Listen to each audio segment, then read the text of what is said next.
been friends for a long time now.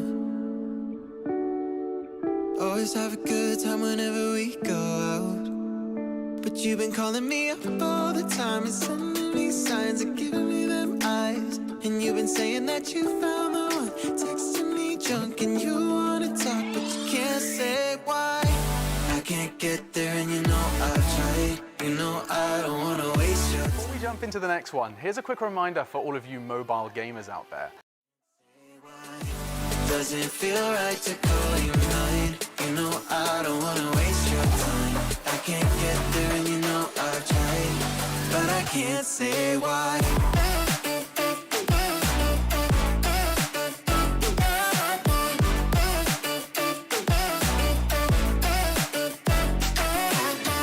Feeling lost like I just want a time back time. I'm choked up, tell me how do I say this right? Cause you've been calling me up all the time and sending me signs and giving me them eyes. And you've been saying that you found the one, texting me drunk and you wanna talk, but you can't say why. I can't get there and you know I've tried. You know I don't wanna waste your time. City lights, I'm looking in your eyes, but I can't say why. Doesn't feel right to call you mine. You know I don't wanna waste your time. I can't get there and you know I've tried, but I can't say why.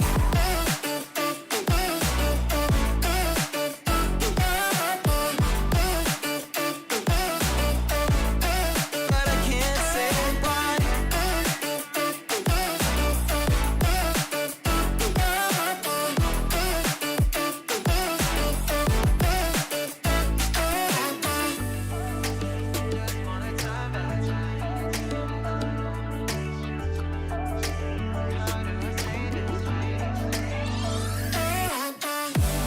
Can't get there and you know I've tried. You know I don't wanna waste your time. City lights, I'm looking in your eyes, but I can't say why.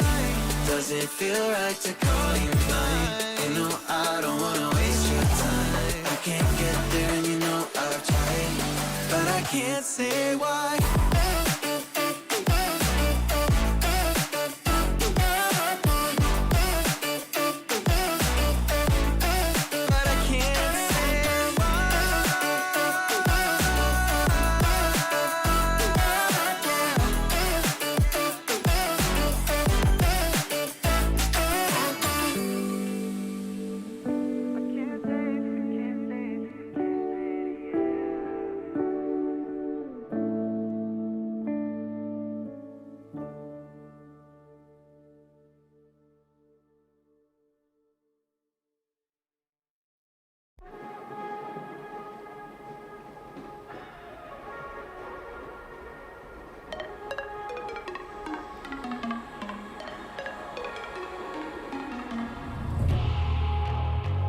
When you found me like that, I was doing not bad, didn't care about you.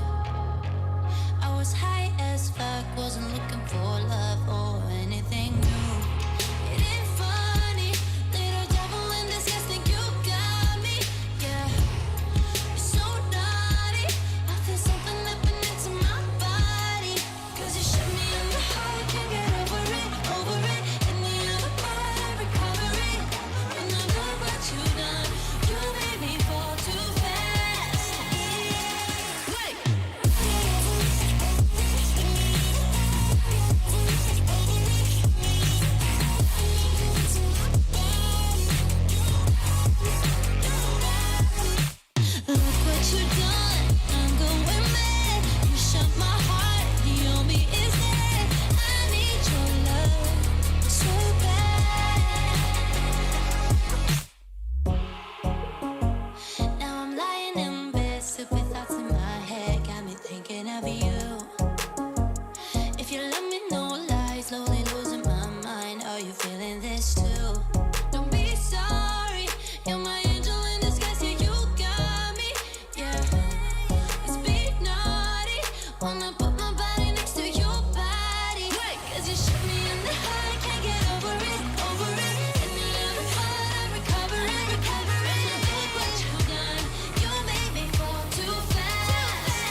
Yeah.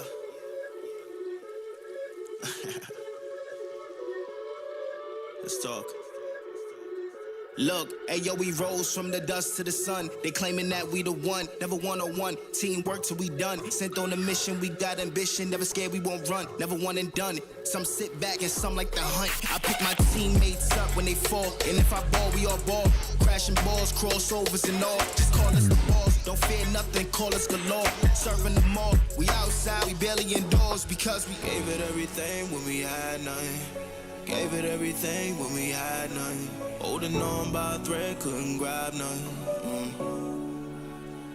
Seems we moved on to a better place. Shine, shine away from the shade. But now that we're here,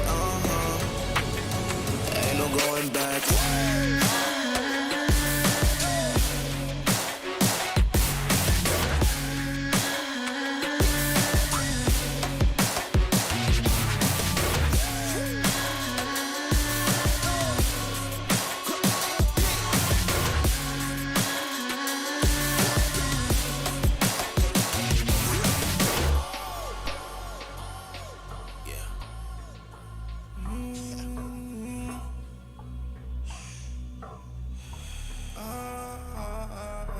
This is the moment to go. This is the moment to shine. This is the moment to show. Show me the rocks you can climb. This is the moment to feel the path like you legally blind.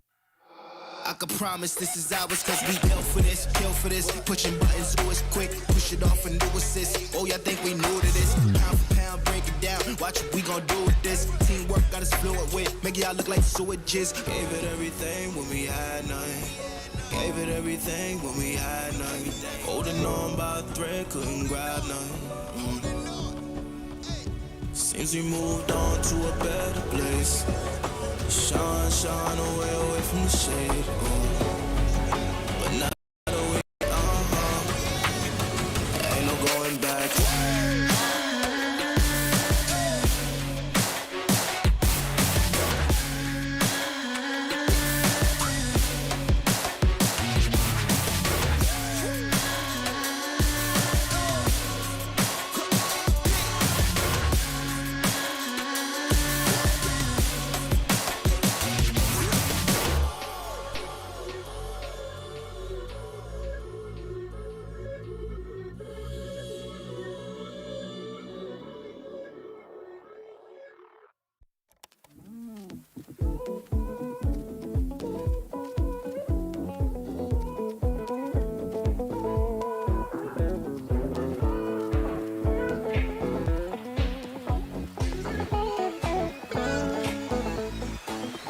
Carpe diem, I know I got only one life. Don't wanna spend it, listen to your bitch and whine. It's a little mean, I know, well, apologies. Got my New Year resolutions and my honesty. Trust me, it ain't nobody, nobody needs it. Nobody, nobody needs it. None of my business. It ain't none of your business. Nobody, nobody needs it. Nobody, nobody needs it. None of my business. It ain't none of your business. Okay, stuck on the same excuses. I think it's getting old. I ain't your therapist, I ain't your measure. Hey, oh, can't really tell you anything you don't already know. No one said it was easy. Don't even bother, cause I'm in this your location. I turned off my phone and my patience. I wanna help you, but you ain't even trying. You made your own bed, now you gotta fucking lie. Ain't nobody, nobody needs it. Ain't nobody, nobody needs it. Ain't none of my business. It ain't none of my business. Nobody, nobody needs it. Nobody, nobody needs it. Ain't none of my business. It ain't none of your business.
Stop saying you're a boss when you not one. You ain't sacrificed, nah, you ain't lost none. All over the gram like you got a bag. You ain't big dog, we ain't hear none of that. I'm in the gym looking like a running back. How you know the flow got him coming back? Who I was in the past, I'm unattached. Only focus in this moment is bringing the summer back. Oh, respect my grind, elevate souls and I spread good vibes. Young divine, you know I gotta shine. Raise your hands for a good time. Aight. Vibe until the morning, sleep until the noon. You said that you want it, so I got it for you. Let's all get together and show them how we move, we move, we move. 3, 2, Bringing 1, summer to drop. you. Oh, ready, let's go. Cause you know how we roll. Let's take it. Round the world and back again. Ready, let's go. Cause you know like I know. We'll take it. Yo, hold up, let me switch my flow up. Back in high school, they were telling me I'll blow up. Doing talent shows and man, everyone will show up. Got in an accident and still made it for them to go nuts. You know what? I'm so so what? I'm so That means I can't describe the way I vibe, the way I slide. And with the rhymes that make the dimes, I'll close their eyes and fantasize. Young divine calling their phone number. No, you know I love you. And you know me, I can't sleep without blazing beats on stages for their ones gracefully. And I got a smile that they hate to see. Young black successful, though life gets stressful. Though life gets stressful, go and vibe out with whoever you next to. Vibe until the morning, sleep until the noon. You said that you want it, so I got it for Got it. you. Let's all get together and show them how we move, we move, we move. 3, 2, Bringing summer 1, to drop. you. Oh, ready, let's go. Cause you know how we roll. Let's take it. Round the world and back again. Ready, let's go. Cause you know like I know. We'll take it. Round and round again.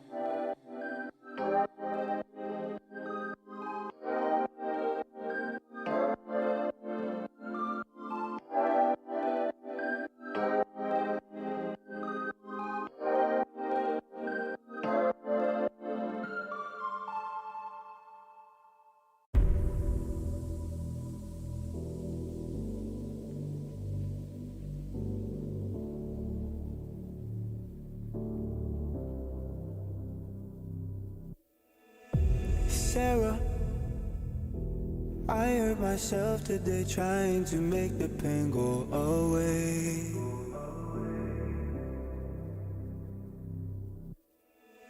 Sarah, I want to fade away, be with the stars in outer space. You come and you go, you take me high, you take me low. But I don't know how to do this on my own anymore. Oh no, now it's my leave for the melancholy. Cody fill a hole inside me. Damned if I do, damned if I don't.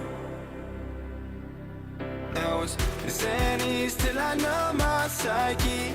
Cocaine just to feel my heartbeat. Nothing to lose, nothing to gain.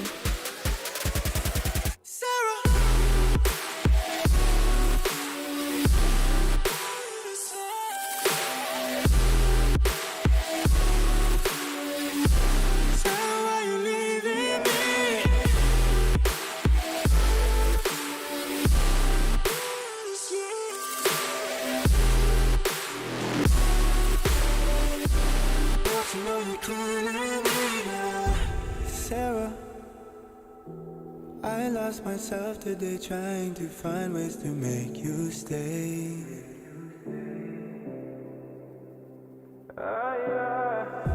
Sarah, I want to go away, close my eyes, never wake up again.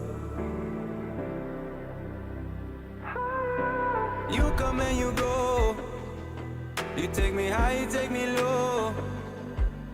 But I don't know how to do this on my own anymore.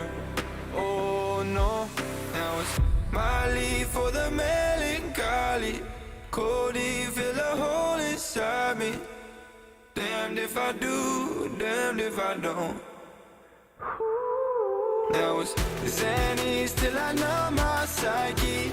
Cocaine just to feel my heartbeat. Nothing to lose, nothing to gain. Sarah.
Look into your eyes, I see the colors of your soul, and I recognize every single line, every single roadblock. We are two hearts that beat in time, and the towers looking down all night, blocking out the sun that we need. Maybe we can change our stripes and colors. You're the only one I see. And I take it all or nothing at all. Driving through the night till I'm at your door. Go outside, stay up all night. And I take it all or nothing at all. Driving through the night till I'm at your door. Go outside, stay up all night. Sleep through the sunrise. Sunrise, sunrise, sunrise, sunrise.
at your door, go outside, stay up all night, and I take it all or nothing at all. Driving through the night till I'm at your door, go outside, stay up all night, sleep through the sunrise.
Up, up, up, 1,000 miles of luck. Don't look down, we made it. Feet far off the pavement, and we go up, up, up. 1,000 miles of luck. We stay understated. Pressure feels amazing. Just the dust, just the sand, just the motion of your hands. Travel like lands, it's just enough, oh yeah. Just for you, I'm just a man. Just an ocean in the wind. We ain't gotta make plans. Fair enough, it's fair enough, oh yeah. Always you and me, tryna be weightless. Like we're the two surviving pieces of something. Always you and me, tryna be weightless. And I know it feels like a light years in the making. Up, up, up, 1,000 miles of luck. Don't look down, we made it. Feet far off the pavement, and we go up, up, up. 1,000 miles of luck. Oh no, we stay understated. Pressure feels amazing. Just the dust, just the sand, just the motion of your hand. Travel like land, just your hype man. Just the one, just a believer. I don't care, I see you loading up my mind. Place me on the sidewalk.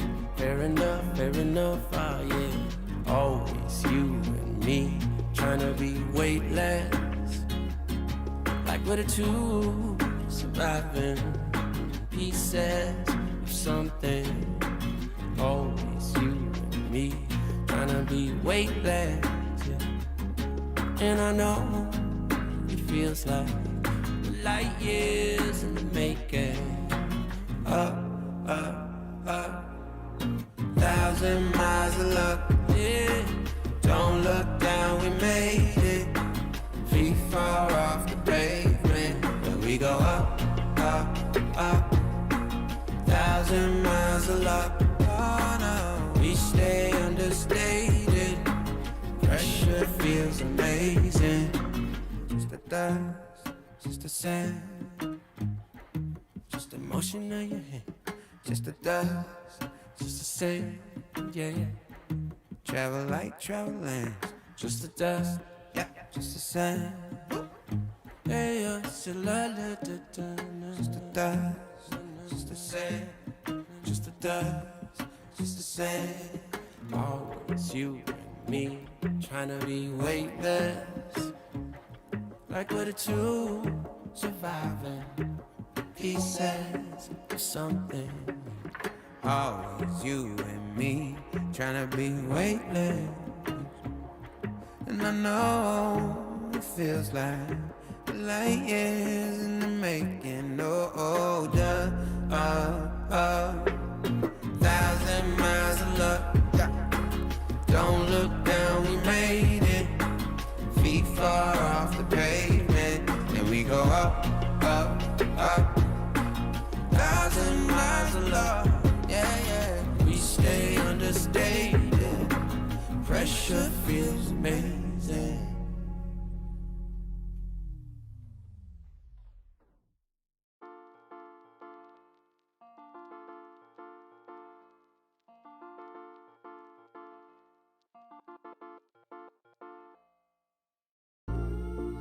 Wish we could learn how to love our mistakes, straight from the jump and not wait for an answer. Wish we could smile, which is rough nowadays. Change our reactions. Feelings don't die around this neighborhood. We used to sell a double pills, young and misunderstood. My homie, tell me what is changing from your point of view. A smaller circle, but the range is for some deja vu. I recognize my future, and there is nothing with you. Unless you turn your boat around, success might come recruit you. But unless you analyze in depth that we're steps away from death, 1,000 possibilities, act on it, Johnny Depp. For real. Cause we're alone sometimes, trying to know what brought us down in here. I don't wanna be stuck in countless doubts. I just wanna smile and run away from here. I swear to God, man, I just wanna be a model for my brother. Hey, hey, I just gotta work until I'm on the covers. Hey, hey, I just gotta work until my songs are covered. Hey, hey, I just wanna make it proud to be my mother. Hey. Wish we could learn how to love our mistakes. Straight from the jump and not wait for an answer. Wish we could smile, which is rough nowadays. Change our reactions. You just gotta love yourself. You just gotta love yourself. You just gotta love yourself. You just gotta love yourself. Hope you learned your lesson, girl. I cannot teach anymore. Hope you show some faith in men. I am not like anyone. Cause I am over being sober with myself when I'm with you. I am over being something I am not. I'ma turn it to the man now. Hey, finna get my money, ain't no handouts. Hey, finna be a legend like I'm playing down. Hey, I ain't try to focus on my friends now. Huh? I'ma turn it to the man now. Hey, finna get my money, ain't no handouts. Hey, finna be a legend like I'm playing down. Hey, I ain't gotta focus on my friends now. You just gotta love yourself. You just gotta love yourself. You just gotta love yourself. You just gotta love yourself. Before we jump into the next one, here's a quick reminder for all of you mobile gamers out there. The ESL Mobile Open is just around the corner, so head over to Twitter right now and get all of those details. Tell your friends, build a team, and earn a spot in the finals. Feel the lights, see the stage, hear the vibe. Pumped up to get ready for the fight. Big dreams, one chance, be the star. I'm the winner coming out of the dark. Step out as a motivator. Let them know that the weight's up. That's how we know when we level up. Hey, that's how we know when we level up. Level up. All we know about is level up. Are we ready not to level up? You know we fall and we get up. Level up. All we know about is level up. Are we ready not to level up? It's time, get up. Back against the wall, still I'm standing tall. Know about the ball, I got my fan with me. That's how we know when we level up. Yeah, that's how we know when we level up. Level up. All we know about is level up. Are we ready not to level up? You know we fall and we get up. It's time, get up.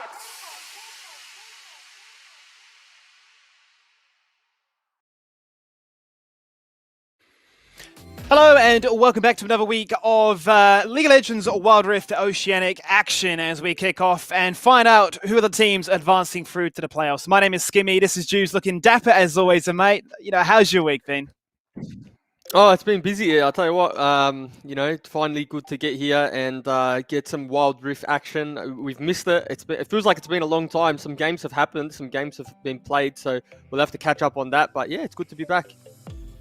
Yeah, as you say, busy week for yourself, busy week for the teams too, because they've been playing all those games off stream ever since we began that round robin this time last week. As mentioned, 8 teams, only 4 spots available to try and continue that journey to become the very first champion of OCE. And no doubt in a second, we'll get to bring up all the different details, be it schedule, be it leaderboard, and be it rankings as to really what is really on the line here, because it's been a pretty intense situation with teams, vying from the qualifiers, coming into a top 16, making it here to a top 8, and ultimately closing out the week with that one just yet. So let's bring up the graphic and see where things stand at the moment. It has been a single round robin. These are your 8 teams. We really got a bit of an introduction to the likes of a few different teams with the side of Wealth by God, as well as He2E Gaming. They showed us what made them so strong during those qualifiers, as well as that round of 16. They came in with a bit of a bang.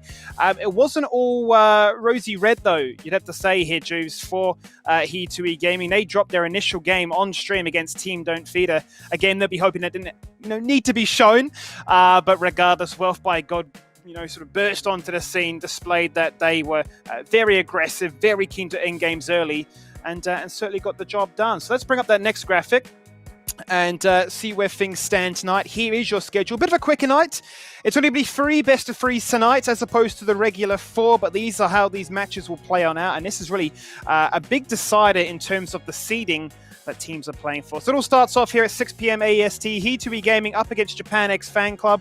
5th and 6th seed doing battle to try and keep their dream alive. Wealth by God following things up against Team Don't Feed. And to round out the night here, Jubes, Jacuzzi Dogs up against Azure Esports. What's your match of the night here?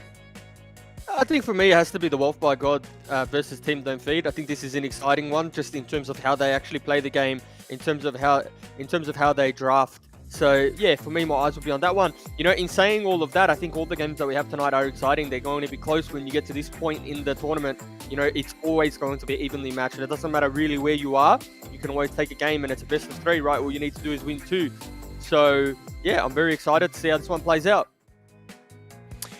So it will be a good night as let's bring up their very first match of the night here. He2E Gaming up against JapanX FanClub. As we mentioned already, these teams are going to try and wiggle their way into that top 4. They've had a few defeats. They're not going to be too deterred, you'd hope to say, based off that. But they will be coming in looking to try and upset the apple cart because we have a tie in first place right now. And they'll be hoping that with one spot still available with those 3 teams already confirmed way ahead of everybody else, that they can look to try and get themselves in to that final spot. He2E Gaming coming with 9 points, as well as JapanX FanClub coming in here with 6. Only a single win being the difference between these 2 teams. And there's a bit of a rivalry that has already occurred. We start off from that qualifier way back, the 3rd qualifier. JapanX FanClub were able to actually get that victory. And then He2E Gaming came into that round of 16 and answered back. So if we talk about best of 3s, which is what this match is, I mean, in terms of the context for the rivalry, this feels like a bit of a decider.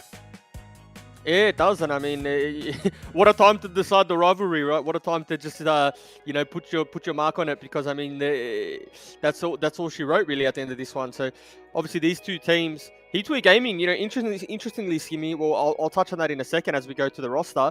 We got Shaco in the top lane, Trip in the jungle, Bernard in the mid lane, who I believe we heard from earlier today, Enjoy and Jelly in the support position. So, it feels like this roster has potential to pop off. There's a lot of Bernard fans in the chat. We definitely see them getting around, getting about it. I mean, this is a popular team that we have in this tournament. So, yeah, Skimmy, we'll see if they can put all the pieces together tonight, because, it does feel like, when they're on, they're one of the teams to beat, but sometimes they just aren't all firing on the same cylinders. Yeah, had a bit of a heartbreaking... I say it's a heartbreaking victory because they managed to get the Nexus down to 50 HP and ultimately still did win that game. That was a game where Bernard played the Yasuo, had the full wombo combo potential. But from that point onwards, they actually had the reverse sweep as Azure took the series. Enjoy not finding too much fun.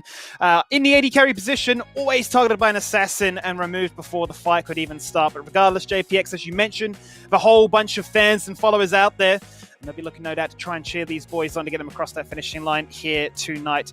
So let's bring up their second lineup. Let's see who their opposition is. As you mentioned, Juice, He2E Gaming, Grey Cloud in the top side there, Fly as their jungler, Sorry in the mid lane, Puka, and Disney are their bot lane. Yeah, and for me, we have to look at this bot lane in particular about how, a lot of the consistency and a lot of their strength has come through Puka and Disney. Obviously, Fly having, in my opinion, a bit of an emphasis put on him in pick ban, right? He's been targeted quite heavily, specifically with those Riven bans and a few other things to his name. So, if he's able to get his hands on his comfort, able to get his hands on, I guess, what works for him and He2E Gaming in general, they were a team that were undefeated very early on in this tournament. And, we touted them as one of those teams to beat. Since then, they've had a few bumps in the road, had a few hiccups, but I mean, the quality is there. Again, it feels like a little bit of a broken record, but can they just put everything together on the night? Can they go back to where, because they were one of the undefeated teams that we had, I think, in first week. They were. I think they were 4-0 or 3-0 or something like that. So again, we had high hopes for this team. And I mean, it's not over for them yet, right? They can still get back to that form. Yeah, and they definitely did a big form check here tonight, because you sort of referenced a lot of the exciting talking points that really made them so good. The fact that they actually lost a 2-0 against TDF. SVP was given to Lucian, was given to Kaiser. Both Sori and Puka popping off. Mid and bot lane really seem to be the focus for this team. And they'll be hoping for a strong performance here tonight. But as we get ourselves geared up for the night, there is the giveaway option. So be sure to try and join in with that giveaway. ESL.gg, WR OSA Finals Comp, and you can get yourself some sweet swag online whilst all the action is popping off here tonight. But that is going to be your very first matchup. He2B Gaming doing battle here with JapanX. They'll be looking to try and get themselves in a position of power, as we already mentioned. And they'll be looking to try and get themselves into that playoffs, because really, this is a pretty interesting time to be in playoffs. If you're talking about playoffs run, Jubes, I mean, if you get first seed, you're already just placed into that grand final. It's easy as it really comes. And, once upon a time, that seemed to be, the go-to and how brackets worked. Well, I was going to say, we don't have any statistics, this being the first Wild Rift tournament that we've actually had. But I mean, if you start in the grand final, I dare say your favorites to win it, right? So you want to be taking that position if possible. So, we'll have to see again, who ends up snagging that position, because it's up for grabs. And, you actually give away less information as well, right? There's less things for teams to catch up on, less information for teams to kind of get about your drafting, the way that you play, what you prioritize. So, yeah, we'll have to see how this plays out. We certainly will, because that's what we're waiting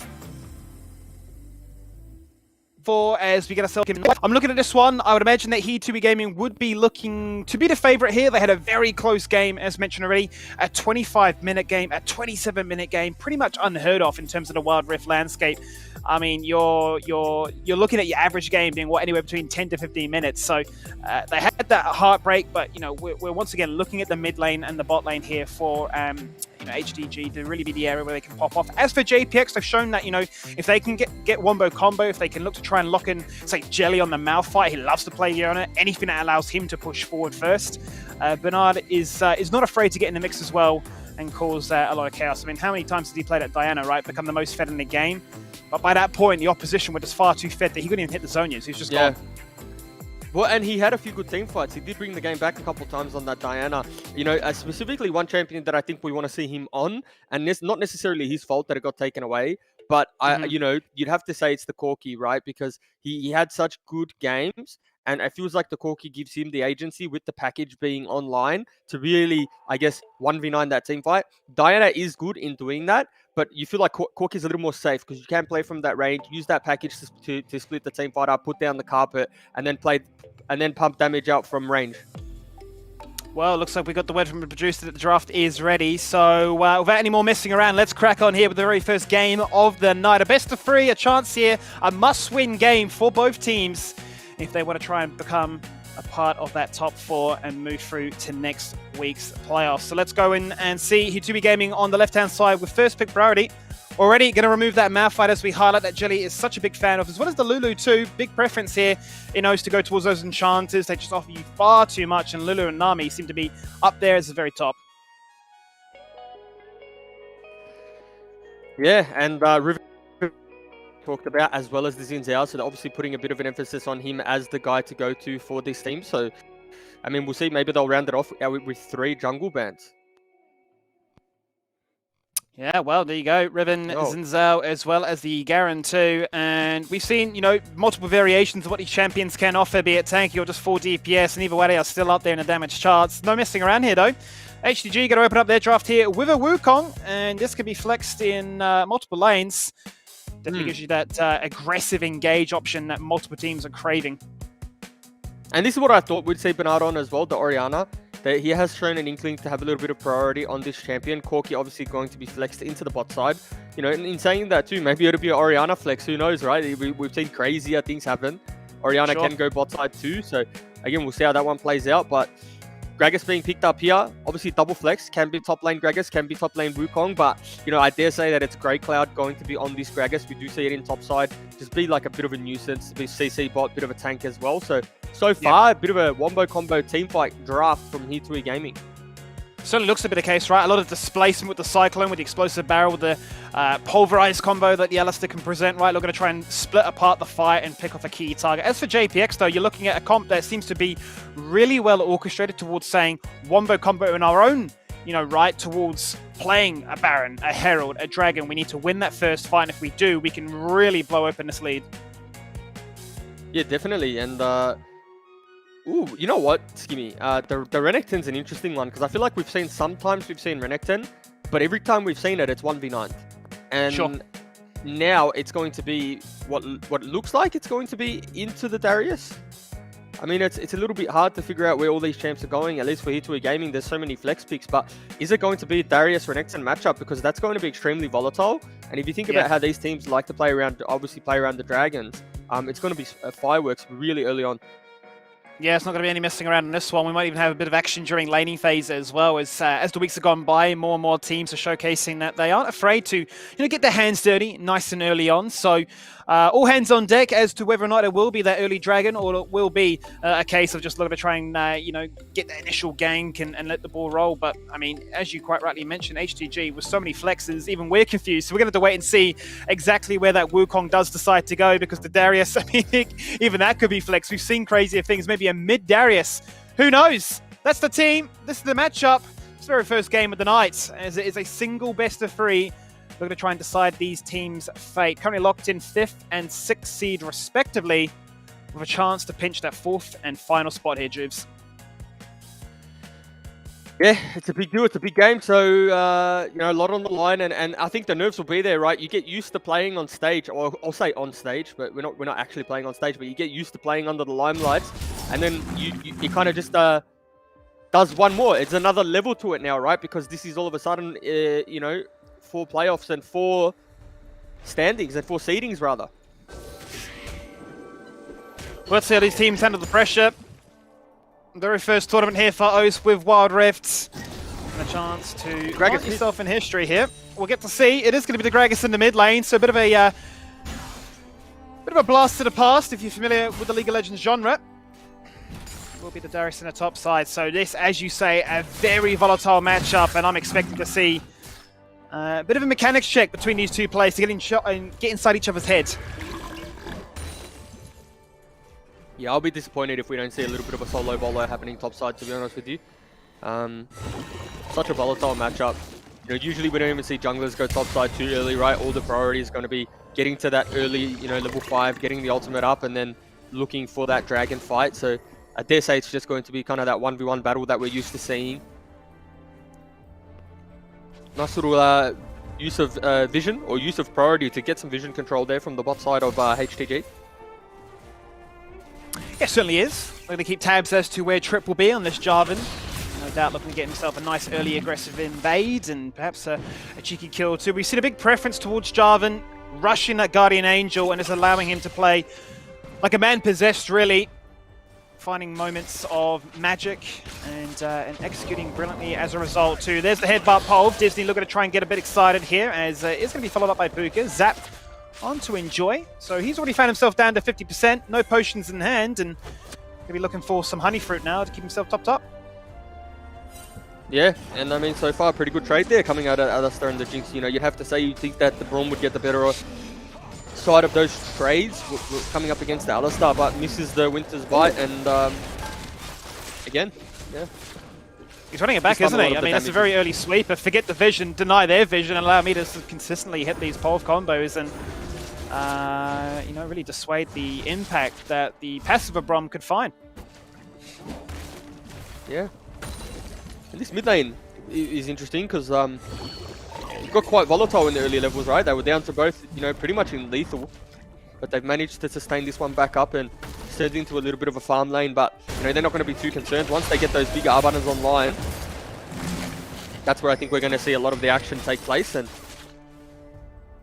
just cute little chipping away, little bits of trading here in the bot side of the map, and it's just going to be a reset from the bot lane of HTG. It's crazy to me as well that Puka, in a 2v2, is actually able to hit his ultimate before anybody else. So a slight cheeky lead there, maybe a little bit of zoning away from the vision control that Disney was able to put out there, but they're not going to possess any real advantage, any tempo gain with that one, as they have gone for the reset. That's been matched here by JapanX too. And despite what we thought could be very explosive, there's a rare form of discipline here with the Dragon as well as the Herald spawning in just under 40 seconds. They've decided, you know what, we're going to wait for that before we decide to flip this game. Yeah, and you know, the flip terminology is such a good one because it really does feel like that, right? I think there was one team in the whole, in the kind of whole round robin, if you will, where I thought I saw it and I thought, yeah, you know what, they haven't flipped it. They haven't flipped the game for the Dragon. They've given it away and traded sides. So again, it'll be interesting to see if, you know, a team that doesn't feel so strong right now decide to do that, or if it's just going to be those perma flips at Dragons that we see, you know, we're used to seeing.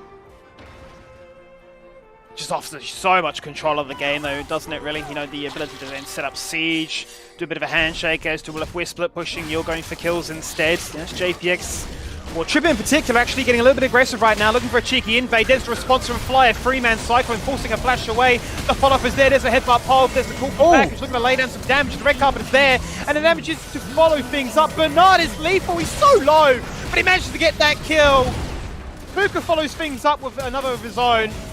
But JPX is so lucky not to have lost more. Flash forward from Daisy, but it's only an Alistair. He needed backup from the rest of his team, but there must have been a bit of a disconnect on the communication for that play.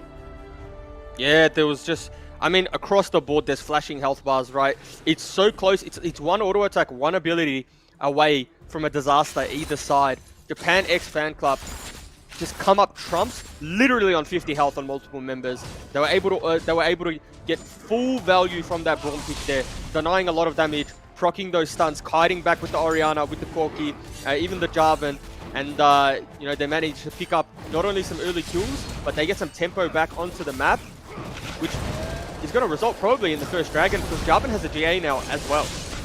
Yeah, and it's just so huge at this point, right? It just makes it nigh impossible to really contest. They're going to have to look to try and find their own major spikes too, which are starting to come across. And they are looking to try and rush down this Hera, but they're doing it far too slowly as a two-man squad. That's allowing JPX now just to rotate straight through mid lane, reveal what they're up to, make a play of their own. That's a nice little explosive cask.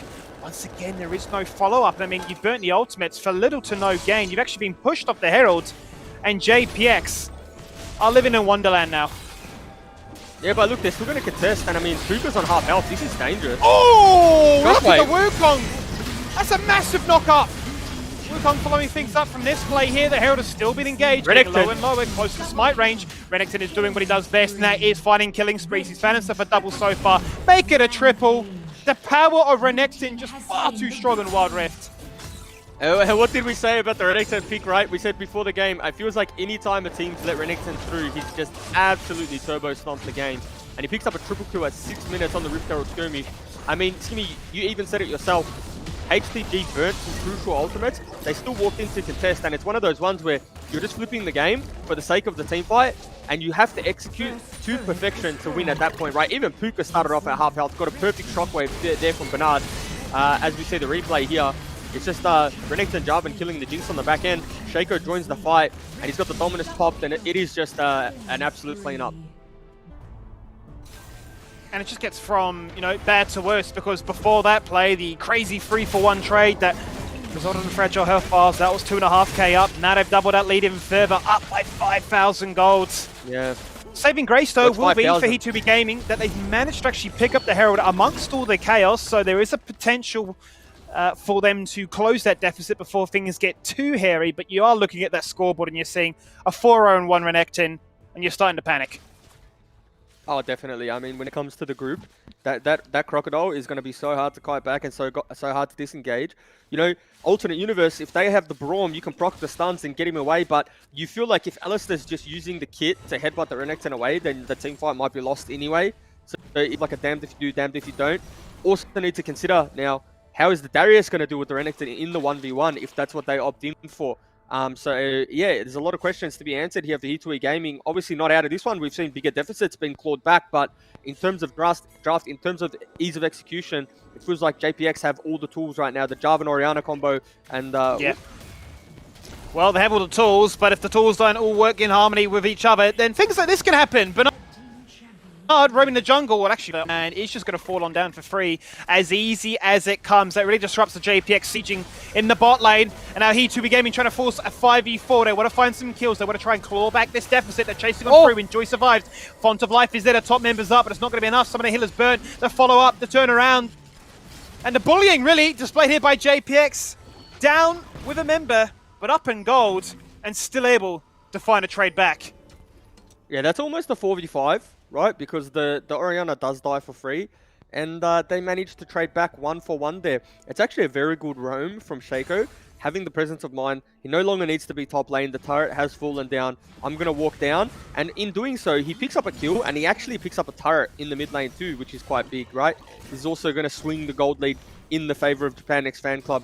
It's about 7,000 now, and I mean, this is kind of a tough task now. This is a very big mountain to climb. You know, the next dragon will be spawning soon. So it feels like, you know, if they do pick this one up with the package, you know, it's going to be panic stations for HTG. Certainly when you are looking at the death stance now having been completed by Shaco's Renekton, and a lot of the major damage that Hitui Gaming have buffed up is AD, so he's going to be pretty much immune to it, and as a result they are having to respect the fact that the second dragon has spawned, and JPX are going to make light work of that one. Herald has been summoned though, and that was the trade that we saw moments ago for that cheeky little flip of the game state. He's going to find themselves an answer back in the top lane, but I don't think it's going to find much more as Shaco's there to respond. Oh no. Oh, they're just getting proxy though. Oh, well, they are looking to try and pick off the wave. They are. Jelly getting a little bit too aggressive on his own right there, looking to find a pick, but the team more focused on taking down that bot tier 1. Looking here for HDG. Yeah, they still picked up the turret though, right? So whilst you get the kill onto the Braum, I mean, it's still a turret that you're losing, and the gold still goes into the pockets of JapanX FanClub. They still gain off that play. Obviously a little over-aggressive there from Jelly, but I mean, that's the way that man likes to play the game. I feel like he's 100 or 0. There's no in between, right? He's either committing fully to the play, or he's getting caught in no man's land, and that's sort of what happened there. So it's a nice little consolation prize, but it does feel like Hitui Gaming need to start picking up some objectives, whether it's the Dragon, the next Rift Herald, or the Baron. Well, speaking of the Baron, it has now spawned at the 10-minute mark, and it's going to be the Baron. I mean, yeah, it's going to be a harder task for them to take it and just literally walk across to it, given the current state of the game, but it's still a 6k lead for JPX. And whilst they're wrestling for map control, Hitui Gaming are working their way ever so slightly back into picking up some of these kills. They've got to be careful here. Puka doesn't know that Jelly's shockwave.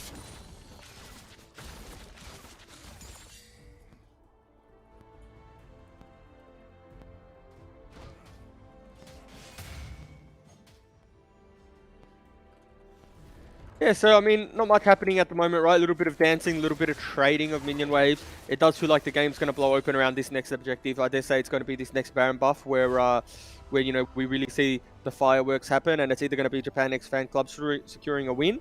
You know, it does feel like if Hitui Gaming win the dragon fight and pick it up, you know, it's not all over. It's still going to be a little bit of a battle, right? Maybe they'll bring the gold deficit to even or just slightly behind. So it's almost like I guess you have a second chance here for JPX. Whereas, you know, HTG probably feeling really nervous at the moment. And for good reason too, given that it's a bit of a mountain to climb so far. The Darius pick hasn't really found the value that they were hoping for. He's down 2,000 compared to the Renekton, who's an early game monster and well and truly is in the driving seat. It's not going to get much easier when the Wukong looks to try and take down the Corki. He's just going to be bullied away by the Gatling gun and the focus that comes from a little response in the jungle, as you say. Nice little response from the Valkyrie. But biding their time now, waiting for respawns, waiting for next item spikes. 2 major items really completed across the board, but still JPX, slight advantage to talk about. And you're really looking at target selection. If you can remove this Renekton, the most fed in the game, perhaps there's a chance. Yeah, there's definitely a chance, but I mean, even in terms... Ooh. Zonia's. No man's land right now. Gone into the Zonia form. Look to try and flash away. There is the shockwave. Absolutely hits nothing so far. Seems like Disney is the focus. He's got the ultimate proc. Oh, there is the shockwave until a light. That's huge. Follow things up now and see what happens. And it is just an unstoppable performance. A double kill once again for Shaco. The Crocodile Hunter is hunting you. He's actually been turned around on. A massive shutdown found by Grey Cloud, despite him falling down eventually. A lot of gold that will go his way. But with 4 members left for JPX, it's them that'll rush to the Baron. I think that's maybe one of the best shockwaves that we've seen so far. I mean, that was just perfect. 4 members hitting that shockwave really does clean up the team fight. There's a good follow-up there by Trip as well, but obviously you've got to give the Mad Bernan a lot of credit for that one. They've picked up the Baron now. They're up to, what, about an 8k gold lead. Looks like they're going to struggle to get to this Dragon, although they do have Baron recall, so they actually might even make it in time. And it's a little bit of a disaster here for Hitui Gaming now. It certainly feels that way because we mentioned from draft it looks like there is a comp that wants to hunt off picks or displace key members and burn them down in a heartbeat before JPX can respond. And we have seen Hitui find a majority of the kills in that fashion, catching out members. But when it comes to these straight 5v5s, JPX is just absolutely commanding it. Now might be the time for HDG to force the fight though, right? Because the Renekton isn't here. The Renekton's actually topside farming the wave. So it's actually a pretty good heads-up play here from HDG. But at what cost? Is. Well, they have got a team split apart, 2 in the mid lane, and they will pick up that Dragon. That is the ultimate trade, as they are looking to try and pick up some kills into JPX2 now. That's going to be the 2-man knockup found by Fly as the Wukong. There's the Noxious Guillotine looking for one. There's a reset, not even required, as Jinx picks up a second. And JPX is saying, ignore the team fight, forget the Dragon, but we just want to siege and get full map control once again. Shaco will finally rock up to the fight and say, I am the better top laner. And send them back to the Fountain once more. It's a 7-1-3 Crocodile. I mean, doesn't get much scarier than that, does it? Specifically, this Darius isn't going to be winning that 1v1 anymore. He is 3k down, but we are seeing kind of the strength of the Darius when it comes to the group there. They were able to kill Enjoy and Jelly in the 2v2. So, the damage is still there to kill those carries, to kill those squishies, but it does feel like, they're having a lot of trouble dealing with this Orianna, dealing with the Renekton, and dealing with the Jarvan. And quite honestly, I think JPX, don't seem to be too concerned because they are continuing with the siege as we saw before. It's only Shaco who has to teleport, so we can afford to, crash waves, force the ping pong, and sort of send Hitui Gaming into this kind of disarray of, well, you need to fight, and if you lose that, well, you're just going to lose everything, essentially. You're losing dragons, map control fights, and even the game is where it feels like, because once again, you're into a situation where it's nearly 10k in favor of JapanX FanClub, and you're really wondering how this game could throw back in Hitui's favor. Perhaps another Baron respawn and catching members on some vision. Well, it does feel like that JPX's draft in general has a lot more range than Hitui Gaming's. So if they set up on a turret like they're doing now and just use the Orianna ball to zone, even use the Corki to poke, it's really hard for them to actually wave clear. For Jinx to do any of that, it's just a combo there. For Jinx to do any of that, she's going to take a lot of poke. So we'll see what they decide to do here. Oh, nice explosive cast. Might be the best one they're going to find in the anti-siege attempt. Once again, Fly knocking up the entire team of JPX. But can they find the kill to Cataclysm to try and stop the advance, the swing of the dagger, as they look to try and find themselves those kills? They've already taken down 2, make it a triple. They're only going to lose Disney in the process, but they're going to take down 4 for their crimes. That's huge. I mean, that's not a big gold swing now, but look what's coming up, Skimmy. 15 seconds, the Baron is spawning. So, okay. I thought maybe we would get fireworks there. So it does look like it's going to be a Baron that just goes across, but they're going for the Q instead. Flash drag back, and nice, he is going to go golden. And, oh, the turret actually kills out Puka in the meantime, so it's a 1-for-1 trade. Actually, he's taking down 2 with him. Unbelievable stopwatch. And, I mean, it actually may have just kept JPX in the game from preventing a Baron swing. Yeah, well, that does feel like it's a little bit of a misplay, right? I feel like if all members from HTG went over to the Baron, they were probably going to be able to pick that one up, but they played for mid-turret and the kill. They get outplayed on the back end there by Bernard. A little bit of a hero play there. And now maybe it's a Baron angle for JapanX FanClub. They are running there, the teleport coming through as well, so we'll see what they decide to do. Are they going to flip it here? Well, the committee members, a second teleport picked up, as you saw there from Trip. He's just run straight onto the Baron. 4 members strong. I don't think they're going to time things here to give Bernard the buff as well. He's up in 10 seconds, but I'm not sure if they're going to hold it. Why would you? Guarantee it for yourself. Perhaps now translate across into the Infernal Elder too. And really, Jubes just put a bit of a bow on it. Yeah, and I mean, it feels a bit of damage going on down, but it feels a little bit unlucky, right? Like you've won your first fight of the game, your first team fight of the game, but you lose the major objective again, and they actually might find another pick before this dragon. They're trying to find it, aren't they? Absolutely on towards Jelly. No chance to even use that flash to disengage away from that one. G has been procced. Fly looking to follow things up with the shockwave is there, but Shaker now on the flank, cleaning up the low members, fragile as they are. He's taking down one. Already removed Puka, looking for the follow-up into a second. Disney looking to try and lock him in place with some CC to allow Greycloud to hit him with the axe of damage. Takes him out. Prevents any more of a double kill found here by Shaco. And now they're looking to remove as many Baron buffs as possible. They've actually removed them all. Bernard didn't have it, and Darius at 18 minutes in is starting to pack a punch. Yeah, so that's just a clean ace there coming out of Heat2 Gaming. I guess it doesn't matter about the deficit anymore. Does not matter about the gold deficit with if you play team fights in a superior manner. I mean, HDG are just grouping up. It's as simple as that. They have 5 members on the Rift, and JPX simply do not.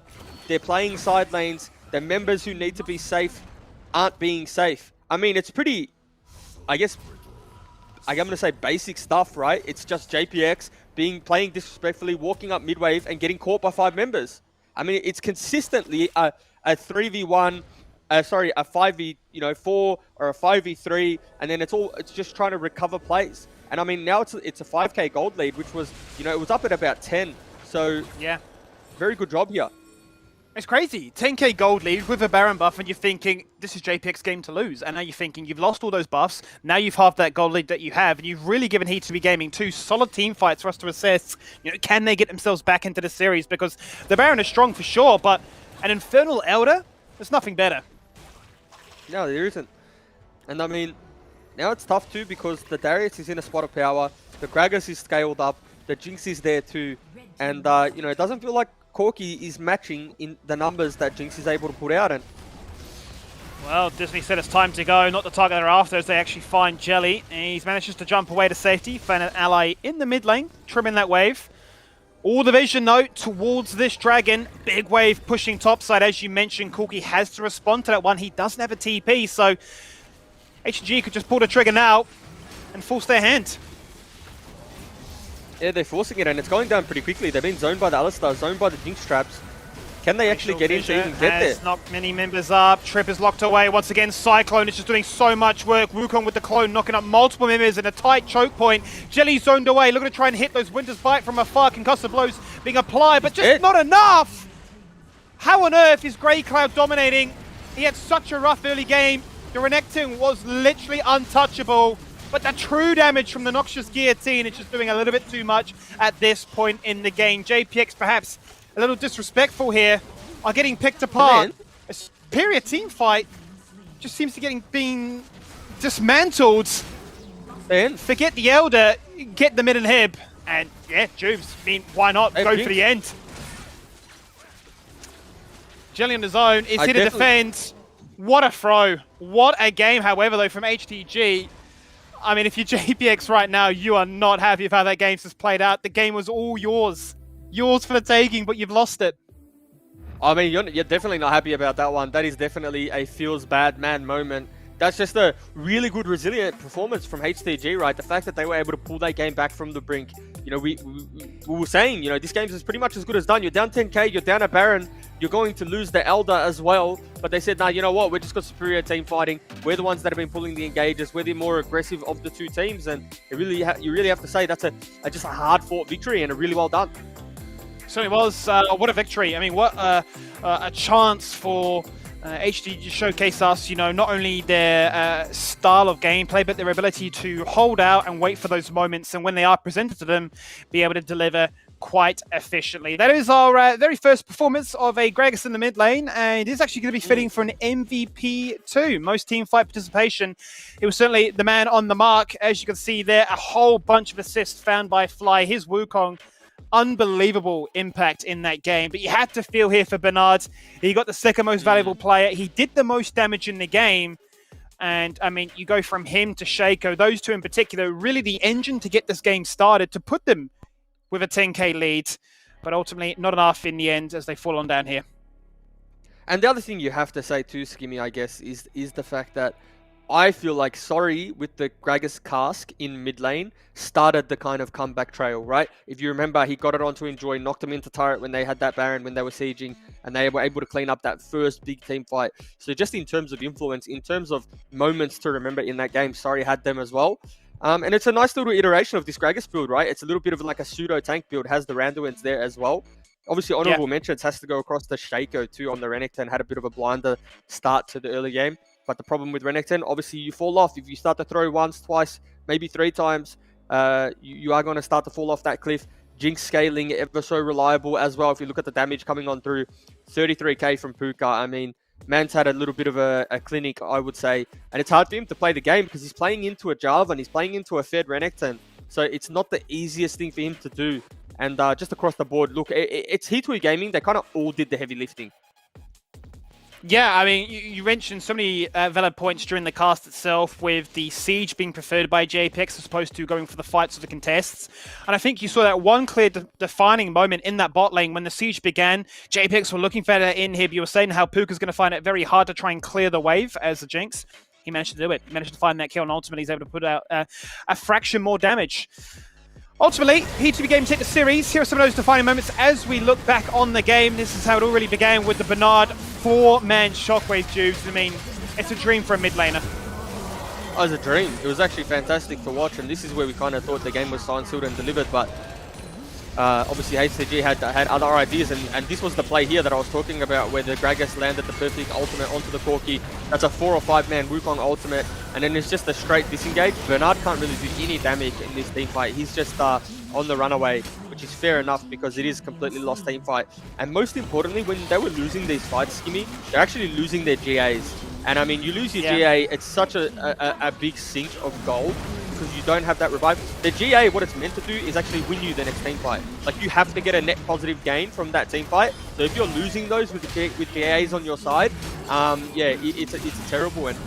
Again, it just felt like HCG were more of a collective team in these highlights. I mean, you're just looking at the fact there that Shaco comes in off the flank, does actually manage to get towards Puka, who was untouched in a lot of those clips that we saw, despite having a comp built to try and take him out early.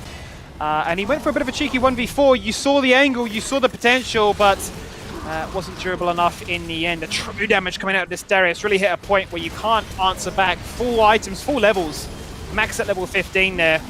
And I mean, this is a game that JapanX are going to look back on, and they're going to want to forget. I mean, that now puts them out of the running to try and make that top 4. And it's going to be a bit of a heartbreaker here in the inaugural championships to say you were this close, but not close enough.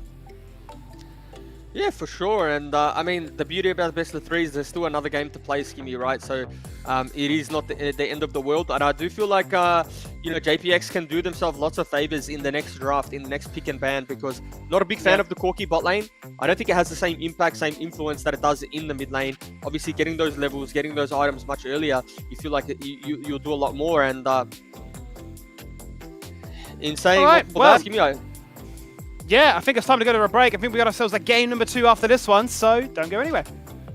Before we jump into the next one, here's a quick reminder for all of you mobile gamers out there. The ESL Mobile Open is just around the corner, so head over to Twitter right now and get all of those details. Tell your friends, build a team, and earn a spot in the finals. Feel the light, see the stage, hear the vibe. Pumped up to get ready for the fight. Big dreams, one chance, be the star. I'm the winner coming out of the dark. Step out as a motivator. Let them know that the weight's up. That's how we know when we level up. Ay, that's how we know when we level up. Level up. All we know about is level up. Are we ready not to level up? You know we fall and we get up. Level up. All we know about is level up. Are we ready not to level up? It's time, get up. Back against the wall, still I'm standing tall. Know about the ball, I got my fan with me. That's all we know when we level up. Yeah, that's how we know when we level up. Level up. All we know about is level up. Are we ready not to level up? You know we fall and we get up. It's time, get up.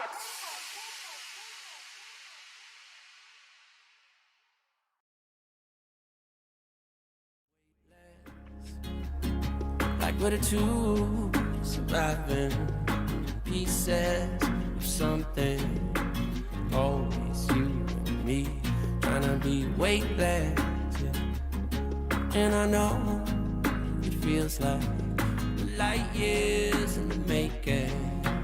Up, up, up. 1,000 miles of luck. Yeah. Don't look down, we made it. Feet far off the pavement, but we go up, up, up. 1,000 miles of luck. Oh no, we stay understated. Pressure feels amazing. Just the dust, just the sand, just the motion of your hand. Just the dust, just the sand, yeah, yeah. Travel like traveling. Just the dust. Yeah, just the same. Yeah, yeah, still la la da da. Just the dust, just the same. Just the dust, just the same. Always you and me, trying to be weightless. Like we're the two surviving pieces of something. Always you and me, trying to be weightless. And I know it feels like light years in the making. Oh, duh, 1,000 miles of luck. Don't look down, we made it. Feet far off the pavement, and we go up, up, up. 1,000 miles of luck, yeah, yeah. We stay understated. Pressure feels amazing.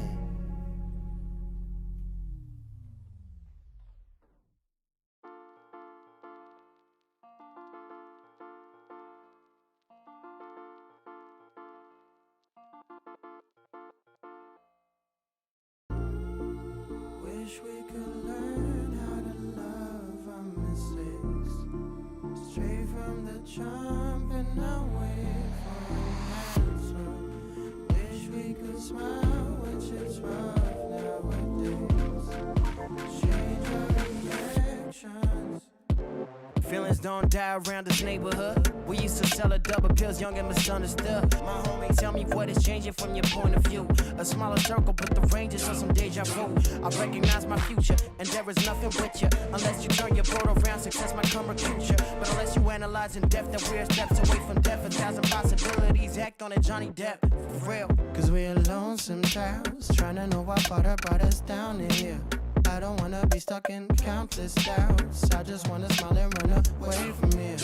I swear to God, man, I just wanna be a model for my brother. Hey, hey, I just gotta work until I'm on the covers. Hey, hey, I just gotta work until my songs are covered. Hey, hey, I just wanna make it proud to be my mother. Hey.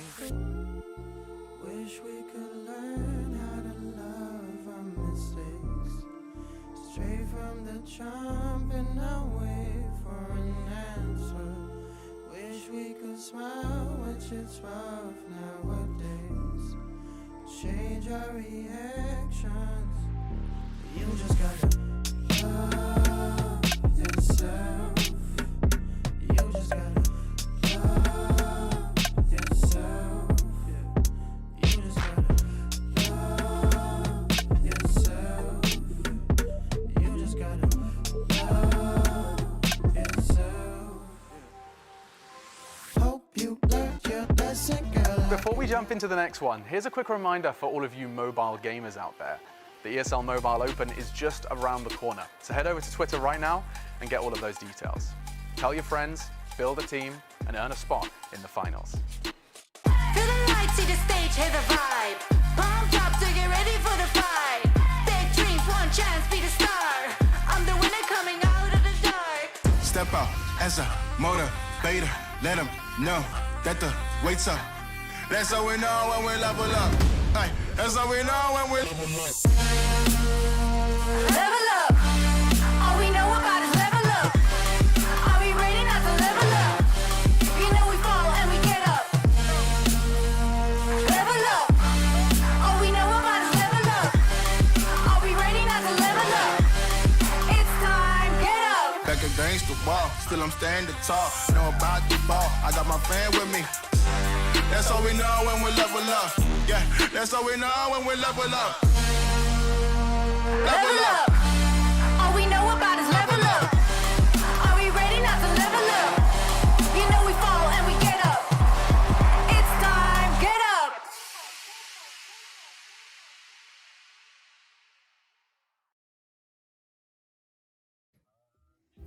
Welcome back for game number 2 as we look to try and get ourselves into a position of power as to wondering what on earth we just saw in game number 1 there, Jubes. It was a game, 10k Baron, and you've lost. What on earth do you do from here? Is it a 2-0 now? Are you just tilted from that? Or do you think the boys can really bring it back here for JPX? It's tough. It's a tough reset because, again, it's not a BO5. You don't have long. This is do or die now. So, I mean, you know, they were talking the talk too before the game, so that does add a little bit of fuel to that fire. Bernard saying that they were the best team or they had the best players. So, I mean, yeah, there's a lot to consider, right?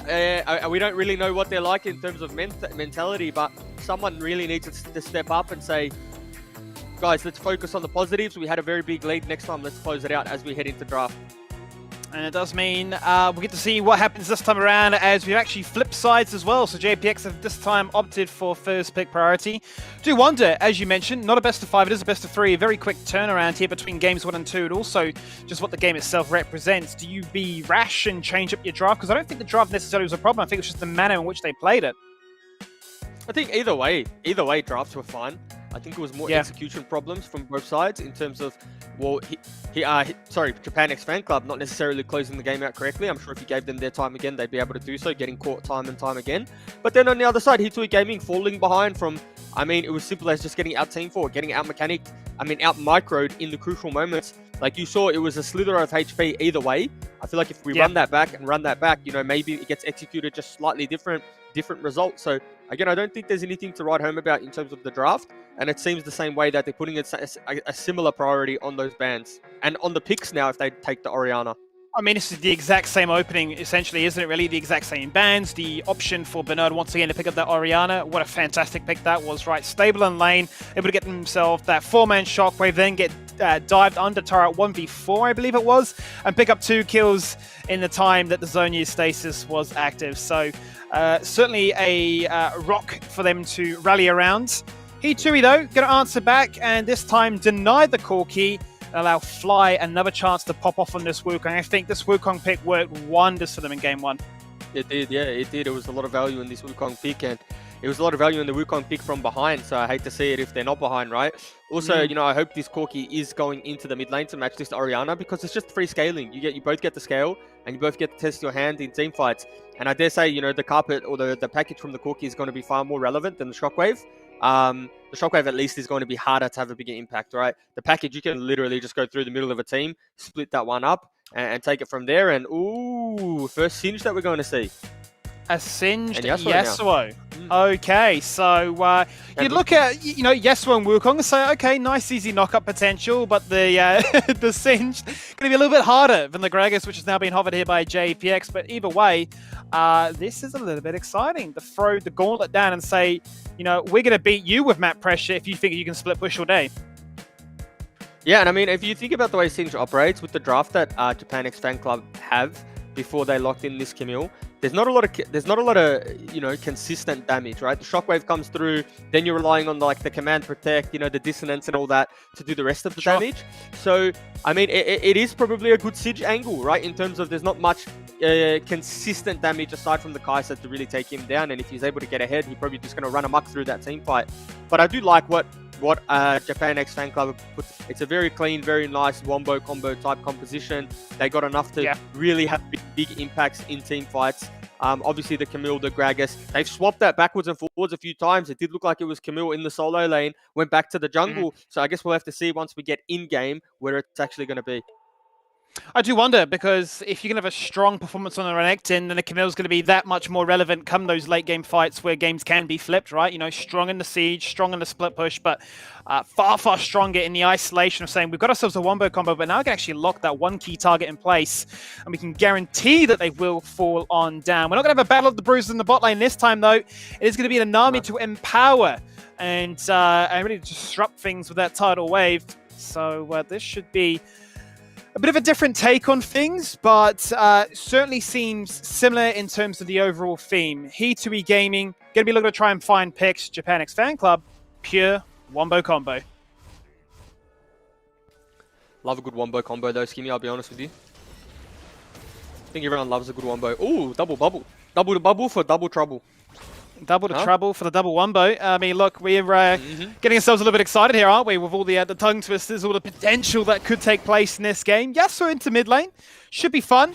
Get to see how we can look to try and bully Shaco, who's actually going to be the one playing this Oriada. So Bernard's actually picked up the reins and said, I'll play Camille and I'll go topside. I don't mind seeing that too. I mean, if you've got that flexibility within your team, if everyone's comfortable to have that play out that way, then so be it. Why not do it?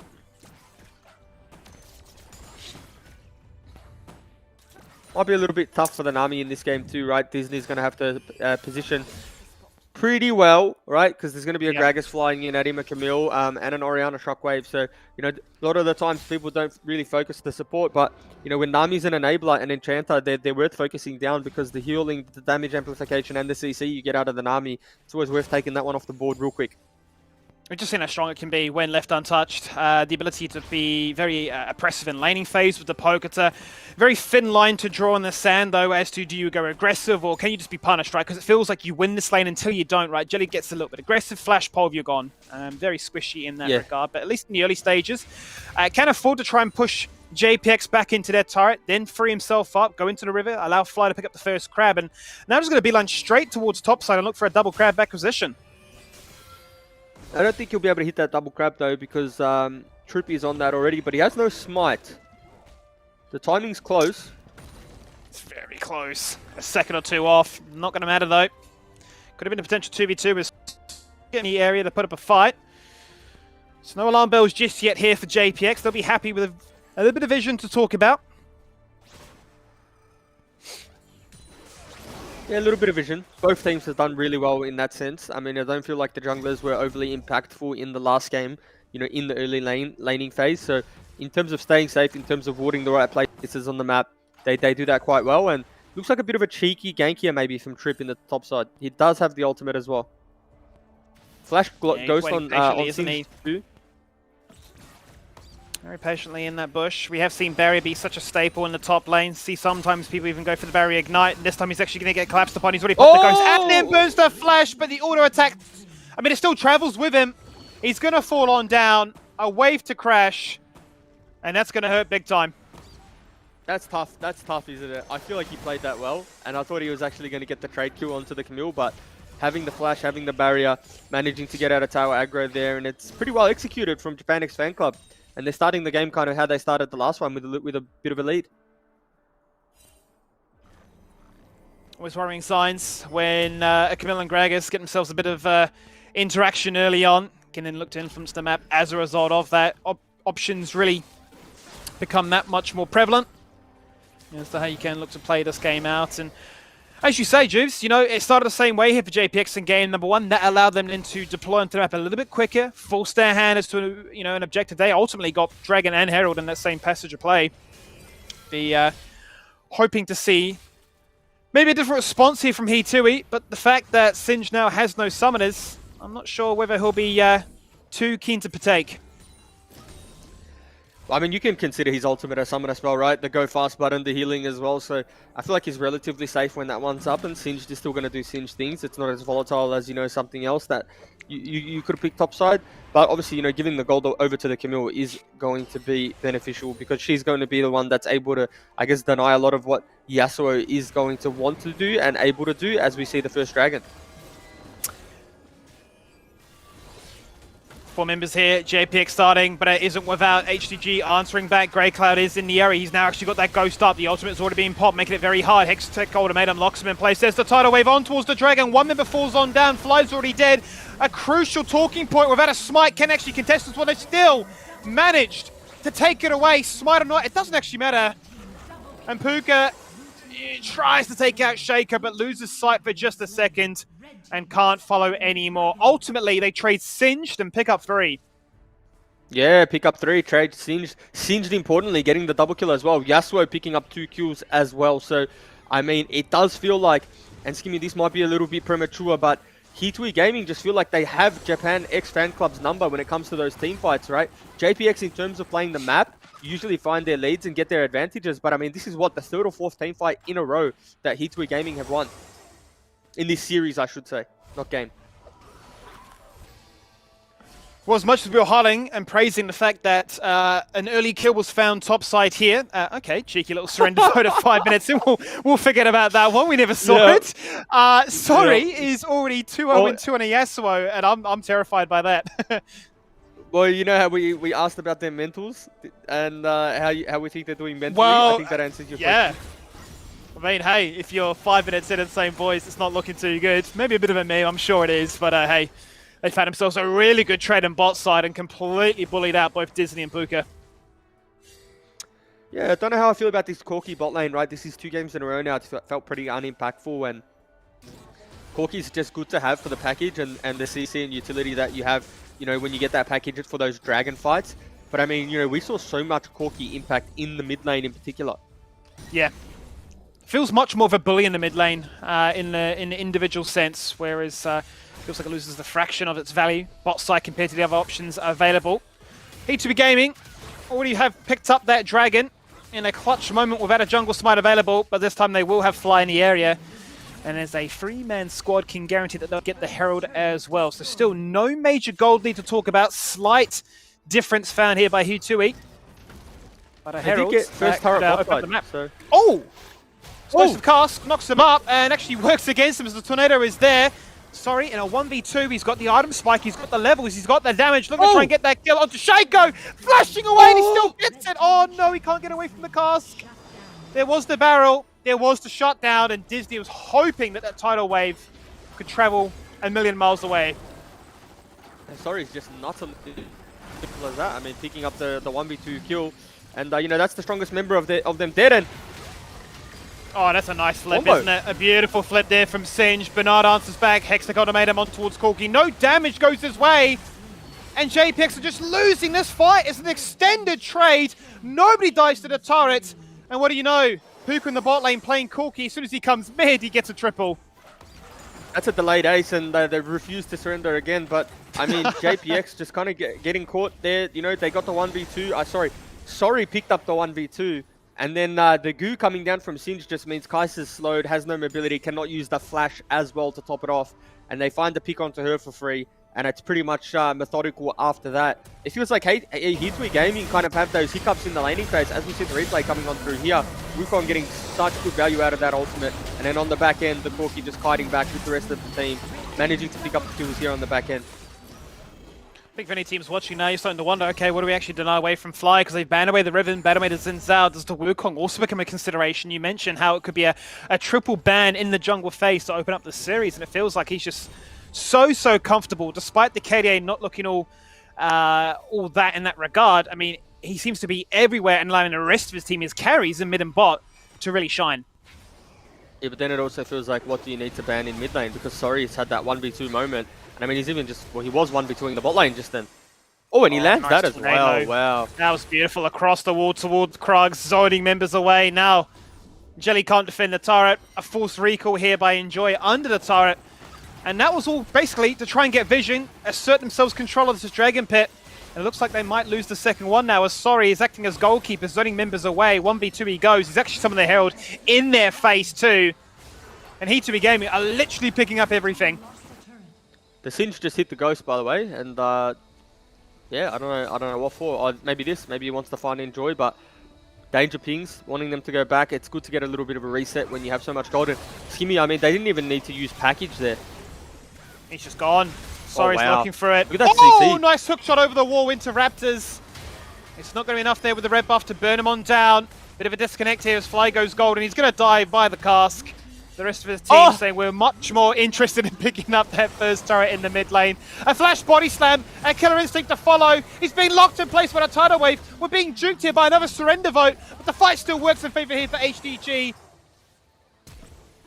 They're looking down quite simply to me. They are just running him down, aren't they? The missiles are following. The damage is amplified. The flash flip. As Grey Cloud will die to turret aggro, but he's allowed his kills. Or he's allowed his carries to find more kills in that regard, and Sorry might just die for it too. Very chaotic, very extended, but still HDG with a 4K lead. Yeah, a little bit over-aggressive, you'd have to say. Over-aggressive. Flash forward. Hextech. Oh no, the Valkyrie. Nami trying to keep him alive. It's not ideal. He's tried to disengage away, but locked in place by the Camille. Big shutdown, actually found by Bernard. Burnt double summoners to find it. But his first kill of the game, and he sorely needed that. It feels like maybe a little bit of a for-fun moment there from HTG. You know, diving when they didn't necessarily need to. Could have just pulled the reins in and gone for a reset. But I mean, it doesn't feel like the game gets any worse from here for HTG, right? In terms of scaling, they have the Yasuo, have the Corki, you know, the Singe, the Wukong, and you know, they're already sitting with a pretty, you know, pretty sizable lead for current game state. You know, especially since they have 2 dragons to their name as well, and they're about to pick up what looks like another turret. Yep, they are cutting off the angle here for Bernard to disengage away from, and whilst they won't find the kill, they won't mind, because the real objective was to get another turret. That's their third of the game. Full map control, He2B Gaming, giving JapanX a taste of their own medicine, and wrestling control of this top side because the Baron is available, and that now seems to be the ultimate prize. Actually looks like the ultimate prize is going to be dragon control. They've all just passed bot side of the map. It's going to be that ocean as well. Obviously, a lot of focus being put towards that. And who's going to answer topside now, though? Because they have so many members. Ooh. Fly, bit disrespectful there, bit of counter jungling. Tidal Wave knocks him up as he goes golden. He's hoping he can try and get away. He's already burnt that clone, but the second charge of Cyclone's enough to disengage away through. A flip onto the Alistair. The missile instead, it still kills him. The burn is enough from Leandries. And a tanky Alistair unable to survive in that situation. Yeah, I mean, and Yasuo was just having a field day pushing in topside, so that was, in essence, a 4v5 or a 4v4, and it's not a substantial gold lead. Like, we saw what was clawed back the last game, but it just feels like that the lead is bigger than it is. HTG have full map control. They're the ones that are using all of the tools, and I mean, to be honest with you, he's having a very big game on this Nami.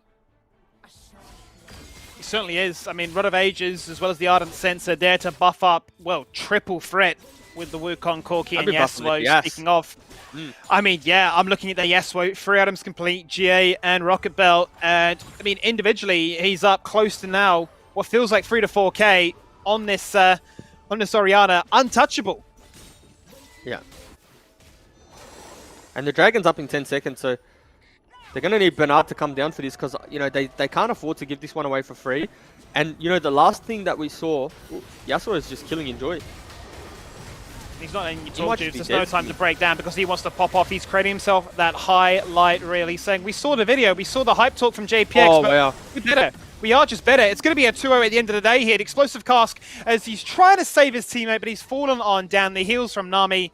Too much. The movement speed is there as well. And now Jelly on a bit of a world tour here. Don't kill the cow.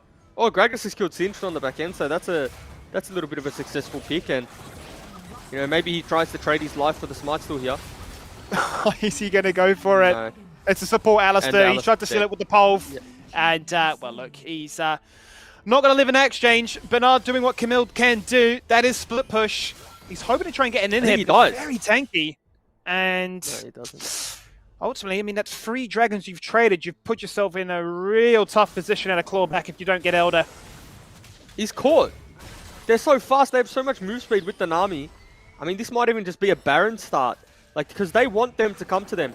They want the 5v5. They want the team fight. Gragas is bot lane as well. It feels like this is almost uncontestable. This is gone. I mean, it completely shuts down what Camille's hoping to do, right? Between Nami and the Cloud bonus. So much movement speed. Oh! He's just going to get locked in place like this. A single tidal wave catches out Enjoy. He's dead again. And now, Sorry wants himself another. They'll get the Baron. They'll have all their members. Another surrender vote fails because they want more kills. Cat the KDA send a message and showcase that He2E Gaming deserve to be in that top 4 playoff run. Yeah, this feels like a little bit of a diffy in the mid, right? Sorry's just had such a huge performance, and he's been set up for success by his team, rather. You know, Disney, some really good tidal waves on that Nami, but sorry with the 1v2 outplay, how could we forget? And the damage that he's just outputting, it's so hard for Enjoy to play the game. I mean, as soon as he gets hit by any form of CC, he's as good as dead because the Yasuo's got that finger on the trigger. And Okay, Bernard, I see what you're up to, but I'm not sure really what the end goal is here. A tactical sweep, and then you just concede your life hugging the wall. Seen stranger things, Jubes, but I think that really does answer our question as to where's the mental at. Yeah, tactical sweep into tactical death. I guess that's how we will put it, and that's all we'll say about that one. And so, yeah, pretty methodical game so far from He2E Gaming. They've never really put themselves in harm's way. It's been relatively clean. A couple times, you know, maybe they've been called out once or twice, but for the most part, it's just been, you know, turret reset, dragon reset, Baron, and yeah, there's never any danger, I guess, of them losing this one like JapanX FanClub lost last game. Yeah, they're going to collapse on this bot turret to enjoy in a little bit of no man's land. Going to be hard for him to disengage this one. Yeah, he's grounded, so he couldn't flash at the first go. He's going to try and kill him, swing back towards that turret. It just does not matter. Once again, Fly just finding so much success with the knock-up. He's locked them all in place. They've still got the Baron buff. They can look to try and find a second inhib with this power play. They're going to say, you know what, we're going to look to try and find more. Tidal Wave to open things up. Then they flip it with the Singe. They find themselves the kill and allow Yasuo to actually find more kills even without using his ultimate. It was on cooldown. He's popped the GA. They're disrespecting him in the fountain. Super minions flooding the base. The Nexus exposed, and He2E Gaming get the clean 2-0. Yeah, relatively quick one too, all things considered, especially how we saw the first game play out. Yeah, congratulations to He2E Gaming. This feels kind of like, not necessarily the first game, but this second game feels like the form that we saw from them at the first, you know, I guess first week of the tournament. And 2-0 and a lot of momentum and a lot of confidence to take into next. A lot of confidence, as you say, and they'll be hoping on some good results elsewhere to try and put themselves in a position where they can advance on through. Let's break down the scoreboard. As you can see here, the MVP for He2E Gaming has been given towards Puka. Very critical of him in the early phases there, saying it wasn't achieving too much, but by the time he rotated through the mid, that initial triple kill, at the end of the day, he's finished here 8-1-11, the most damage in the game, the most structures taken. He really was a force to be reckoned with, and he was really looking to try and catch him towards Sorry, who, in his own right, you know, most gold, most damage, and most minions. He was fed, but it feels like Puka just added a fraction more. Yeah, and it feels too, though, with the way that He2E Gaming play the game, you have to give credit to all members. I mean, it was a very good performance from Disney. Like, to be honest with you, I was looking at the Nami tidal waves, even the bubbles, and I thought, wow, this is actually a little bit of a clinic. So it's good to see that it was able to play the Nami into somewhat of a volatile lane, something where he's very gankable. There's a lot of CC, but they got out relatively unscathed. They did lose the turret. However, he was able to come to the group, come to the team fights, come to the Dragons, and be crucial in his team's victory. I think Trip's going to be frustrated with that one. He picks up the SVP on this occasion. A lot of the times the explosive casks were nice, but it felt by the time it had been deployed, multiple members had already died, right? There was that fantastic split apart, but there was just no follow-up, right? He's got himself a Lichbane, a Leandris. What more can he do? And, I mean, you're going to sort of see it here from the gold comparison, but mainly from the item disparity, that it was a tall order for them to try and catch up on this occasion. And, I mean, we're going to return back to the Singe point. It's been banned a few times in this competition. Now we actually get to see it in action. And whilst it isn't your conventional proxying, it's still achieved so much when it came to grouping up as 5. I mean, the Singe look good. The Singe look really good. The goo that he throws on the ground just catches so many people off guard. They can't use the flash. They can't use the mobility ability that they have, right? Kai'Sa couldn't ultimate. Kai'Sa couldn't flash. And I feel like, you know, that was the kind of the picture that was painted, at least in the mid game, was Grey Cloud consistently using that flip to start the team fight and really just get a crucial member into the rest of the team. Interesting for me here, Skimmy, is Trip actually did a significant amount of damage in this game. I mean, he did 17. Well, we'll round up to 18k. The most on his team, and you know, when he's doing more damage than a Camille, Oriana, and a Kai'Sa, you have to say a little bit unlucky there for him. Yeah, and hence why we return to that point about how much of an impact he had. He participated in the most team fights of this game, and as we saw, really was trying to break apart the Wombo that really established itself with Sorry, the highest level in the game, the most damage in the game, really a threat to be reckoned with. So a game that JapanX will be looking back on, a series really that they'll be looking on and thinking, how it all went so wrong to start off with a 10k lead that they just weren't able to close out, and gifted an opportunity for He2E to gain momentum and ultimately get a clean 2-0. So that'll do it for this one. We'll have ourselves a replay in just a second, some key moments during this series. But for me, Jubes, I mean, you're looking at this team now, you're starting to think, okay, you can a lot of buzz around them, and whilst they aren't, in that top one discussion, they are certainly knocking on the door to try and wrestle up with the big dogs. Yeah, they definitely are, and we can break it down a little bit as we head into the highlights, and the highlights will be here. So starts off here. I mean, it's just such a clean, clinical team fight. The Corky package is so good, creates a lot of space, and then it's just the cleanup here from Sorry. I mean, it feels like both solo lanes benefited so big or so much from this Dragon fight, and they were able to swing it into the rest of the game. And for me, this is the turning point here, where Yasuo is able to pick up a 1v2, followed by this. I mean, it is just going to be an uphill battle when your Yasuo can get 1v2s like that. He was just picking them apart, really, and Trip, whilst he was always in the right place at the right time to try and find those trades back, by that point the momentum was far too gone. And whilst it wasn't the biggest goal lead, it definitely felt bigger than it was. You're seeing moments of magic and madness, really polar opposites on either side of the coin, as JapanX had a bit of desperation trying to force their hand and trying to find these fights. That the game was really starting to get out of control.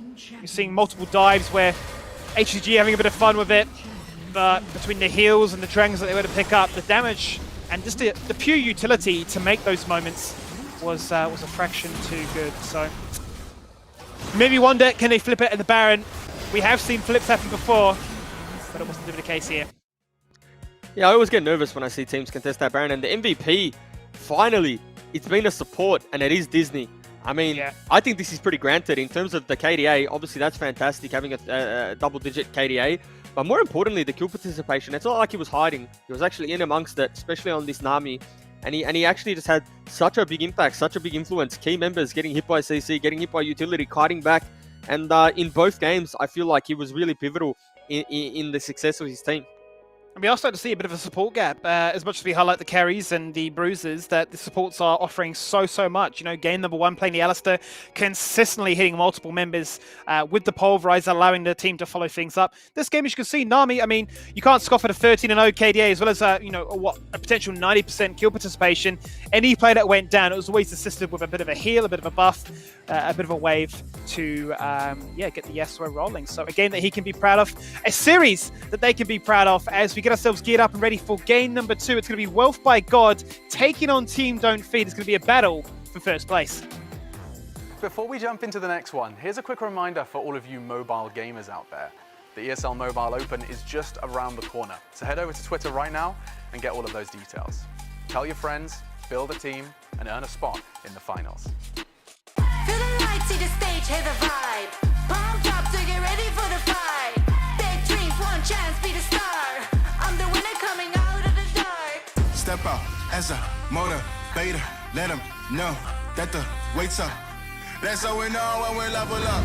Ay, that's how we know when we level up. Level up. All we know about is level up. Are we ready not to level up? You know we fall and we get up. Level up. All we know about is level up. Are we ready not to level up? It's time, get up. Back against the wall, still I'm standing tall. Know about the ball, I got my fan with me. That's how we know when we level up. Yeah, that's how we know when we level up. Level up. All we know about is level up. Are we ready not to level up? You know we fall and we get up. It's time, get up.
look into your eyes, I see the colors of your soul, and I recognize every single line, every single roadblock. We are two hearts that beat in time, and the towers looking down all night, blocking out the sun that we need. Maybe we can change our stripes and colors. You're the only one I see. And I take it all or nothing at all. Driving through the night till I met you. Before we jump into the next one, here's a quick reminder for all of you mobile gamers out there. The ESL Mobile Open is just around the corner, so head over to Twitter right now and get all of those details. Tell your friends, build a team, and earn a spot in the finals. Feel the light, see the stage, hear the vibe. Pumped up to get ready for the fight. Big dreams, one chance, be the star. I'm the winner coming out of the dark. Step out as a motivator. Let them know that the weight's up. That's how we know when we level up. Hey, that's how we know when we level up. Level up. All we know about is level up. Are we ready not to level up? You know we fall and we get up. Level up. All we know about is level up. Are we ready not to level up? It's time, get up. Back against the wall, still I'm standing tall. Know about the ball, I got my fan with me. That's how we know when we level up. Yeah, that's how we know when we level up. Level up. All we know about is level up. Are we ready not to level up? You know we fall and we get up. It's time, get up.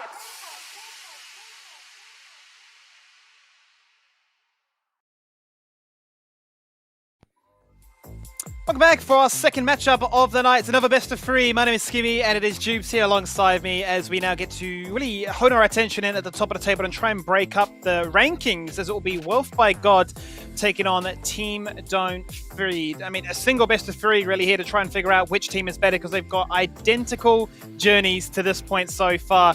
Both at 15 points, both 5-1, only dropped a single game. And as far as their series are concerned, they've all had one game or one series go to 2-1, one defeat. Otherwise, it's been clean 2-0s across the board here, Juice. So this one should be a bit of a decider to try and break up the pack and sort of understand truly who's the best team in OS so far. Yeah, obviously we'll be expecting 3 games with this one. You know, obviously with the way that these two teams operate and I guess the lanes that they even play through being very mid lane focused, we would be surprised not to see kind of a clash of heads, a clash of styles, and seeing this one go to 3, like we said. So, I mean, these two teams in particular, evenly matched across the board, both losing and one game, like you said. And, I mean, I'm excited to see it. I mean, this is probably, this could be a preview of maybe even another rematch. Yeah, another rematch, potentially a preview of the grand final. Let's hone in on some of these teams in particular. Team Don't Feed. They had that banger up against the YouTube game that you just saw on your stream. They had a 2-game fiesta, 25 minutes and 27 minutes respectively. Vamos seems to be the key carry for them, getting MVP in both games as an Oceania as well as the Corky. But he's buffed up by a lot of strong members across the board. Keith in the top lane, fantastic tank player. Master in the jungle, ever so present. Vamos, as we already highlight. Thatsuno as the AD carry and Yanni as the support. And in that particular series, it was Thatsuno that picked up the MVP for the series. So they are certainly stacked across the board here, Juice. But let's bring up that second roster. Who is their opponent here tonight? Wealth by God, who we got a bit of an introduction to last week. They had the Fresh Draven bot lane, which got us excited. They got Carnage there in the top lane that played the Renekton 2v1ing. He then played the Kennen as well. Did it again. Barga as their jungler played that fantastic Jarvan game with the GA and never died once. William Jai played back-to-back Oriana games and whilst had, I think it was like an 0-0-12 performance in game number 1, certainly popped off with the kills in game number 2. And as you can see, that is their bot lane and M-Gods and Gold Hammer. And this is a team that had very convincing 13-minute back-to-back victories. And I think a team that could have sort of stole our heart for early game aggression, you'd have to say. Yeah, I mean, they showed us a lot of champions that we hadn't seen yet. I guess that's why we were such big fans of the way that they played the game. I mean, the Thresh, the Draven, super exciting. Obviously, the Thresh was a big one for me. And then more importantly, like, we weren't even looking at the top side of the map and he was just out there 1v2ing. So it was just a complete domination. And I think that's the one team that we've seen the least of in terms of screen time. So yeah. I'm just keen to see, you know, what more we get from them. What other champs do they have that people don't play? And, You know, are they just going to be that team that no matter who they come up against, they just dominate, and it's going to be a quick night again? So, I mean, it's all up in the air, and it's all up for TDF to kind of you know, get a footing of this game, get a hold early, and maybe not fall victim to the Thresh, to the Draven, to giving away the Renekton. Yeah, it feels like they have slightly different styles of play, right? We mentioned how, you know, WBG want to be aggressive, want to try and, you know, trade you in those early stages before those objectives spawn and decide, you know, we are a better team. Whereas Team Don't Feed, we have seen quite resilient to go to distance in a match and showcase that they have the ability to close out things if contested. So I suppose the predictions go out. Will this go to 3 games? Will this be a quick night here with not only the matches, but also the series as a whole? We'll get to see what the ban pick phase presents us with as TDF start off on blue side. Funny how week upon week there's different variations of the meta, different priorities. Obviously the Darius being one that we didn't necessarily see banned every week, but getting banned against Keith here. Obviously Corki being taken off I think is a good option here because the Dragon and the team fight that presence you get from having that Corki available is just so strong. Galio, another one that only some teams play. Only some teams play that in the top lane. So that one's obviously off the board as well, and looks like it's going to be a first pick Diana. First pick Diana, not too bad at all. Certainly gives you a comp that can be still, once again, flexible, as you highlight for a few of those champions, but it does mean that Carnage once again gets that Renekton. It got played once, banned the next game. He's just a little bit too comfortable on this champion. And you've also given William that Orianna again, so we've yet to really see these two players be challenged at all on their key picks. No, we haven't, but guess what we're seeing is a little bit of a different composition here from Team Don't Feed, right? They got the Diana, the Camille, and the Lulu makes a lot of sense because these two particular champs are going to be diving backline, and they're going to need a little bit of assistance, and Lulu can sometimes offer that buffer between life and death. Obviously, they'll probably have some stopwatches too to top that one off, so across the board, so far so good. Braum being the answer into the Lulu, you have to say, it's not been the most successful, but if you pair that with the Lucian, it does become some sort of a kill lane, right? If you ever land the Frost onto the Lulu, you're able to follow that one up with quick proc, quick stun, passive damage, potentially have lethal. So early aggression by the looks of things from Wealth by God, but I mean, what did we expect? You know, they showed us the Draven, they're showing us these early lanes that they want to win. I mean, Renekton is there to win lane. Same for the spot lane, right? You talk about Braum being played into an Enchanter, a bit of a counter pick in that regard, but if you do have it with Lucian, it is the strongest iteration of it, right? So you're looking to say, you get yourself a poke lane, Lulu and Ezreal, fantastic, but we're looking to try and lay down the law very early on, get some kills, and then also answer back with a Tryndamere. Keith has played so many games as this Garen, but a Tryndamere we're yet to see, and I mean, this will be an exciting jungle matchup. Yeah, I mean, it does look like it is going to be the Tryndamere in the jungle. Obviously, they can swap, but so it's going to be two polarizing styles, right? The Camille's probably going to look to get a lot done early, and the Tryndamere is going to look to maybe farm for level 6. Potentially, then you can set up dives on bot lane turret using that Tryndamere ultimate to tank a lot of aggro that you wouldn't have the chance to do so. So we'll have to see how they operate with the Tryndamere. I mean, it's definitely a niche pick, something that we haven't seen. Well, this is the first time seeing it, to be honest, in the jungle.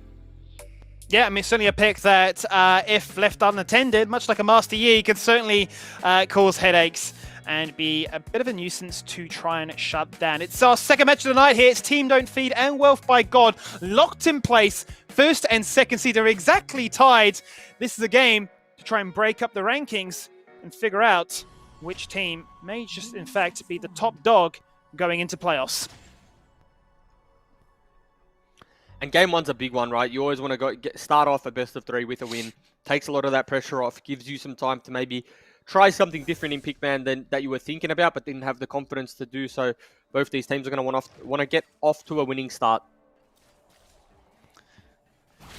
Well, we know how fantastic William is on this Orianna, but Vamos has been the key carry for TDF in a lot of their games as well. Playing a Diana, wants to be aggressive, could be bullied from afar here from the poke sustain that an Orianna can present you with, so you have to put a bit of attention to that late and see how he plays this one out. If he can look to try and get that cheeky solo kill and alleviate pressure elsewhere in the map for his team. How does bot lane in particular will play out, given that you have gone for the Braum Lucian? Will you find that uptime onto a very strong bot lane and Team Don't Feed as well? I guess top lane is where all the action goes because Carnage is that aggressive laner, and we have seen multiple times Keith build tank and out-damage his lane partner. I was going to say, Garen is kind of that, it feels like Garen is that nullifier, right? Like, Garen allows you not to lose any lanes too hard, as we see him pick up the fruit, and it looks like it's just going to be a trade of fruit, so they're trading quite heavily already, and maybe we'll see some fireworks up here. Yeah, very aggressive trade, isn't it? Both have flash, no summoners were burnt. The big difference has to be, though, that Keith has barrier, Carnage has ignite. So a trade that brought them both down to roughly 10% will be used to get themselves some fruit instead. Bit of a trade here, bit of a fight over that first crab of the game. They're already onto the Tryndamere. Barger in trouble, doesn't have enough sustain, doesn't have an ultimate, and that's just an easy picking. Very fragile in the only moments. And an easy quick rotation from Vamos ensures that TDF get first blood. Yeah, and that was a nice pickup there. I mean, it's not often that we see teams fight over crabs and actually have, you know, a first blood over it. But in this instance, when you have the Camille, I mean, it's such a strong champ in the early game, in the jungle at least, because of the mobility, the CC, and the utility that you have. So it's going to get a double crab as well as the first blood. That's a very big start. Very big start. Offers up a lot of vision, information for top and bot lane to then play around, right, and sort of stem the aggression. Well, he's level 5 as well now, so he has that Hextech ultimatum. He's ahead of solo lanes. Yeah, it's crazy. I mean, it's a whole lot of experience, right? When you do pick up that Scuttle Crab, it's really the dream, and why we've seen a lot of people actually die for the Crab, flash for it as well. Pretty much all in for it, and flip the game very early on, so... What can he do with this early ultimate? He is hanging around in the bot lane so far, looking for a hex shot, jumps in, tactical sweep to slow them down. He's locked in place, Goldhammer, and now he's got himself the culling. He's looking to try and trade back. Goldhammer has survived. The culling will prevent them looking to find a kill. They won't dive, but everyone will survive. Well, that's a pretty big win, the fact that they're able to survive that gank, because, I mean, that's almost like a guaranteed kill with the... Oh, I thought maybe the ultimate's going to get the Braum there, but managed to channel the base in time. But yeah, obviously surviving that first gank, surviving is crucial, is important. You know, they did get Lulu's heal as well, so it is just the extra flash that was burnt, but obviously you got to be happy with that. And looks like Bagger is being counter-jungled by his mid laner as well. You talk about jungle tax when they rock up to a lane and take your cannon. Well, this is the opposite of that.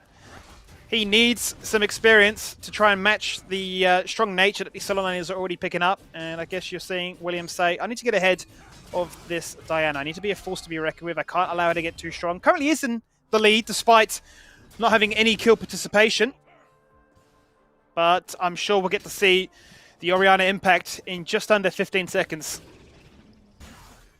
Yeah, and it is just the nature of a range versus melee matchup. Like, you're inevitably going to win the early levels. You know, but they both mid laners now have their first item completed. Dragon is spawning, top laners are channeling their base, and it looks like we might just see a trade. Tryndamere is starting this Herald, and it's really well spotted by Keith. Vision on it, and then a ward to follow, so instantly pulling them off this one. TDF actually doing such a good job here, Juves. They've picked up the Dragon. The True Shot Barrage went out to double down damage onto this one, also continue vision as well. And they might, depending on how this fight plays out, be able to sneak away both. The Herald does get engaged, a flash away there from Vamos, out the fight, double summoners burnt.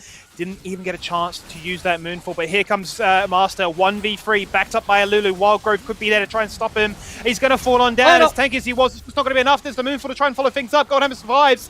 So many members falling on down, but many members still topped up and healthy. No one's actually died, despite blinking health bars on both teams.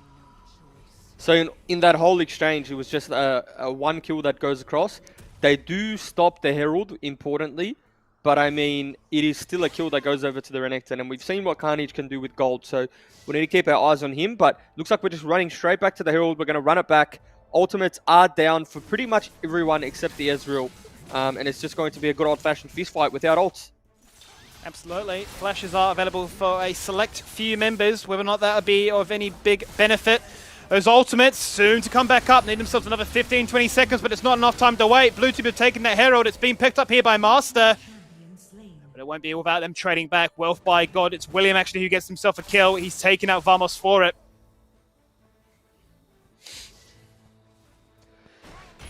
Again, probably a big, not a big win, rather. A little win there for TDF. They do get the Herald. You know, are they going to lose the first turret for it, though? Because that's what will be important. You know, it's no good getting the Herald if you're going to lose first turret anyway.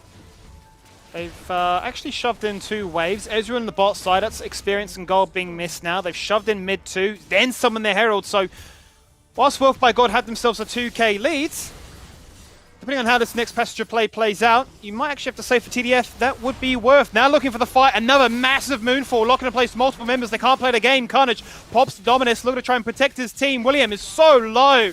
Barger has, well, he has the ultimate, but he doesn't really want to burn it unless it's absolutely necessary. And M Gods will Oh! try and scare them off here with the culling, as that was a little bit close there. We're seeing the value from this Lulu pick, right? The Lulu Camille synergy. Master just goes in with reckless abandon because he knows he has the Lulu backing him up. And I mean, time and time again, it's been pretty well executed. And they've managed to find the pick. And more importantly, they pick the turret up off the back end of that. And they take the gold lead again. Dragon in their favor as well. The entire thing was worth, wasn't it, really? I mean, TDF had traded, but they're going to be very happy that, you know, Wealth by God have forced their hand topside and actually lost out on a map sense. Yeah, and it's actually a Blade of the Ronkin Renekton too, which something is that we don't see that all of the time, but it does feel like, you know, if he's going to have any success into this Garen, he's going to need a little bit of help, and this is the way that he's going, the way that he's building. Blade of the Rune King actually across the board, even with Tryndamere picking it up. Yes, good talking point. We have seen Black Cleaver be rushed the majority of the time, the armor shred, the movement speed ability, but we're seeing how aggressive those trading patterns have been topside, that he's opting for a bit more of that shred and sustain. Not going to be as reliant then on the honey fruit in this game. You do feel like the sustain is the important one. Yeah. I feel like the game is going to blow open next Dragon, because it does feel like that both of these teams aren't going to be happy to give this one away. And I mean, just the composition that TDF have with the Camille, with the Lulu, the big front line as well, they're not going to, you know, they're going to want to fight that. And the same with, you know, Wealth by God. It feels like the last few team fights, they've had a little bit of a success. They're feeling pretty comfortable and confident now with the Oriana on those, everyone on those one items. And as we say that, they've taken their positions around this Dragon. Well, the gold that does separate these two, it is Master that has the jump over the Tryndamere. Opposite is then Carnage has a 1k lead over Keith's Garen. So those would be the big champs to focus, you'd have to say here. That second Dragon has spawned. It will be WBG running onto it first. Master in the area, hook shots in, looking for the hexagon to him. Actually steals it away as well. You could have asked for better. A Moonfall to follow, and the damage is there. Wild Growth will top him up long enough to find that kill, but he's done what he needed. He's found his team, 2 dragons, and now they can disengage away. You take that trade, right? You lose the team fight overall. No, sorry, you win the team fight overall and you win the dragon. My mistake. You get the Braum, you kill Tryndamere on the back end, and you're able to get the drag. That's 2 to your name, and you've picked up even grown that gold lead just a little bit more. So that's a really well executed team fight, and you have to say the MVP of these team fights is Vamos at the moment. The moonfalls that he's getting off are just wreaking havoc on the backline. Yeah, it just seems to be outplaying what the Shockwave can present. Too much CC for them to deal with when the Camille and the Dyna jump in. And as you say, right on the money, Yanni just putting in a lot of work as this Lulu to keep people locked in place. We're going to run it back with that team fight once again, because it all starts with a Hex Tech and then the steal with the Smite. Yeah, the Lulu ultimate goes on to the Camille again, so this is obviously a tried and true strategy. Camille does fall down, but keeping her alive for, 2 to 3 seconds longer is just crucial to winning that team fight like they did. So it does feel like, it's a bit of, that's a no, Ezreal, you're on your own, buddy. You need to kite this one out as best as you can, because I'm never going to ult anyone besides Vamos or Master. He seems pretty well protected, though. He's yet to really feel the wrath of any opposition go towards him and pick him apart. So be happy as it stands so far. Vamos has now just picked up that Nash's too, so going to buff up his sustained damage greatly, as the Ardent Sensor is there too. So if they can find themselves these prolonged fights, the Wombo Burst isn't enough, then they've certainly got enough trading potential to try and keep up with Wealth by God. We've yet to really see, even a Tryndamere pop off and be as oppressive as you'd imagine it would be drafted for. And we didn't get the truly aggressive bot lane aggression that the Braum and Lucian could present. So maybe a few alarm bells ringing, as they have got a composition that wants to try and snowball early. You would be a little bit scared to see what TDF have managed to achieve this early on. That's my concern for their composition, and you hit the nail on the head, was that they actually haven't won the early game, and it feels like they have the better early game, right? And so then you run into the scaling of the Lulu, the scaling of the Garen being that big front line. Obviously Camille, Ezreal and Diana, it just feels like across the board they sort of get outscaled. And, what does success look like for Wealth by God, and when are they going to find that? Because 2 dragons down, maybe you get the Baron. Obviously that kind of is a little bit of a, what do you want to call it? A little bit of an equalizer. But yeah, until then, they're playing at a little bit of a deficit. Biding their time right now. They're going to try and keep this gold lead within touching distance. It's 3,000 in favor here of TDF. They've caught out Trindamir, locked him in place. He has the ultimate, working his way out of this Hextech ultimatum right now. He's so fragile. He's going to spin to win away. Burns the rage, gives himself a little bit of HP back. True shot barrage. Oh, so close, but not close enough. As they dash across from the Grom into the river and try and find another, but it's only Keith that fell on down. Surprise. I was going to say, but look how tanky Keith is. Like, he was taking no damage from M-Gods there, and he's actually not a weak boy on that Lucian, right? Like, he's 0-3, and so while they find that kill, they do close the gold lead a little bit, but it's not a substantial thing, right? It's nothing that's going to lead into anything other than just that pick, a little bit of time farming, potentially picking up the crab here, but I mean, Vamos is still looking. Certainly is. He's hunting and hungry for kills. Really wants to blow this game wide open and say that we know if we can beat you early, there's no way you can beat us late. They found Barger again. It's a bit of deja vu, same spot, but this time a far different outcome. There's the true shot barrage to really make it deja vu, but Master guarantees the kill for himself. Dragon's up now too, so not only is he just dead, but they don't even have a jungler to contest for that smite, and it does look like they're going to give away the third one. And I mean, Skimmy, if I'm being completely honest, I mean, we're pressed to really find the value of the Trindamir in this game. Yeah. From the very get-go, top crab, it's fallen down, and it hasn't really looked like it's been able to recover from that point. You're starting to see the aftermath from that. TDF, 12 minutes in here, back-to-back Dragons. They've got 3 to their name. If they can get the Elder as well, it feels as good as done, and that's only with a 3k lead here for TDF, but just the momentum of the game, what you feel is inevitable, is that TDF are in such strong control of this match. Yeah, it does feel like it's their game to lose, doesn't it? I mean, they have control of the Dragons, and it feels like the next objective that they're going to pivot towards is going to be this top lane turret, potentially even this Baron. We'll have to see if Vamos can win this 1v1 against Carnage, because that'll be crucial for picking up that objective. What can Carnage do? He made such a name for himself last week. He's been in situations like this 1v2, but knowing the state of the game, isn't willing to take that trade, even though he's got teammates backing him up. Third turret found here by TDF. All the tier 1's broken. It feels like the next, or the only real possible objective is either waiting for this Dragon to spawn, or going for the Baron. Baron can be quite risky, because obviously tanking that one, starting it up, funneling into that position, really leaves yourself open for a very big shockwave, so they need to be careful. And you know, if we do know anything about TDF, is they're going to play the game out methodically, and they probably will just end up waiting for this Dragon, because again, they're in no rush, they don't get outscaled, you know, there's no pressure on them to really force anything.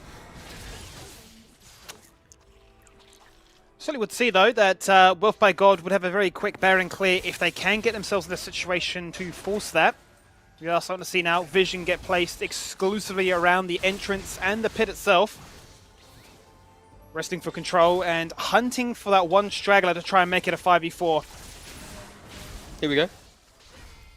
Good damage here from Oceania though, kiting back very well on William. He's going to be crucial if they are to win a team fight, right? He's going to be able to need to really space quite well with those abilities, and the Baron has been started. There is a ward on it. I don't think they know that, Skimmy, and Vamos is taking a lot of damage. TDF do it pretty quickly as well. The redemption goes on down. M-God's looking for the damage. Shockwave was burnt nice and early, padding their health bars low. Culling also burnt, but not really finding much. But they have stopped the Baron. They can get back to the wave and hope to force TDF back to get some pressure of their own. It was an aggressive shift forward from Datano, and he actually had to instantaneously burn the flash because William was on par with, or on point rather, with that shockwave. So again, it's not a big lead at all. I think Wealth by God have actually done a pretty good job to remain in touching distance, especially with how the kind of this game has played out in terms of neutral objectives, but also the momentum in these team fights. But yeah, Baron is one of those kind of volatile objectives that the team that starts it really is at a deficit, and that's kind of what we saw there. So it really does look like we'll have to just bite out for this Dragon. Red Dragon, the all-important Cloud Elder is not too far away. That'll just give teams so much mobility, especially TDF given the amount of stacks they have already. At that point, nowhere on the map is safe. You can have vision, but you will well and truly just get run down. And a composition that has already so much mobility packed into it, I mean, at that point, it feels as good as gone. So this Elder up in 20 seconds now, a must-win fight for WBG. You can see them forensically resetting back to base, picking up anything they can to get that slight killer advantage. We'll get to see how they can play this one. Yeah, and I mean, 7 seconds till this one spawns, so it's even going to be tough to walk in here because you walk in through these corridors, walk in through these chokes, it's just the perfect angle for this Diana. I mean, even here, he can play goalkeeper if he really wanted to, if the team was ready, but they've actually forced their way in, and now Israel's just having a bit of a field day. Flirting with danger, really, aren't they? It's a battle between the Moonfall and the Shockwave. Who can get the jump first? Who can find the most poke? Because so far, it's Diana actually out-poking. Obviously, the Ezreal can follow things up as well. They've been zoned away, walking into the corridor once again. Vamos hunting that dream situation. The Elder already down to 50%. Vamos continuing to rain damage across. Carnage flashing on forward. The calendar follow things up. The dominance active. People going golden, hoping to pick up this trade. The Moonfall is absolutely insane. But Wealth by God have managed to steal away the Cloud Soul. Finally, M-Gods gets himself onto the score sheet. And what a time for Lucian to pop off. A quadra kill in one team fight. Yeah, just a perfect team fight from Wealth by God. I mean, that was the flash stun from Carnage, and the presence of mind from Carnage to go on Vamos there, he rooted him in place, pretty much put him on lethal, so Lulu needed to decide who to ultimate, and then the value in the Moonfall, yeah, it was a good one, but it wasn't a great one, and that was because of Carnage. M-Gods was untouched on the back end. He was actually just skirting around the kind of terrain from the Dragon, and he managed to, I guess, clean up 4 members as you see him get the quadra kill. Just a fantastic team fight. So you see here, on the back end, he still gets hit by it, but there's no threat from anywhere else or anyone else. And Tryndamere was just soaking up so much damage within that ult, and all of a sudden there's an open base and open nexus. What a phenomenal turn of events. TDF, the team that just looked so well in control. A moment to flip the game on its head, and Wealth by God answered the call and say, we can do this. And it felt like if they hadn't won that one, the game was as good as done. But what a turn of events. They've picked up the Elder, they've then gone to Baron, and ultimately got the Ace and minions, or super minions now, in the mid lane too. And this game has just got a whole lot more exciting. Yeah, and I mean, now you have a Tryndamere that, with the ultimate, that can look for a backdoor even, or not even necessarily a backdoor, but if it comes down to hitting a Nexus, yes, that's the survivability, and now Oriana's in a point of power, and whilst we said that TDF probably do outscale, I mean, if you just teamfight better and execute better, then scaling doesn't necessarily matter, and that's what it feels like Wealth by God have done here.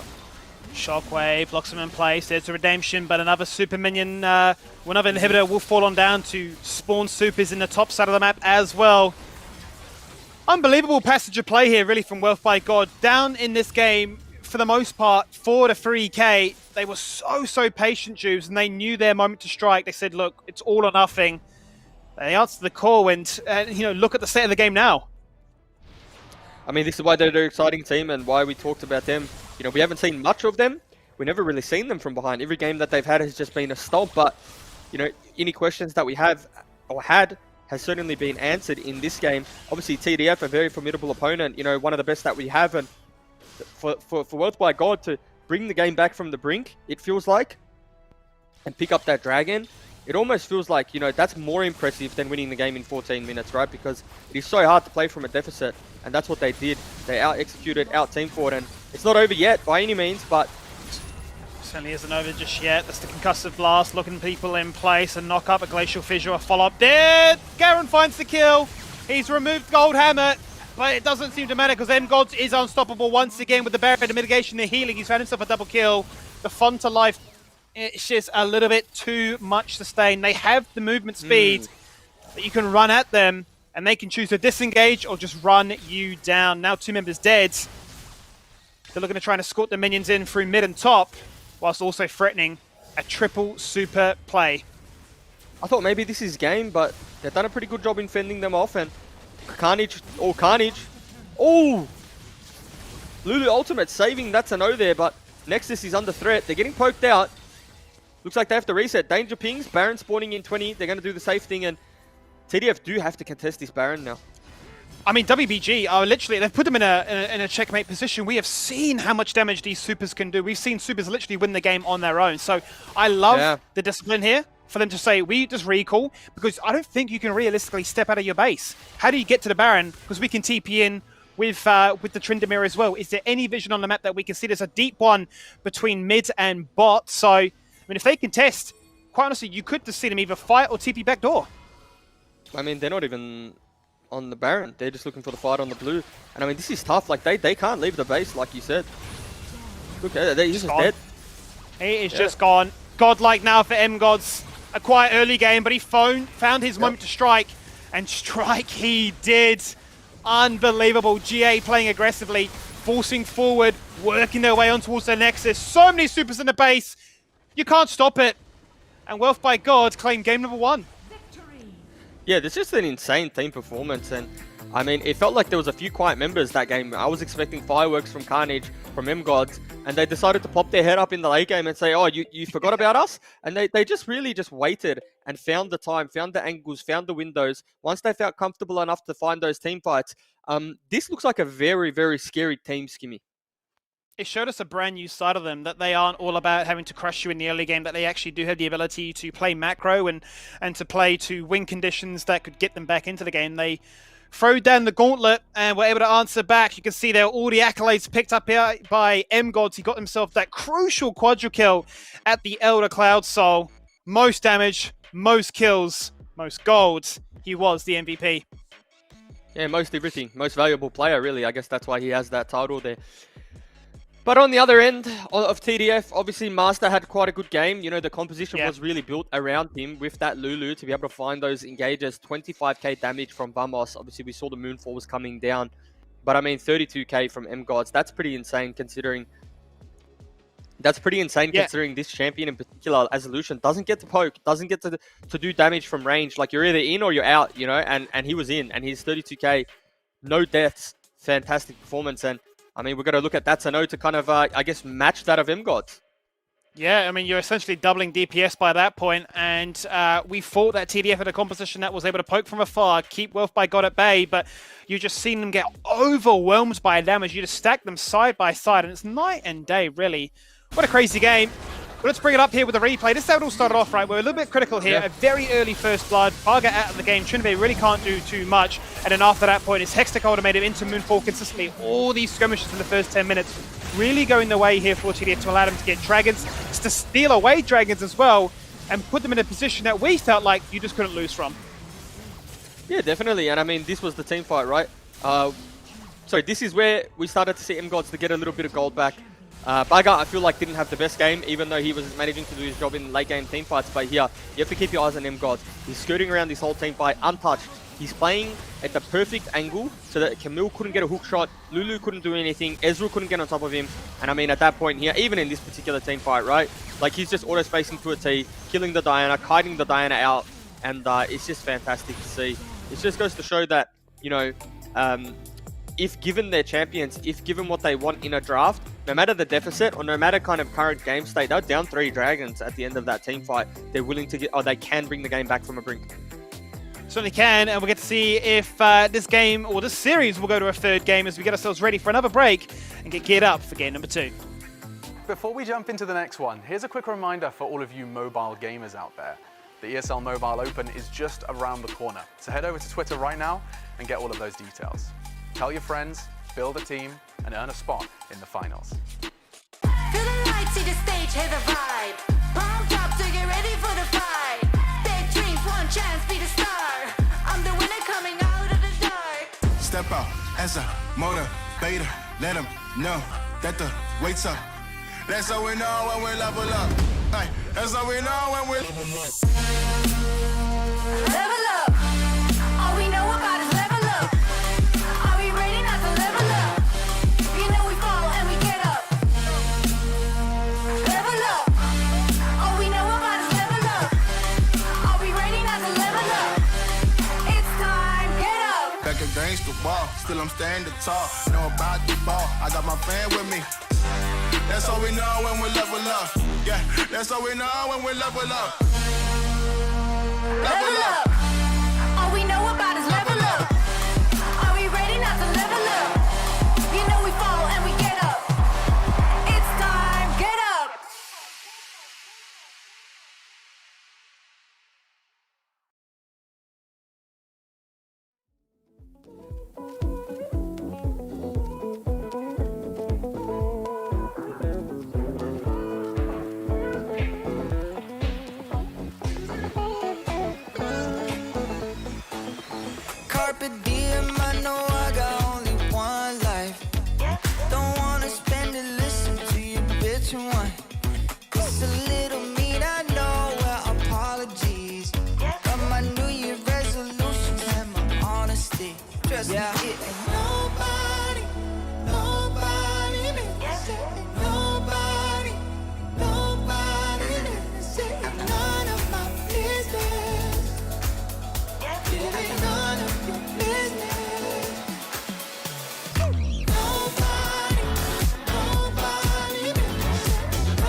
back on the same excuses. I think it's getting old. I ain't your therapist, I ain't your measure. Hey, oh, can't really tell you anything you don't already know.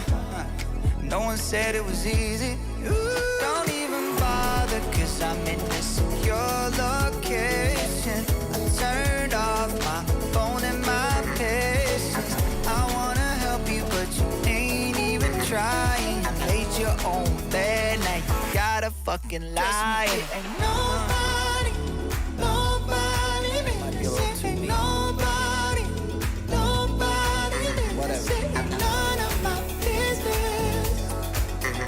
It ain't none of my business. Nobody, nobody been saying nobody, nobody been saying none of my business. It ain't none of your business.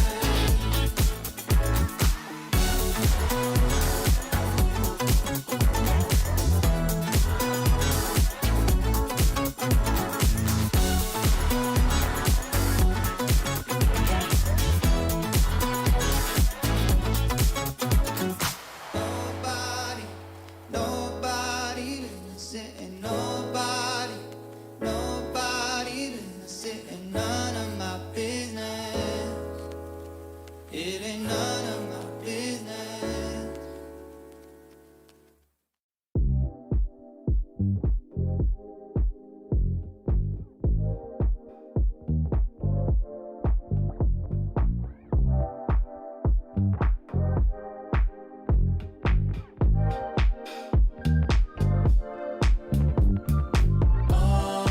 Ready, let's go. Cause you know how we roll.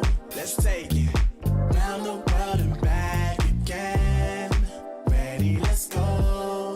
Cause you know, like I know, we'll take it round and round. You know Mark, South Stuff, South Stuff. Types that never let you double cross them.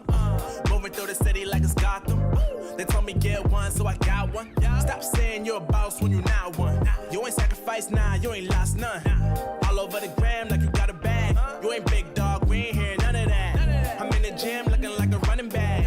How you know the flow, got 'em coming back. Who I was in the past, I'm unattached. Only focus in this moment is bringing the summer back. Oh, respect my grind, elevate souls and I spread good vibes. Young divine, you know I gotta shine. Raise your hands for a good time. Aight. Vibe until the morning, sleep until the noon. You said that you want it, so I got it for you. Before we jump into the next one, here's a quick reminder for all of you mobile gamers out there. The ESL Mobile Open is just around the corner, so head over to Twitter right now and get all of those details. Tell your friends, build a team, and earn a spot in the finals. Feel the light, see the stage, hear the vibe. Pumped up to get ready for the fight. Big dreams, one chance, be the star. I'm the winner coming out of the dark. Step out as a motivator. Let them know that the weight's up. That's how we know when we level up. Hey, that's how we know when we level up.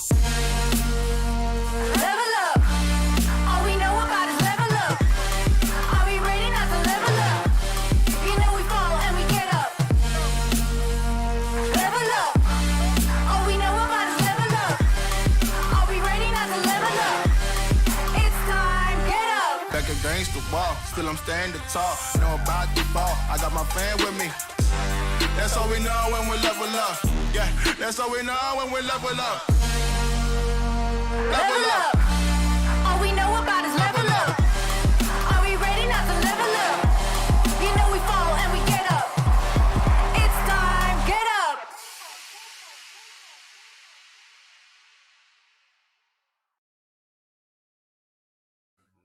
It's a battle at the top of the table here between Wealth by God and Team Don't Feed. And Wealth by God, well, it wasn't looking too sharp for them in the early game. We were wondering what they could do. And in the face of danger, they managed to actually steal away the Elder Soul and ultimately win the game from that position there. Wealth by God then leading this best of 3, 1-0. But Team Don't Feed had a really strong start there, Juves. And I'm thinking there's definitely potential for this game or this series to go to 3.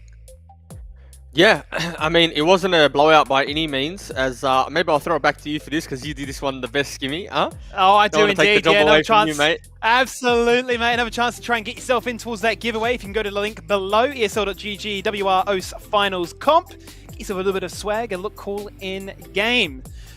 Well, Juice, back to yourself. Can I do that? Suppose. Can I join it? Why not? What if I'm I sure join you it can. right now? Look, I haven't heard any word from producing that we can't do it. Maybe do it live. Maybe let us know. Let the viewers know exactly what's on offer. But My phone's talk about the series. I would. We'll talk about this series, mate, because look, I look back at the fact that Tryndamere didn't really do too much, but by the end, looked insane. Well, it didn't do too much, but he also just created enough space and distance for M-Gods to do his thing, right? Because you think about it, no matter how behind you are on that Tryndamere, you still got that R button. And it's not like anyone can just purely ignore the Tryndamere and walk past, because you are going to get whacked on the head a few times. And that's kind of what happened in the back end there. And they managed, again, to create that space for M-Gods to really just take over the game, because it really was just a takeover from him. It certainly was. You know, when you're drafting a lane that is looking to try and be as aggressive as possible, we didn't really get to see the laning tactics that could have resulted in some cheeky early 2v2s, but it was enough for them to ultimately find it in the latter stages when it truly mattered. It eldered into Barrett into super minions, which meant essentially too much pressure for them to deal with. Let's jump into our second game of the night and see if Wealth by God can get the clean 2-0, or if TDF can answer back. I wonder if we're going to see a change in bans, but so far it's looking pretty steady from what we saw last game. I mean, relatively confident just to run it back, because, well, one team won and the other one should have won, right? And so they're not going to be looking at it from the point of, you know, there was this champ or that champ. It was winnable for both teams. The better team in that particular game did win, but I mean, maybe there's one adaptation there, and that's the Brawn being taken away now. Is. We have seen Natsuno also play the Vayne, very good on that particular champion. Going to return back to the Wukong, which was banned away before, is going to get locked in this time. A bit more of a standard jungle matchup, which would just offer that extra level of consistency. So love to see that picked up here. Nice early here by Barga. Keith going to lock in that Gragas. You would imagine that is a top lane Gragas. Obviously can still be flexed around, but we know how proficient he is on that particular champion. Running through this one nice and quickly. Ziggs picked up. Strong siege. Strong zoning away if Wealth by God look to try and draft a similar composition here, which is force. You know, just run straight at you and look to try and force the fight from there. Ziggs can be a bit of a menace, as well as the Nasus too. We are blitzing through this draft. Yeah, I mean, they don't. I like it. I like it. What it says to me is they know what they want. They've got the thing in mind that they need, and this is what they're picking. Obviously, the Wukong Galio synergy is fantastic. The Renekton that Carnage has been playing has been fantastic, and I mean, M-Gods can play whatever he wants really with Gold Hammer, and they're going to do a fine job. For me, the interesting thing, and I guess this is a first for broadcast again, is the Senna, right? We haven't seen Senna yet. That's being picked up with the Nasus too. Looks like Ziggs is possibly going to be in the mid lane, but we'll have to wait and see. Might be like a Senna Nasus spot lane, Pantheon jungle, Gragas top. So interesting kind of concoction that they've put together. Now TDF are kind of in a do or die game, so they've said, you know what, we'll just we'll roll the dice with this one and give this one a crack. We're going to hit you something a little bit different. Whilst it was poke and out team fighting, the tempo was certainly there. We just feel like, okay, this time around, we're going to hit you with too much poke, too much CC, and too much nullifying potential, right? You talk about the slow that Nasus can provide, completely cancels out anything that a Renekton or the like would be hoping to find. And I think we kind of sort of, you know, saw that with the pivot at the end there from TDF, from the side of Wealth by God by the end there. So let's see, though. It is 1-0 in favour of them. It definitely could go to a game 3. We know that both these teams certainly have the resources and the tools at their disposal. But it all comes down to this match here to close out what has been a really chaotic single round robin. Yeah, chaotic indeed. Obviously, the first series was a 2-0. This one is, I guess, leaning that way now. But you know, the beauty about it is TDF can have something to say about it. And you know, in terms of what they put together in a draft, it makes a lot of sense. You know, they've got to be happy with the combination that they have. There's a lot of utility, a lot of CC that is going to be almost like a guarantee for Vamos if he wants to get that big Mega Inferno bomb. But in saying that, you know, there's a lot of peel in the Galio, in the Wukong, and you know, you got to think of Galio as like that big kind of magic damage, I guess, denier. And so we'll have to see how that one goes. Yeah, absolutely.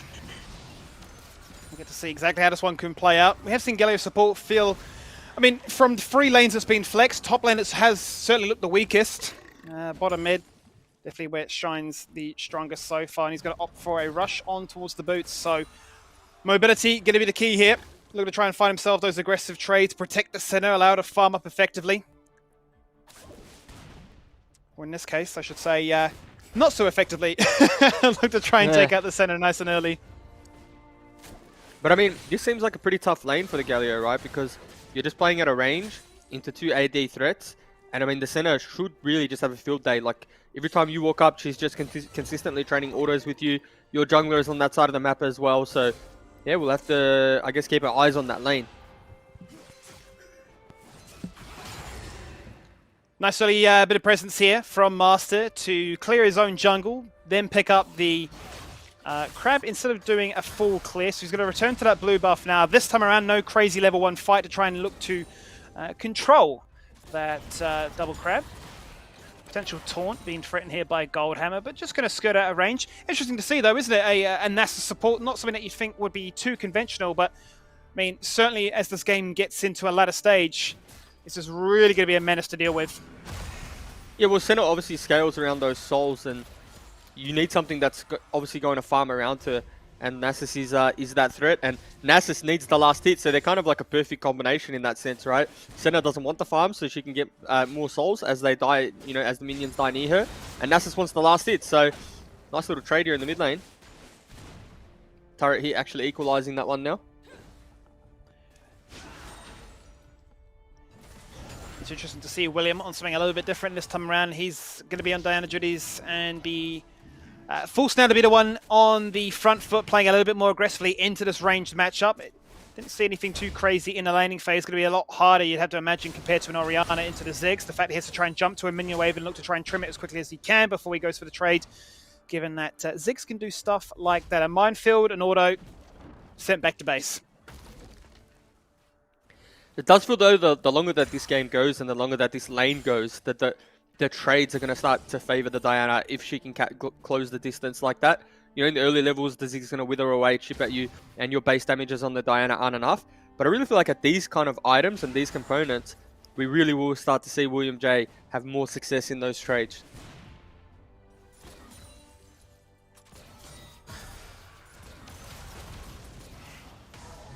Even here, like this lane for Kaiser. I mean, it's certainly working out so far, isn't it? You know, you just hit one of those routes, you've locked in place M-God, sent straight back towards the honey fruit, and that's a no. Is having a grand old time just farming up with those stacks. Siphoning Strike putting in a fair bit of work, and I mean, you just get terrified when a fight does break out. If he's managed to find himself a point of strength by the 10-minute mark, he could look to, you know, triple tap somebody and remove them from the game. Yeah, definitely, and we're actually seeing them now just dance for that dragon control, right? Both teams are there, and it looks like we're going to have our first big 5v5 of the game.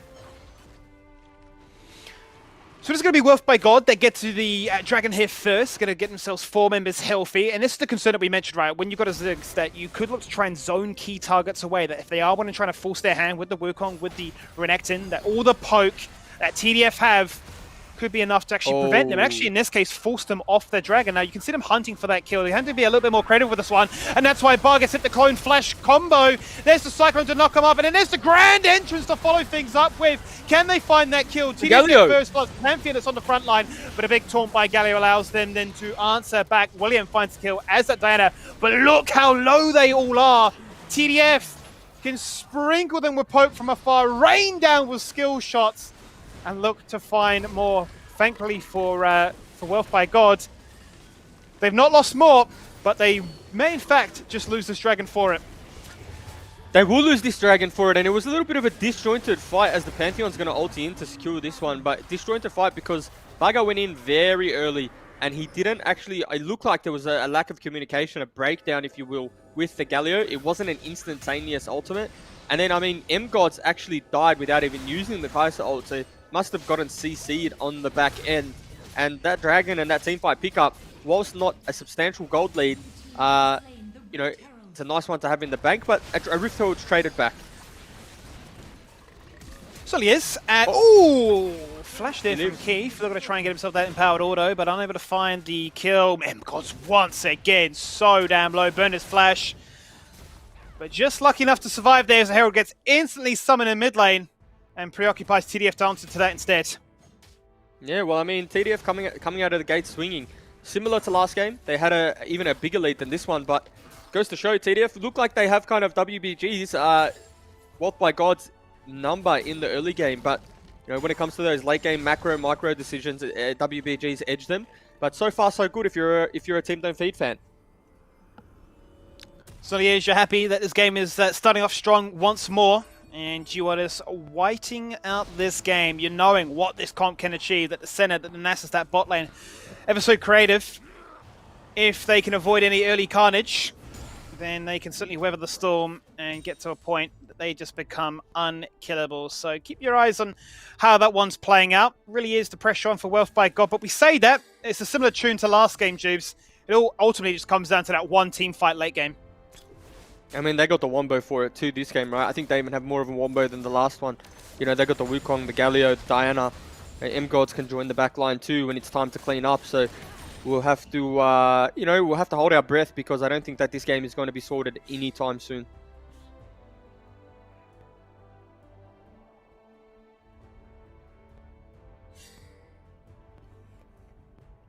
Can see a rush there from the Nasus. He's already picked himself up the empowerment with the redemption.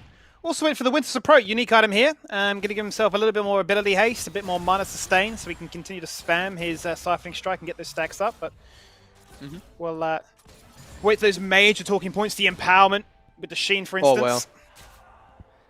The Ziggs is just online at the moment, isn't he? Got the Ludens sitting on the Haunting guys.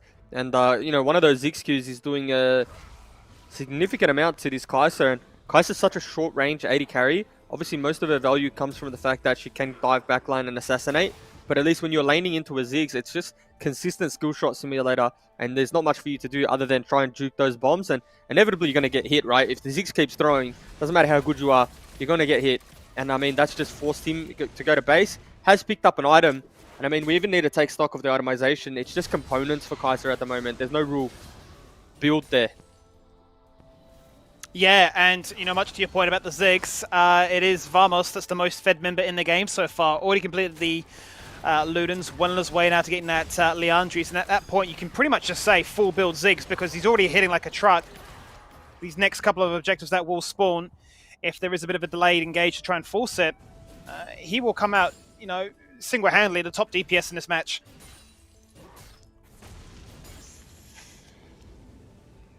Yeah, definitely. And, I mean, the other champ that I'm interested in this particular game, because we saw him nearly 100-0 M-Gods, is the Pantheon. Like, kind of like a silent, like, sleeper assassin. Like, he's a significant amount ahead of his counterpart. You know, 500 gold, but has the Blade of the Ruin King, has the Warhammer, as well as the upgraded boots. Like, he's a significant threat. And especially in at this point in the game, the Pantheon's ratios are pretty nutty. He's already up a level as well, isn't he, into Baga's Wukong. Speaking of, there he is, looking to be aggressive again. That's actually forced out the ultimate here from Natsuno, so it may not now be available for that Dragon fight, which is actually huge given the importance of the uptime for his Siphoning Strike. Yeah, but the Ziggs is just landing poke again. M-Gods is near half HP, no sustain, and you know, even just blast coning into, or even the look at the damage. Okay, well, Masters just said it's time to go, and they said we've poked you hard enough that we can now find themselves that kill. There's the Mega Inferno Bomb dropped on top of their heads, multiple members falling on down. M-God's Killer Instincts in, tags them all up, hits them with the missiles. So many members low, Etsuno are clutch. The Honey Fruit is there to save him. Goldhammer trying to dive for it. Just out of range there from the minefield. And that is really as close as it comes. Lucky for no more members to fall on down there.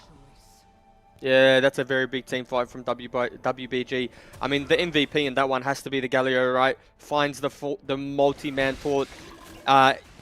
It's Bugger, again, on the back end that gets chunked to the point where you think that it's not a fight that they can necessarily take.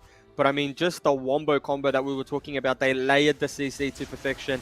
And if I'm being completely honest, Yanni didn't even get to play the game in that particular fight. Like, it was just CC into a Renekton stun, into an instant death. Now, the ultimates are on cooldown for Wealth by God, so we'll have to see what TDF can do, because look, all of their ultimates are up. Certainly are, and they've already got themselves a dragon to their name. They'll be hungry for a second stack of it. It's a Cloud Dragon to play for so far. There's the taunt, there's the damage. The big blasting cannon of Vasena looking to try and lay down the damage and pad that there with the Mega Inferno Bomb once again. Big knockups, but they're coming out ahead so far. Master sitting on a double kill. He's hunting for that triple kill. He's got it. And he might just get himself a quadra kill as well, Jubes. They've aced the team. He's on a rampage. Forget the dragon. Baron is on the cards. Yeah, that's Baron going over to Team Don't Feed, and I mean, what a fantastic team fight. You have to say, maybe a little bit too aggressive from Wealth by God. We said they don't have any ultimates. Your composition is a wombo combo. You really need those ults to play those fights, and Vamos, the whole team in general does an extremely good job to keep Vamos alive there, managing to kite majority of the team.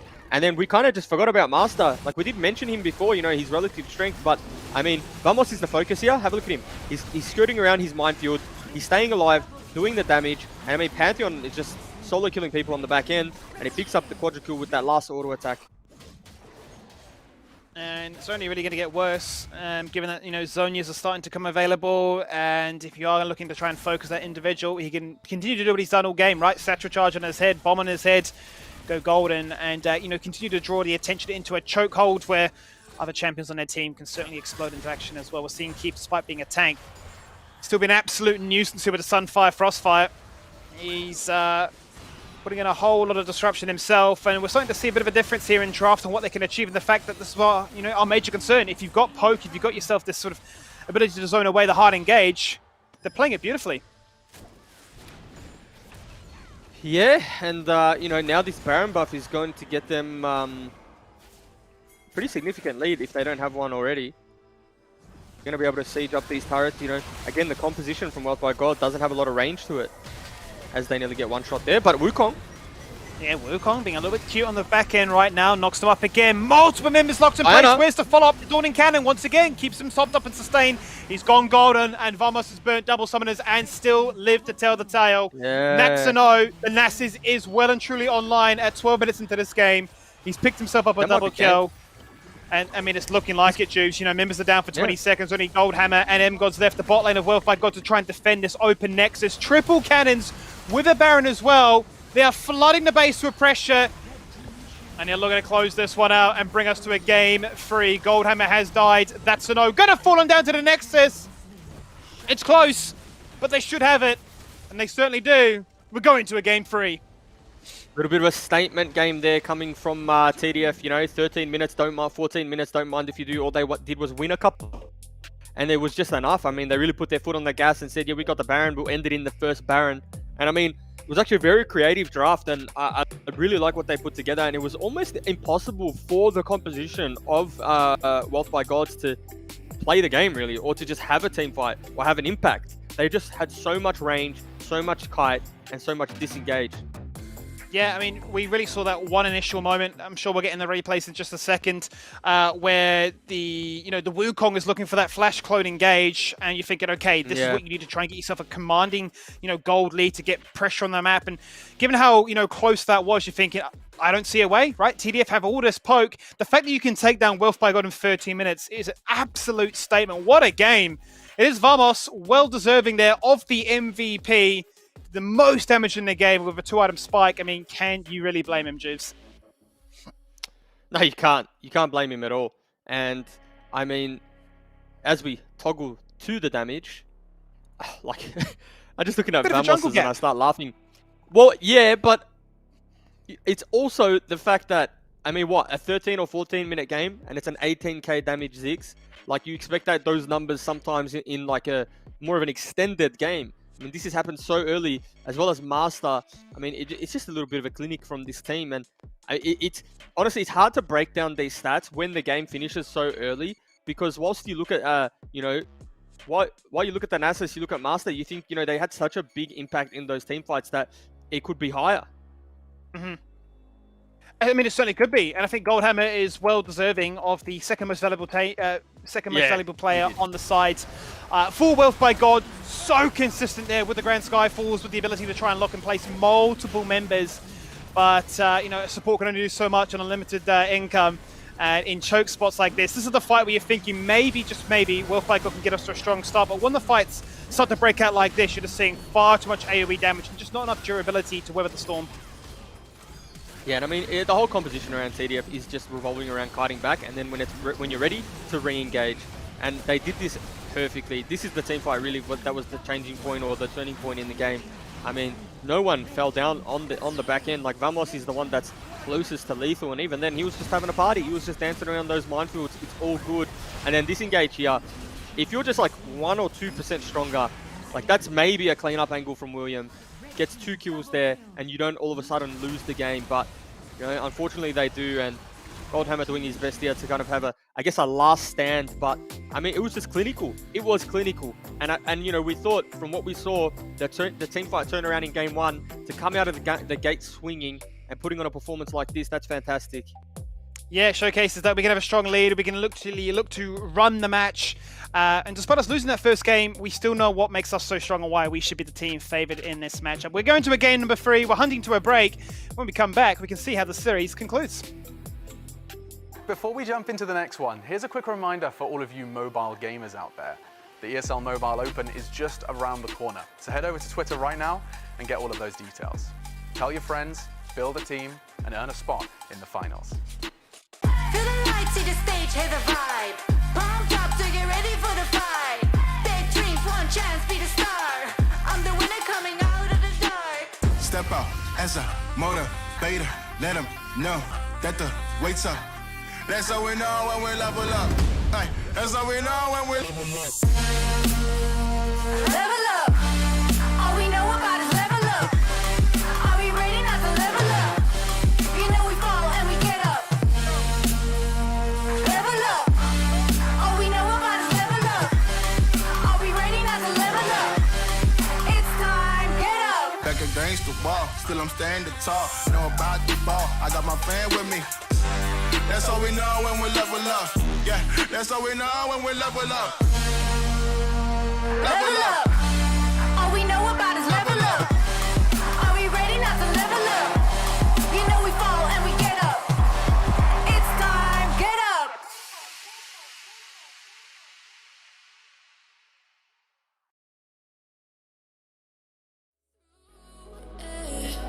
You see it through.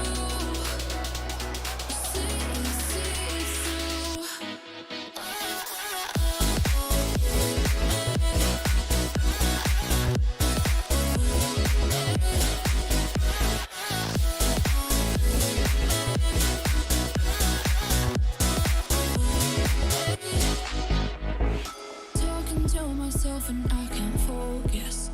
Yeah, I'm broken. The door is closing. Wanna be a part of something more than this. I've lost control of it. I've lost control. You give me air to breathe. You give me light to see. Oh.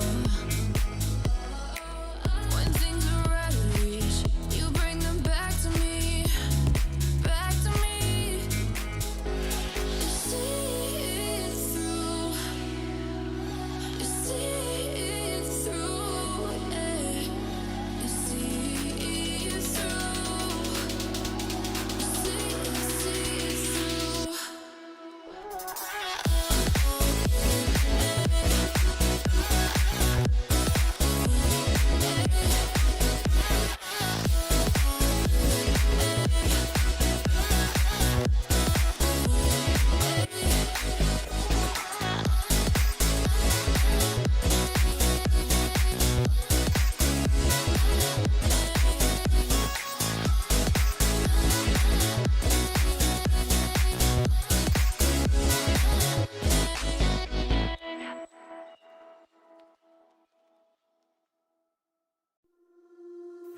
I've been with you for as long as I can remember, and you stood by me and held up my head. But it's getting hard to say that I am not a pretender. No, I don't wanna leave any words unsaid. Now I think that you hate me, and I'm driving you crazy. Wish I could say forever, but maybe we're better when we're not together. I know that we have to let it go. I can see your eyes close, and I feel like we're drowning. I know that we have to let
into the next one, here's a quick reminder for all of you mobile gamers out there. The ESL Mobile Open is just around the corner, so head over to Twitter right now and get all of those details. Tell your friends, build a team, and earn a spot in the finals. Feel the lights, see the stage, hear the vibe. Pumped up to get ready for the fight. Big dreams, one chance, be the star. I'm the winner coming out of the dark. Step out as a motivator. Let them know that the weight's up. That's how we know when we level up. Hey, that's how we know when we level up. Level up. All we know about is level up. Are we ready not to level up? You know we fall and we get up. Level up. All we know about is level up. Are we ready not to level up? It's time, get up. Back against the wall, still I'm standing tall. Know about the ball, I got my fan with me. That's how we know when we level up. Yeah, that's how we know when we level up. Level up. All we know about is level up. Are we ready not to level up? You know we fall and we get up. It's time, get up.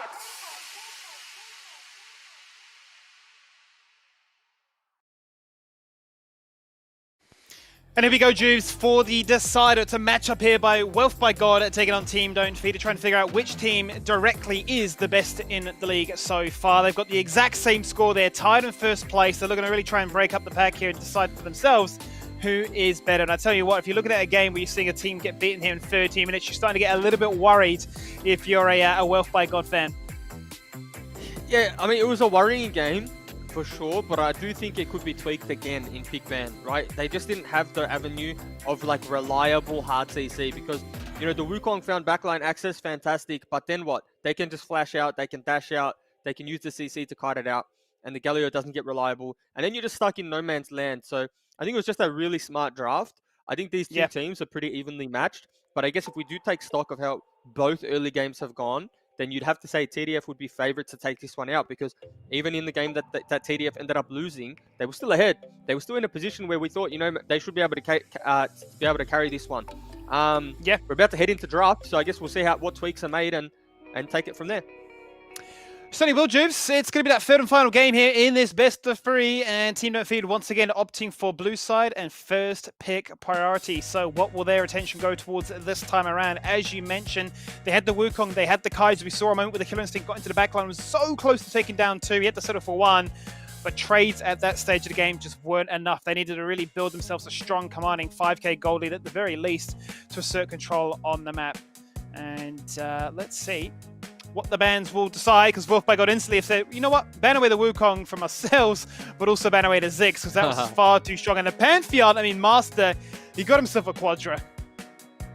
Yeah, those two champions in particular were problems. I think the Ziggs was a massive one. And we'll consider the Orianna like Ziggs light, I guess, if you will. You know, we've seen Orianna a few times today, keeping the ball there. You know, putting the ball out there just keeps a lot of teams at range, creates a lot of space for your carries.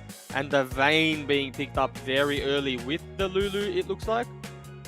And, that's very early, isn't it? That's crazy to see. That is very early know, to pick that bot lane, yeah. We know how good Datsano and Yanni are at playing that particular matchup. The fact that you're locking in your bot lane this early on, it might just be a gauntlet thrown between double enchanters and seeing which bot lane can pop off more. The Lulu, the Nami has a very good time into the what am I trying to say?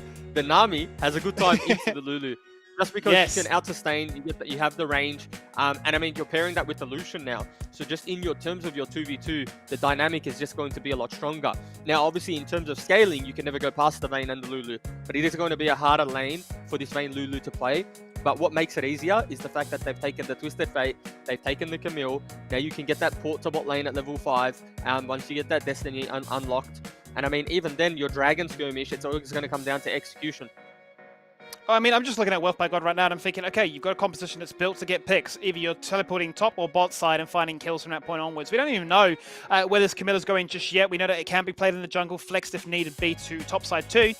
But certainly a few avenues now for this Twisted Fate to play around and look to try and feed into the idea that Vayne wants to take those individual fights, doesn't want to necessarily go front to back 5v5, wants to just keep picking people off. And if they are going to lock in a Darius, then that'll make his life just a fraction easier. TDF, though, they've responded back by saying, Ramis, make Vane's life a living misery. And Agreg has to say, well, you might want to get picks, but we're going to pick you off instead. And I agree with you to a certain extent, but Vane is also just percent HP shred. So the Ramis is going to build a lot of armor, but, you know, going to build health with that armor too, right? So the Vane is inevitably going to get through that Ramis. But, you know, the CC is there. The CC is going to be the crucial part. You will be able to dive on top of that Vane. You'll be able to lock her up, and hopefully you've won the team fight by the time Vane gets through the rest of your team. I'm excited because both drafts are showing us a little different. They've come in with a plan, locking Vane, Lulu early 1-2, followed by this Ramis pick. We saw Ramis earlier in earlier weeks, and it was actually quite successful. Picked up a few wins, so 1-1 on all. Yeah, very strong. It was very strong. It actually dissuaded the opposition in from locking a Yasuo and made them draft a little bit more AP instead, but it wasn't to be enough. The Ramis, can he get himself the continued 100% win rate here? We're going to find out as we load ourselves into the third game of this second match. And an all-important one at just that, a decider here for first seed so far, playing off into next week's finals. So, let's see what happens here in the bot lane in particular. You talk about the Lucian Nami lane being quite strong. I'm terrified of what happens when the Ty Quarter's Blessing comes out, the poke that could then be, you know, dished on the Vayne or the Lulu, and how this Vayne fares in laning phase and sort of coming out of it. Yeah, and I mean, this mid lane matchup too is going to be favored for the Orianna. So Twisted Fate, it's like a soft counter because the ball, it does outrange the Twisted Fate. And, you know, every time that shockwave's up, you can use that to either chunk the Twisted Fate without going for kill threat, but stopping him from being able to use that Destiny. So we'll have to keep our eye on the mid lane. Both these junglers too are quite gank heavy, and so we might even just see fireworks there as well. Yeah, certainly could, right? The ramp-up speed ball here from Master on the Ramis. Certainly they're going to try and match, or if not, actually accelerate those ganks ahead of what Barga can produce on the Camille. Big variation, really, tonight with picks. We've yet to really see the same picks locked in across all three matches, so a different idea in mind. And perhaps, you know, Wealth by God have a stronger start here to the early game, because that really does feel like the major strong start, seemingly translating into a better mid and late. Here we go, first gank of the game.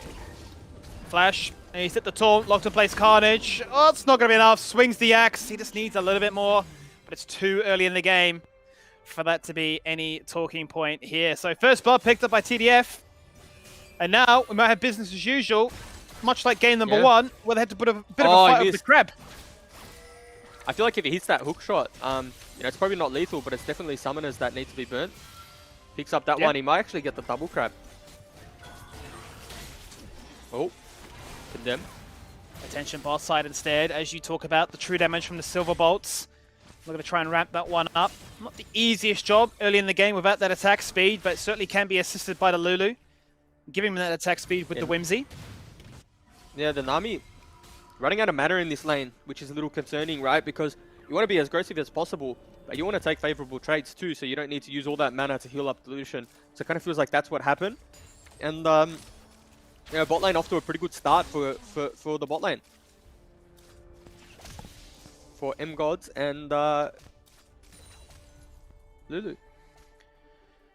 Yeah, Goldhammer certainly showcasing his worth. We've seen him play the Fresh, and that was just like a magnet, right? He was always finding those hooks. Certainly announced himself onto our screens as to what the sort of team and him individually could produce when asked of.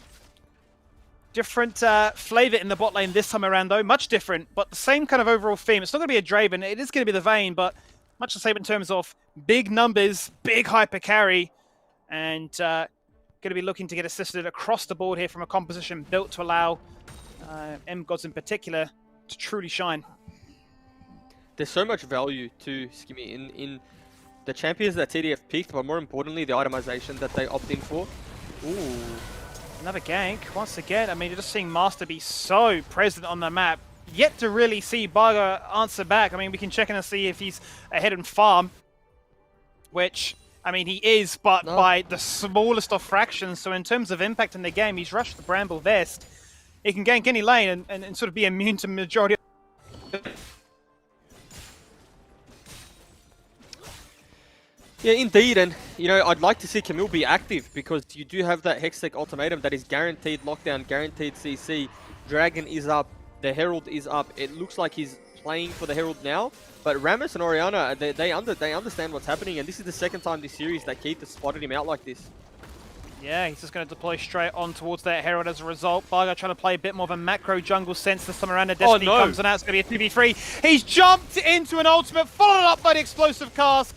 I don't think it gets any worse than that. A flash body slam here by Keith, and you can hit the Hexagon ultimatum, but now you're dead. It just does not matter. The Herald's being picked up. The bubble on the backside to prevent any further trading. TDF don't lose anybody, and they pick up everything. Yeah, it looks like they're just getting, well, not looks like, they're definitely getting just outplayed across the board there, right? I mean, you kind of head scratcher moment. The Twisted Fate was a little bit of a head scratcher, right? And then Bugger goes back in, trying to recover the play, and he ends up getting focused down, and it just feels so disjointed from Wealth by God at the moment.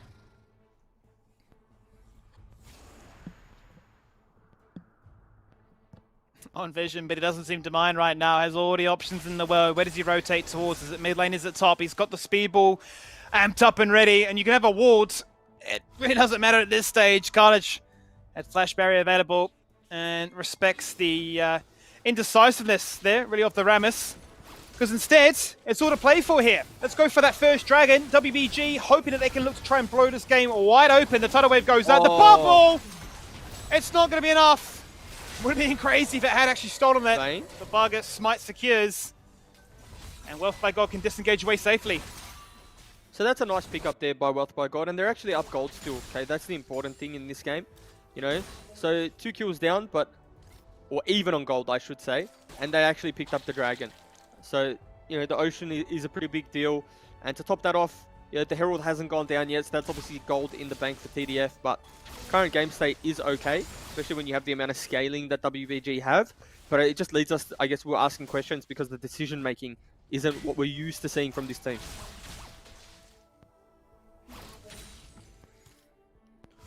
Small lead so far, so early on here for Wealth by God.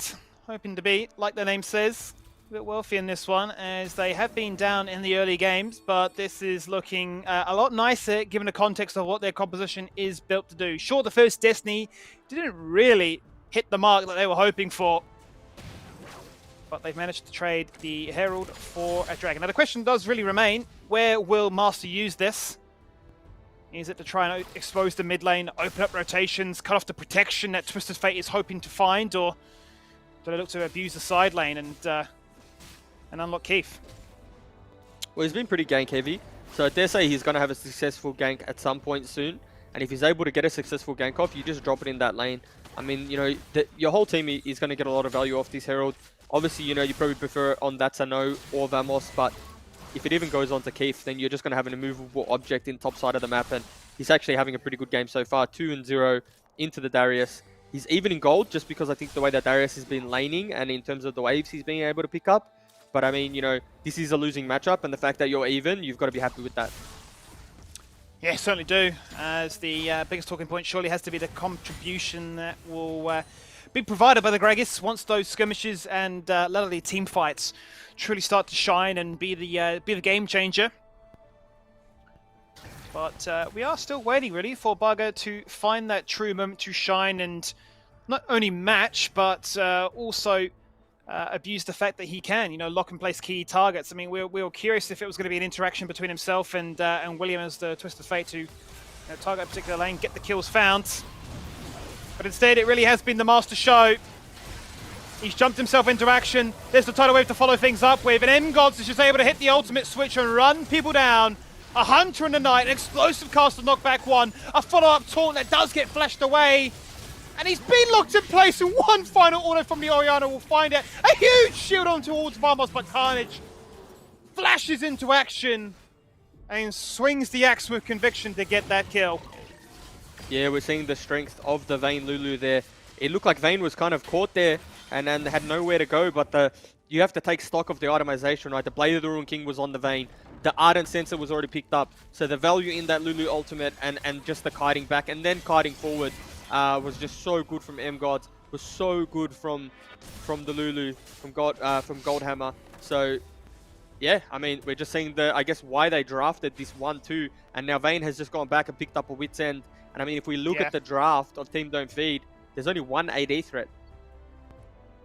Yeah, I mean, you're really looking to try and keep the solution at bay. And as you say, I mean, this is really an incredibly strong 2-item spike here for M-Gods on the Vayne. So much attack speed, once again buffed up here by the Lulu. A second Dragon to spawn in just under 10 seconds. They are in position to put up a contest, but he is actually standing on Vision so far, making it a little bit easier for TDF to get to the objective first. No TPs this early on into the game. Does mean that everybody's going to come together. And it could really be on William to separate the pack. I think TDF have a big problem in this next team fight. I think this Vayne is going to be really hard to deal with. I mean, the Shockwave, if it's a good one, obviously can win the team fight, but the Wits End in this particular fight is just going to have so much value. And I mean, the Lulu as well, it's going to be a tough ask.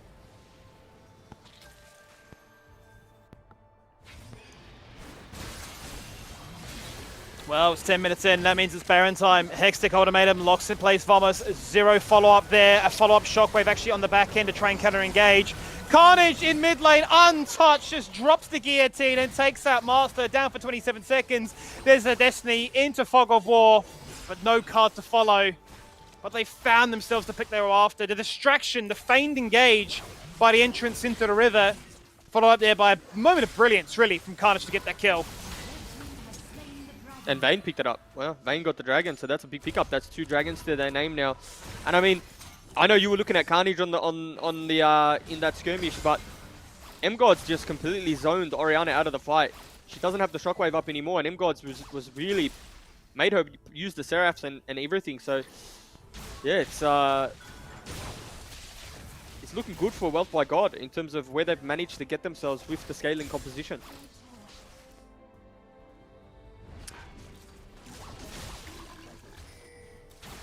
Two dragons to the name. And now you start to wonder, what do Team Don't Feed do to try and open up this game and its possibilities of coming back into this one? You say that, I mean, it's 2k lead. It's still a very fragile lead, but in the context of this game, we had ourselves a banger game 1 that went the distance 20 minutes in, followed up there by a very creative draft in game 2 to get TDF back into the series. They won that in 13 minutes.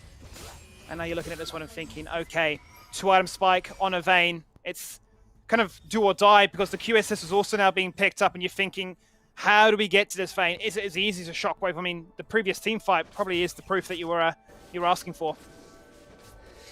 Yeah, and I dare say we're in for a long one, so I have to agree with you there. But yeah, I mean, it feels like it has to be a Shockwave, and then it almost has to be like access from Lucian.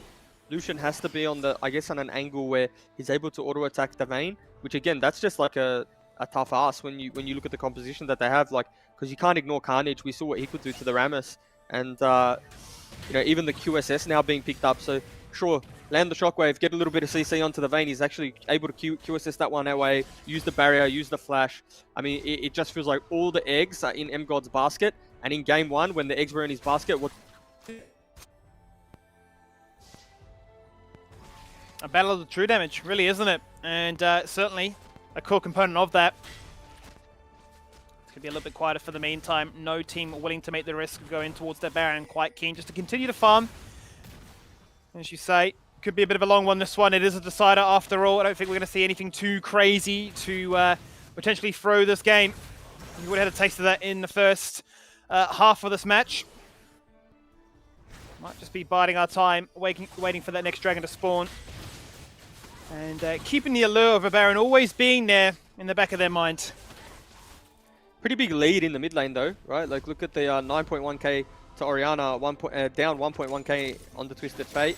So, you know, Vamos is having another solid game again. It certainly is. And I mean, Lucian. I mean, yeah, Lucian's definitely not weak though, is he, Ju? That was essentially the point. With M-Gods. Yeah, that was going to be the point, is essentially you know, within touching distance of M-Gods, but you do feel like that team fight has to come for the Lucian sooner rather than later. Obviously, the Nami is still a very good enabler, has, you know, scaling in her kit. She does have a rower, so she is going to get stronger, but, you know, for the most part, right, like if you say, do you want the Vayne or the Lulu, the later the game goes, sorry, the Vayne Lulu or the Lucian Nami, the longer the game goes, then I dare say that everyone, you know, most people are going to pick that Vayne Lulu. The confidence that they have too, they're just not anything better, right? To, as you say, be confident in the early stages, get a lead in the early stages, and then know that, well, you know, it's only going to get really better from here. Next Dragon, 18 seconds.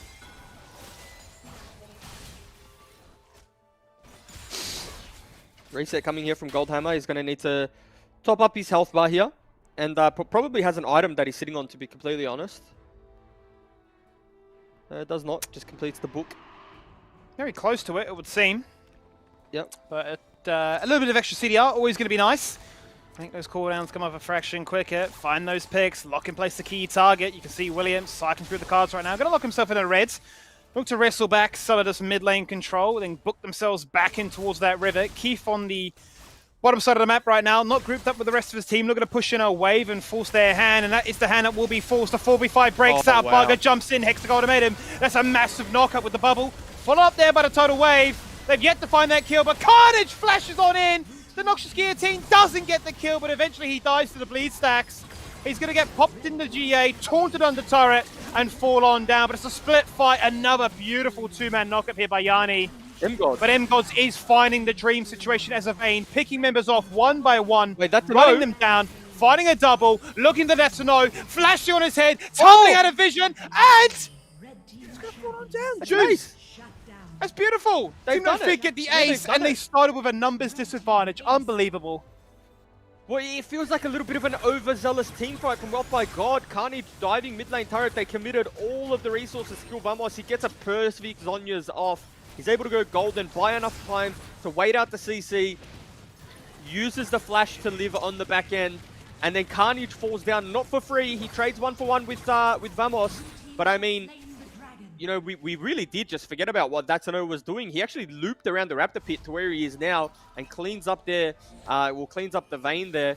And all of a sudden, Skimmy, we have identical gold 80 carries, 3 items apiece.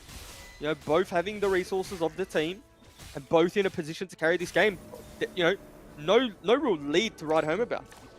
No, and I mean, that was your talking point, right? The fact that if Datsuno could find himself a bit of uptime, he certainly could close out this game. That's the pick that we've been waiting for all game long here between the Camille and Fate. Finally comes across at the 16-minute mark, and if you're down for 40 seconds, a Baron looks ever so attractive.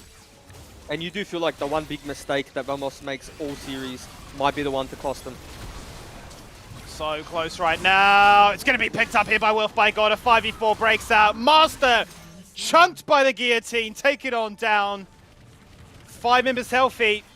And that might now be the difference maker to bridge the gap between the double 80 carry Super Fit show. Yeah, now what do they get off this? I mean, what do they lose? Culling being wasted there isn't going to do much to the Baron minions. They're going to try and slow this push down. There's a lot of time on Master still dead.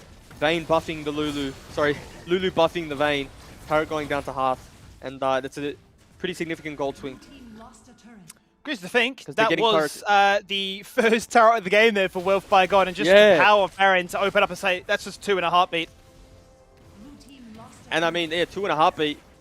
Probably going to be, what, 3 maybe? Because I don't think that you'll be able to stop a push somewhere with this Baron. And like the Vayne is just straight alphaing down mid lane. 4 turrets just picked up like that. Every lane being pushed in. The empowerment of these minions just too strong to really answer back right now. And I don't know if Wealth by God will want to do much more, but I mean, that is a Baron that's found so much value. 9k. It found 9k because they were down 1k prior to that pick in the mid lane. So what? 8k now rather. So that's an 8 to 9k swing with that Baron buff. I mean, go home, buy your items. Vayne's just picked up an Infinity Edge. Don't mind if you do. And I mean, while we were talking about both 80 carries being within touching distance, he's just gone ahead and purchased that. And just across the board now, like the jungler of WBG has 2k gold extra on top of the Oriana, who's your mid laner. So it's looking pretty grim now, Skimmy. Feels like TDF are going to have to find one of those miraculous team fights. Yeah, I wouldn't put it past them.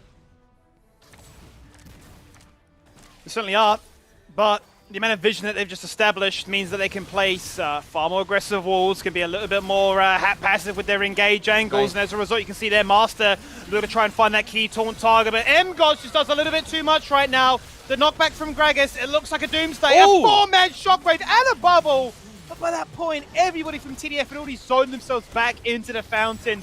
That may have been as good as it really gets. The Baron has already gone. Bugger has jumped into the backline. He's got himself a GA. MGods is tanking as Vayne, frontlining as an AD carry. They picked up 2 inhibitors, and they might just look to toy their opponents now by resetting once again.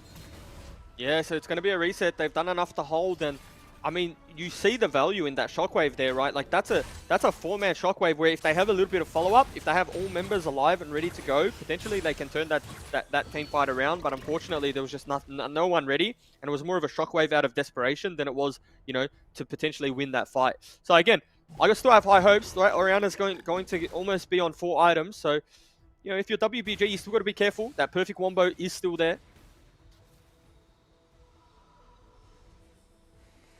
Well, 9k down, and Elder has spawned again. It's almost fitting that it's going to be another Elder Cloud.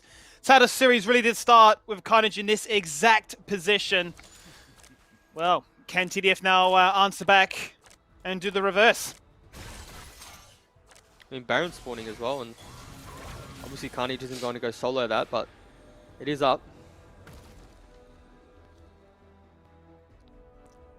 They seem a little bit hesitant.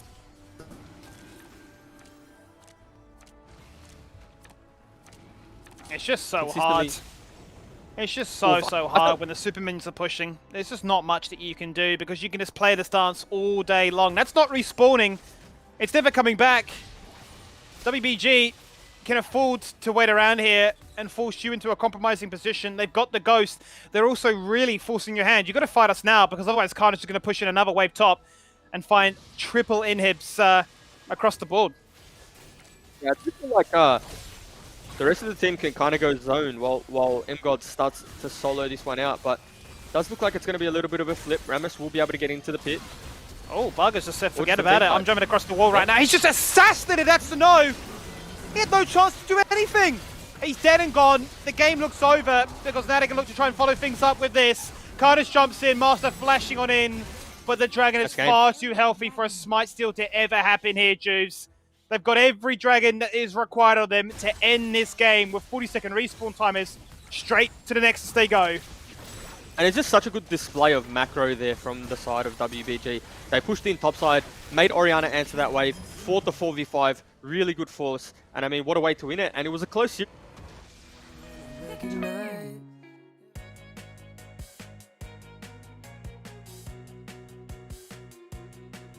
series.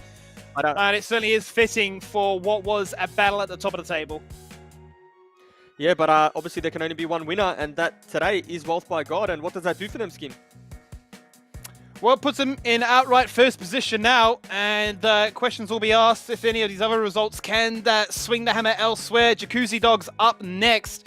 They're also in a position to challenge for that first spot too, but now Team Don't Feed can no longer claim and get themselves the outright first spot, which would project them straight into the grand finals to look forward to next week. So let's bring up the breakdown here on the scoreboard. No surprises. It is the Vayne as the MVP.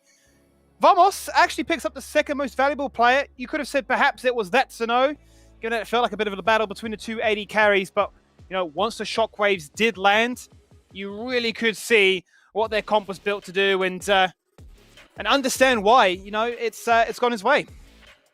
Yeah, I mean, the shockwaves were there, but unfortunately they were just off the back of losing team fights. You know, they were to stall time or to try and get them to back off, as opposed to, you know, the game-winning or the match-winning shockwaves. So that's I know had that fancy moment on a little bit earlier in the game where he turned it around and they got the ace. But, you know, a little bit disappointing if you're TDF, because you feel like they were in a position to win this one as well. But I mean, the Vayne Lulu early pick in draft just coming up trumps. I mean, they said, you know what, counter pick us, we'll show you exactly what we're taking into the bot lane, and they didn't even lose, and more importantly they actually came out ahead. And then they even, you know, when they were 2 kills down, they were still up gold. I mean, that just goes to show the prowess that you know, M-Gods and Goldhammer have in lane. And it just feels like the rest of the team, maybe minus Carnage, but again, William Jai in particular, are just kind of that supporting act. I mean, Twisted Fate did exactly what Twisted Fate was meant to do that game. Locking all those gold cards, stunning, playing front to back. I mean, even flashing forward and landing and getting them onto Vamos. And the rest of the... Oh, wow. That is insane. I'll let you That's talk nearly about that. 40,000 damage. And I mean, we saw that one moment when he went for the very aggressive play and Natsuno was able to trade him on out. But I mean, it's just too much to ask. A max level Vayne with all the items in the world. You said it during the broadcast. What would you rather? You know, a Vayne or a Lucian late game. You're doing, you know, so much more, an extra 20k. And, you know, it's the Vayne show. I mean, it really was a case of, we'll lock this in. We don't care what you play. We know exactly why we lost the second match. We ban away the Ziggs. We remove the Pantheon. And, you know, you can play whatever you want. We don't mind. That's why it felt like a bit of a chess match too between these two teams. You know, often we don't even really talk about draft being a deciding factor, but it feels like in this series it really was. You know, first game, potentially you win that game because you have a superior draft. Second game, feels like TDF really executed on their draft. And, you know, in the third game, I mean, it feels like that they've just drafted Wealth by God to their bread and butter. And, you know, for me, it's probably the only team that successfully has played these hyper carries, successfully have M-Gods pop off. I mean, yeah, they've played the Thresh and the Draven, but I mean, this is probably the first time that we've seen Vayne Lulu in 1 and 2 really just take over a game. Yeah, and that's the most crazy thing about it all, right? Is the fact that you can, you know, reveal your hands so early on and say, this is what we're building. We're now just locking in champions to support it. The confidence there, matching the performance. Congratulations, obviously, in order here for Wealth by God to take this second series of the night 2-1. And once again, lock themselves in first seed. But after the break, or actually I say after the replay, let's bring up those highlights and we can sort of see some of the talking points of this game, because, you know, there were a certain few. It really was in the first 10 minutes all about Master being very gank heavy. Varga a lot more keen to try and play macro, play map pressure, focus on objectives, but it reached a point of no return. It definitely did, and, you know, for me, this is the one team fight, I guess, where we got a little bit excited for TDF because it was a little bit too deep. They were diving a turret, having to use stopwatches and burn cooldowns to stay alive here. And that's a no on the back end, which, again, I didn't really pay too much attention to. Flashing, picking up the kill, sees Goldhammer here. Takes him down 2, I believe.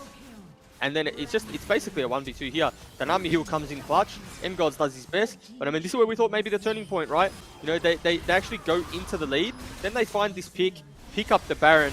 And as soon as Vayne had that Infinity Edge, it was as good as done. There was no team fight that they were really close. He just gets one shot on the back end there. M-Gods flashes the wall instantaneously. And at this point, it's a frontline Vayne. I mean, at this point also, I love the discipline for them to say the only way that they get back into this game is exactly what we did to them, right? They can flip this game, and they're not going to take that risk. Varga instantly jumps across the wall and secures that kill. Of course. As you can see, the MVP of the match has to be Vayne, has to be M-Gods. No surprises whatsoever. I mean, the stats speak for itself. A champion like that, to have the stats on display, I mean, phenomenal performance. You're either losing the game or you're getting MVP, I feel like, and that's the only way. There's no two ways about it. Some significant kill participation, 86%. Obviously, the gold, pretty relevant.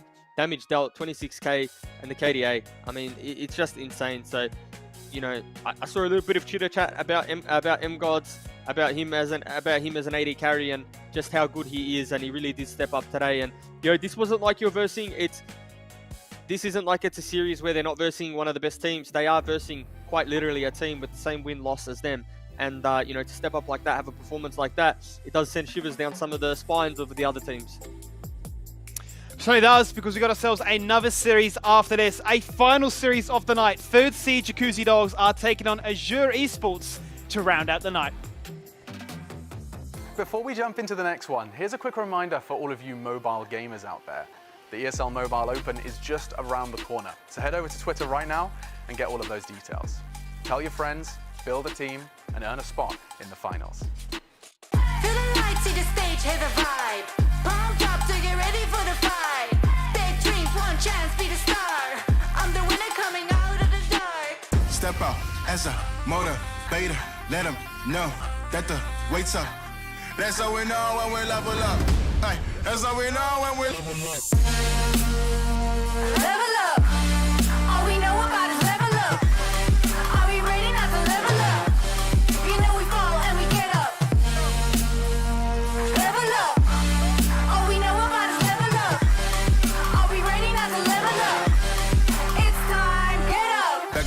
the wall, still I'm standing tall. Know about the ball, I got my fan with me. That's all we know when we level up. Yeah, that's all we know when we level up. Level up. All we know about is level up. Are we ready not to level up? You know we fall and we get up. It's time, get up.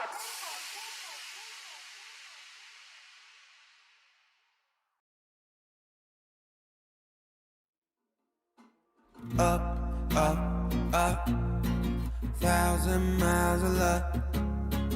Don't look down, we made it. Feet far off the pavement, and we go up, up, up. 1,000 miles of luck. We stay understated. Pressure feels amazing. Just the dust, just the sand, just the motion of your hands. Travel like lands, it's just enough, oh yeah. Just for you, just a man, just a notion in the wind. We ain't gotta make plans, fair enough, oh yeah. Always you and me, tryna be weightless, like we're the two surviving pieces of something. Always you and me, tryna be weightless. And I know it feels like a light years in the making. Up, up, up, 1,000 miles of luck. Don't look down, we made it. Feet far off the pavement, and we go up, up, up. 1,000 miles of luck. Oh no, we stay understated. Pressure feels amazing. Just the dust, just the sand, just the motion of your hand. Travel like land, just your hype man, just the one, just a believer. I don't care, I see ya loading up my mind. Place me on the sidewalk. Fair enough, oh yeah. Always you and me, tryna be weightless, like we're the two surviving pieces of something. Always you and me, tryna be weightless, yeah. And I know it feels like light years in the making. Up, up, up, 1,000 miles of luck, yeah. Don't look down, we made it. Feet far off the pavement, and we go up, up, up. 1,000 miles of luck, oh no. We stay understated. Pressure feels amazing. Just the dust, just the sand, just the motion of your hand. Just the dust, just the sand, yeah, yeah. Travel like travel lands. Just the dust, yeah, just the sand. Hey, yeah, just the dust, just the sand. Just the dust, just the sand. Always you and me, tryna be weightless, like we're the two surviving pieces of something. Always you and me, tryna be weightless. And I know it feels like light years in the making. Oh, duh, 1,000 miles of luck, yeah. Don't look down, we made it. Feet far off the pavement, and we go up, up, up. 1,000 miles of luck, yeah, yeah. We stay understated. Pressure. Before we jump into the next one, here's a quick reminder for all of you mobile gamers out there. The ESL Mobile Open is just around the corner, so head over to Twitter right now and get all of those details. Tell your friends, build a team, and earn a spot in the finals. Feel the light, see the stage, hear the vibe. Pumped up to get ready for the fight. Big dreams, one chance, be the star. I'm the winner coming out of the dark. Step out, as a motivator. Let them know that the weight's up. That's how we know when we level up. Hey, that's how we know when we level up. Level up. All we know about is level up. Are we ready not to level up? You know we fall and we get up. Level up. All we know about is level up. Are we ready not to level up? It's time, get up. Back against the wall, still I'm standing tall. Know about the ball, I got my fan with me. That's how we know when we level up. Yeah, that's how we know when we level up. Level up. All we know about is level up. Are we ready not to level up? You know we fall and we get up. It's time, get up.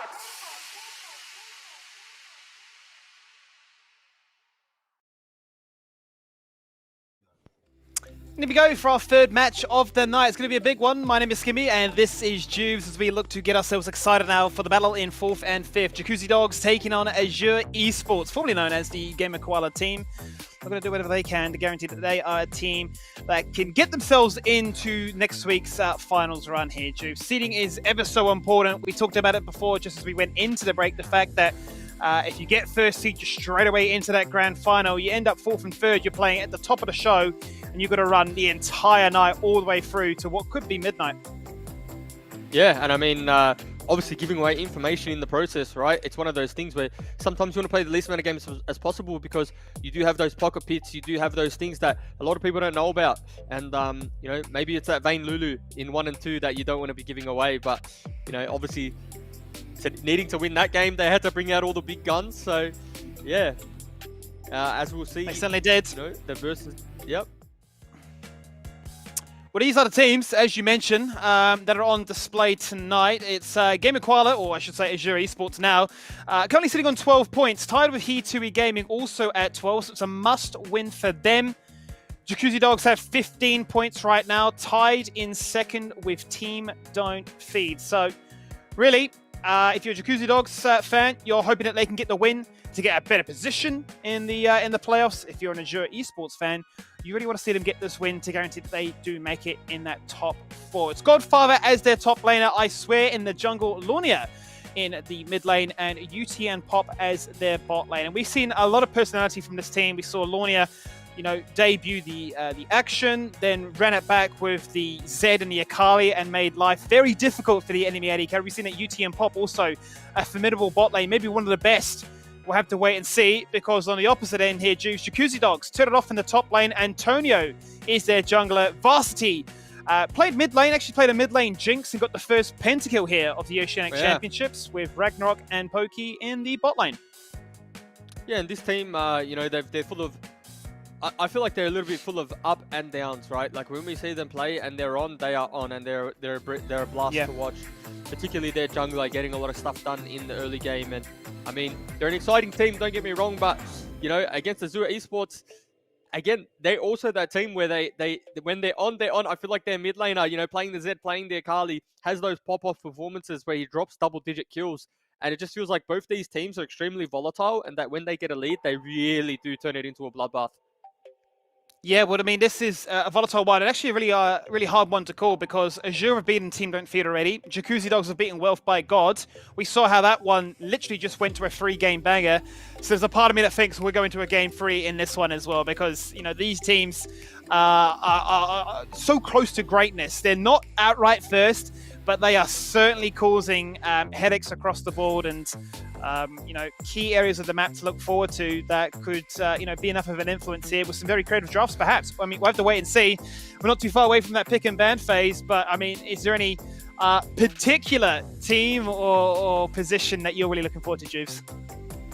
No, I just hope that we get 3 games. Obviously, it's going to be an exciting series, and you know, I can't wait. I think the fans at home deserve it. We deserve it. 3 games would be fantastic. But you know, into draft we go.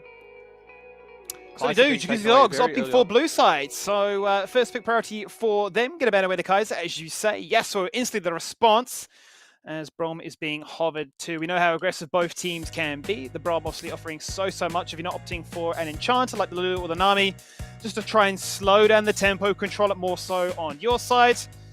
And the Wukong, also a nice little ban. I mean, I look at the two junglers, I would definitely be saying that Antonio is the one to keep your eyes on. He's played the Jarvan, he has played the Wukong. He's been very, very keen to find those first bloods and has really been the catalyst to get Jacuzzi Dogs up and running. Yeah, definitely. And I mean, I think we did see Lonia play the Katarina too, if I can backtrack just a little bit. And he had a very good performance, got the leads in the early game. So I dare say he's not going to get that champion anymore. Corki being picked up, obviously a bit of a broken record, but I think it's just so strong right now. And, you know, but it feels like today is like kind of the battle of the Lucian pickup, right? Lucian has been another hot property pick and pairing that with either the Braum, but sometimes the Alistar here. Yeah, the Alistar this time, I guess it seems to be the second best if you don't want to go for an Enchanter and free up the ability to be a bit more aggressive and engage heavy elsewhere on the map. We have seen already a bit of Ziggs, and we are going to see the classic Antonio Jarvan once again. It just feels like a staple for him. You have to ban it away. Well, he's just going to lock it in time and time again. And now you just get yourself a really strong first free. Big attention to ganking, but very much a strong emphasis on those neutral objectives. And I'm glad you brought that up about Antonio's Jarvan, because I do feel like he's probably one of the better Jarvans that we have on this server. The fact that he's able to get... He doesn't do much in the early game. Like, he gets his ultimate first, but once he gets that ultimate, his first play sticks. And he just feels like he does a lot more damage than most Jarvans, right? I don't know what it is, but he manages to find, you know, those 3 or 4 man cataclysms. And I tell you what, if he's doing that with a Ziggs bomb coming down, then it is going to be a very, very rough night for Azure Esports. So, again, in terms of a draft, I really, really like what Jacuzzi Dogs have put together. I think Pokey is that enchanted player. He played a whole bunch in Army when he first debuted here. Last week it was the Lulu in both games, and he was such a big component of allowing Vasti in particular to get that pentakill as the Jinx. So you're very excited once again to see him play that enchanted, be aggressive into a matchup that wants to try and get that kill with a flash pulve early on. And to round things out, turn it off once again, gets his Renekton. So I always get scared when you see Renekton, you just know what it can achieve. We have seen it actually be beaten though, despite it being so strong, even if it can get 10 kills early in the game. So it's not all about the early game anymore. We have seen that some of these teams can bring it to a late game situation and answer back. And, you know, the Renekton's going into the Fiora too, which we didn't really touch on. That's going to be a bit of a skill matchup, but I feel like the Renekton does have the better end of that stick.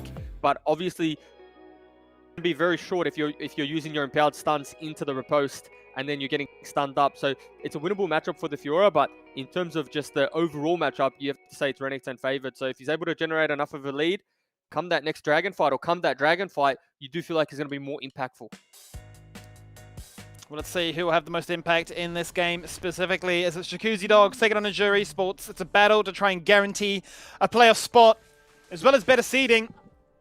One single best of 3 to close out this night and to complete the single round robin for what has been a very exciting top 8 here.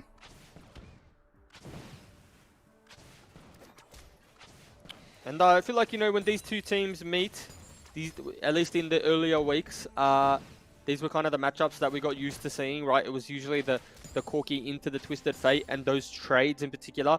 And it was a little bit of a stalemate. But, you know, once those dragon fights started to roll on around, there was fireworks. So I feel like we expect to see, you know, much of the same, right? Not much going to happen until that dragon. It's worth noting as well, Jubes, we've actually got another lane rotation. So another team showcasing the flexibility amongst their roster. Godfather, usually the top laner, has gone through to the mid lane to play the Twisted Fate with Lonia. Actually opting for the Fiora matchup instead. Someone here actually having to be burnt there by Pop. Really feeling the pressure of the double range poke that Anami and Ziggs can offer. And I mean, as soon as he missed the pulverize, it just seemed like lights out. Yeah, if I'm not mistaken, he did pulver the ground, didn't he? And so that means you lose the aftershock. You're basically playing that lane without a rune now. And then you do get ran down. And I believe he did use the heal for the Lucian. And ooh, okay. Must have gotten a riposte off there in that trade, because I don't think there's any other reason for Turnoff to be losing that one so heavily. But nevertheless, good lane so far for Oceania. And like you said, he was the mid laner, right, traditionally. So, you know, seeing him on the Fiora a little... But first Rift, or first Scuttle rather, being picked up by Antonio. And I dare say with double range bot lane, he's going to be able to pick up the bot one as well. And they can afford just to run straight through mid. They don't care. They know exactly what they're after, and they're happy to let Azure Esports know what they're about. Hang on. But it's worth noting on the minimap, we can see another exchange take place. The bubble locks in place the Lucian. Yudi in trouble. Pop actually copping a bomb. He's burnt double summoners. He's not having any fun in Okay. this lane right now, but the rest of his team can actually play clean up. They've taken out Antonio for that first blood. Oh, a the double two-man bubble. double again. Pokey may just be the best enchanter in this region. He's found another kill, and he's made it a 1-for-1 trade. Pokey just saves the day there, right? Like two-man bubbles in the space of one rotation of cooldowns. So, I mean, he really, like, that's as simple as that. He saves the play because that actually is not going too great. You know, we give the compliments to Antonio, but he falls down there first. But they're still going to get the double crap. That's a level 5 now. Yeah. That's crazy. I mean, you're thinking there's maybe a world in which Azure can punish it, but ultimately, as you say, they are able to trade back. Respawn time is being that quick. He can come back, secure it, and hit ultimate ASAP. Worth noting quickly, some of the itemization. This really is telling of how rough it is for Azure Esports in this bot lane. Yudi in his first buy has rushed the Executioners just for a little bit of heal cut so that if they can find trades, it's going to be a little bit more impactful. Yeah. They want them to stick, huh? That's the aim of the game. So, I mean, it's a good pickup, right? Because it makes a lot of sense. And especially with the way that Poke's been laning, you have to say he's going to be there for the long haul. He's going to be able to, I mean, he's landing everything, right? As simple as that. And there has been some troubles on the side of Pop to land those pulverized combos. And just makes a lot of sense. Well, at least as it's concerned here, he's actually going to go for a turret dive. He's hit a two-man pulve. The Aftershock is there. He has the ultimate. This is obviously the dream for Alistair. The turret dive on through. Ragnarok running one way, separating the team apart. Pokey can't offer much more than that one. And Pokey, Pop, I should say, in a heartbeat, instantly redeemed himself. Yeah, and I mean, that's just a product of not having mana. As simple as that. They stayed too long on the map. They never got their reset timings right. And they got completely punished by Azure Esports. And so far, so good from them, right? They're making use of their globals. They're making use of the tools and the resources that they have to get the ball rolling. But I mean, this is a very good pickup as well. Yeah. And I swear is very low, but thankfully for him, able to jug the aggro just to Pop instead. Looks like a bit of a trade is going to take place here. JD on the way towards this dragon. Varsity with the package. Zoning key members apart. Obviously do so much damage when the red carpet comes out. The smite secures it. The bubble to zone them away. Bit of a trade here in the first 5 minutes. Oh, does he look? Nah, I thought he might look there. Used the troll pole very early. I mean, it's a bit of a delayed look, isn't it? Eventually, he's going to find it. The Cataclysm locks them both in place. They can't run away from this one, but he doesn't even want to. It's a case of Cataclysm flash and run back to the safety of his bot lane. Sometimes you compliment a man and he just does things, right? We gave Antonio the biggest props and he uses the flag and has to burn the flash to get on out. So you have to say it's a little bit of a rough start, but also on the same side of that coin, good start from I Swear, you know.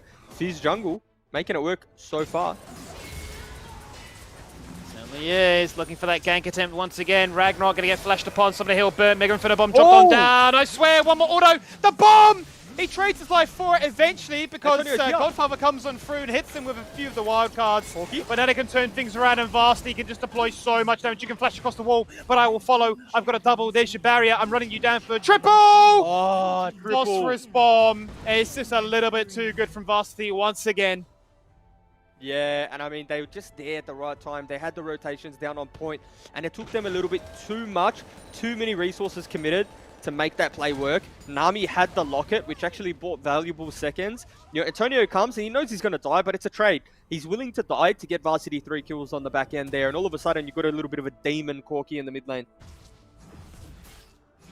It seemed like they were well more on track to read this play, right? They're running it back once again, the 3-man collapse with Alistair to try and tank it. But as you say, the fact that it took so long to take him down, Varsity rocks it for his first contribution of the game. It's just able to remove everyone. Yeah.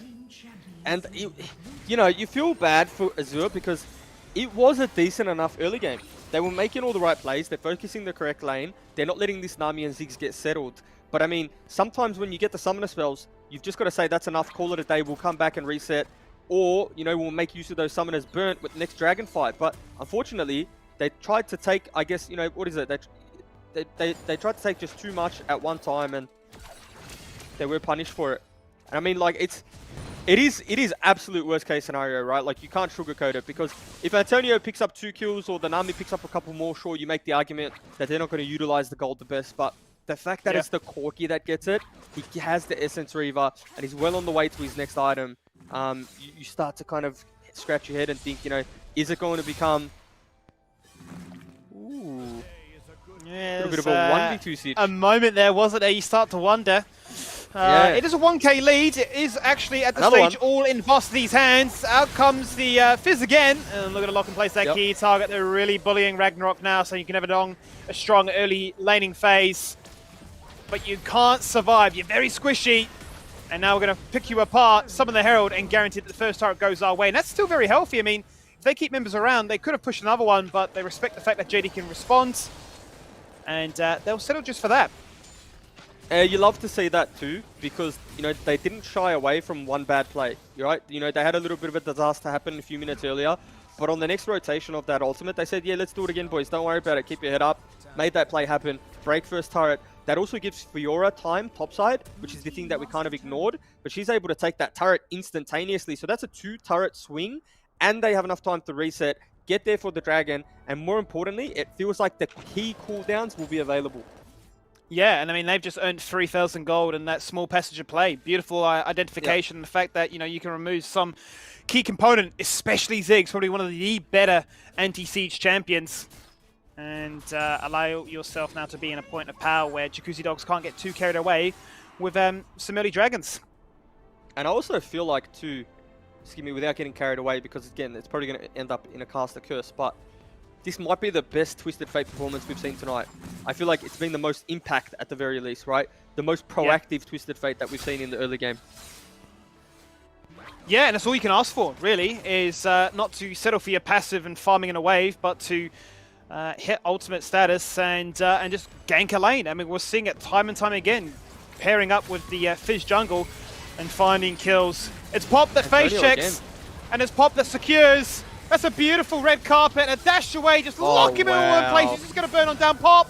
The ultimate was enough. He's mitigated enough damage that he actually lives. Unbelievable, but turn it off. Flash forward, slice and dice, and stun him in place. The bomb, it just tickles him, but that's all it required. The nice flash away there from Godfather to deny the Nami bubble. So, 3 kills for 2, and Jacuzzi Dogs answer back. Well, we have to say the MVP of that play had to be the package, right? He was literally cooking a 5-star barbecue, if you can even get them.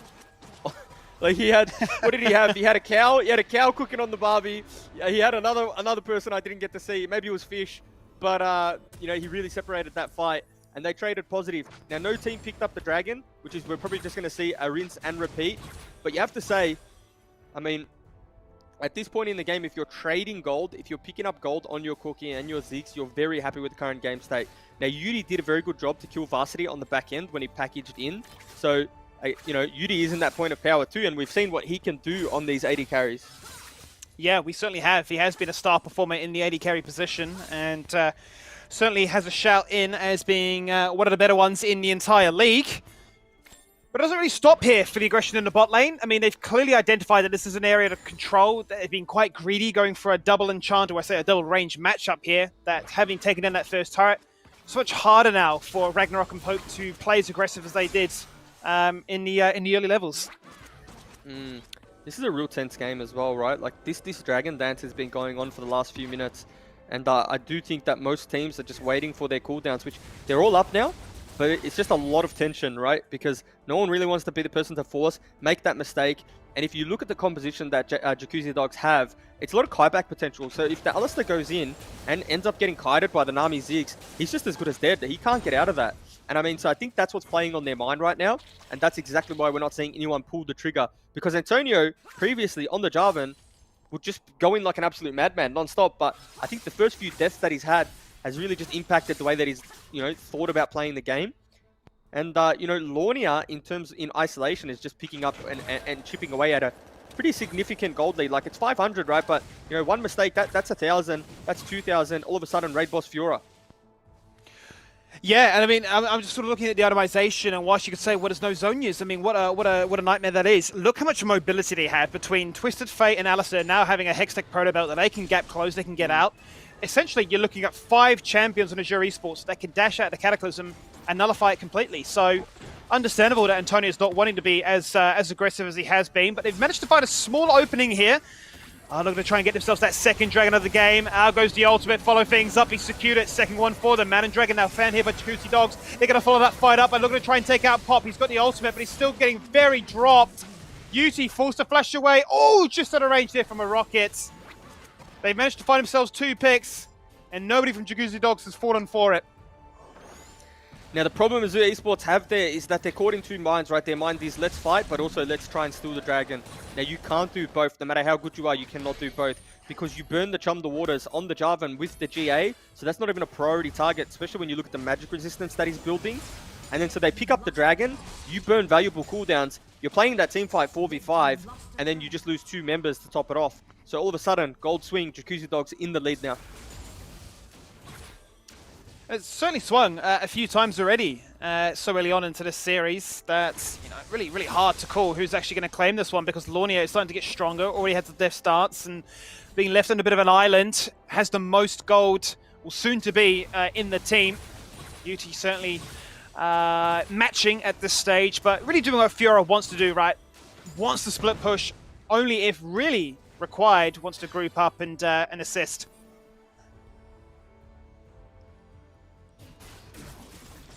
Yeah, but I mean, then all of a sudden those dragons become a problem, and this is why, you know, these split push compositions with the Fiora or whatever it is in the side lane, they tend to not work. At least that's what we've seen this tournament, because eventually you need to come fight that dragon, and then the Renekton is still going to be a beefy boy, still going to be able to withstand a lot of the damage, and, you know, the Fiora requires a lot more elegance, a lot more skill, and a lot more perfection to play in that team fight. Has certainly been a bit of a slippery slope in terms of what you're willing to sacrifice and ultimately banking everything on a late game play. We've already seen it here tonight, but certainly has felt like if you get yourselves those initial dragons, you've got far too much control of the game as a whole. And it feels like it is certainly favoured for Jacuzzi Dogs now, even though it is a very fragile lead. Fiora's doing whatever he can, Lornia in particular, to get themselves ahead with map control. You can see Antonio once again threatening, has the GA available. Not willing to overcommit just yet, there's no need to.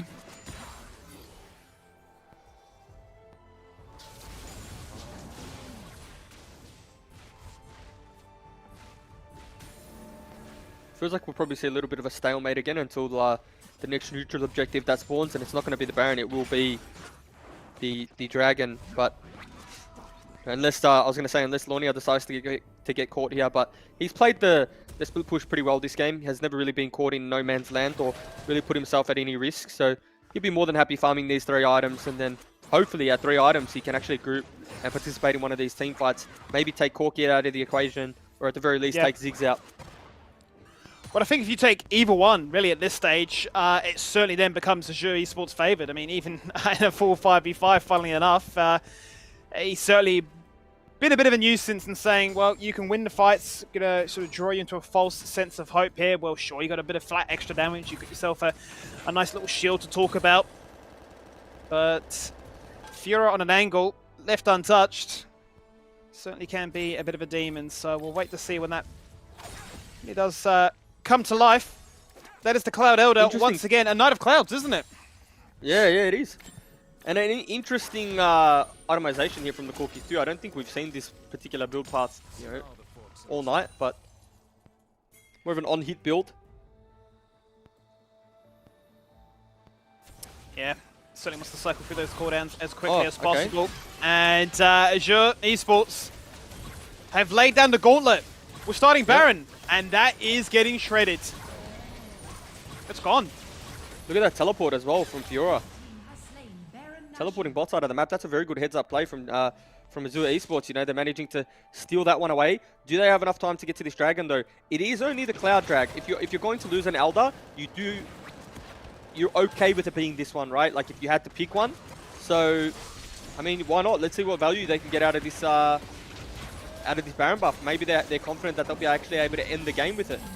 I mean, it's just a gentleman's agreement. You trade one buff for another, and now it really plays into what makes both teams strong. Lornia wants to split push. He has the Baron. He wants to play for that, but Jacuzzi Dogs want to hunt you down. They want to roam, and that's what a Cloud Soul offers. There's Cataclysm locked into place. 2 people so far. The Blast Cone can't be used just yet. He's been popped into the Afterlife. GA is available there for Antonio. Turn it off on the flank. Looking to try and take out one key target. Lornia's already dead. They're going to run members down. And Azure Esports, their first chance at a full 5v5. Just not gonna be enough. Yeah, I mean, thought Ziggs might look for a kill there, but as much as this Fiora has picked up, as much as resources as this Fiora has picked up, it's just not enough. Like, it comes to the group and she just doesn't have the same impact in the team fight that, you know, the Renekton or the Garen or, you know, other options does.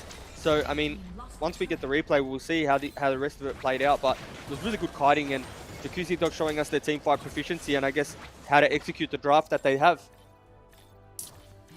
And also here's the beauty of the buffs themselves, right? Baron will disappear if you get aced, like you see, as opposed to that Elder being always available, always up for grabs. But they so fast now. Buff. They still have the Baron buff on Twisted Fate, so if you're optimistic and think that, you know, you can potentially get good value out of this one buff that you have left, then so be it. But you know, as it stands, obviously, you've got to be happy if you're a Jacuzzi Dogs fan. You know, this is a pretty significant gold lead now, notching 5k, and you know, Corky's only getting stronger, Ziggs only getting stronger. Jarvan just being a nuisance with that GA.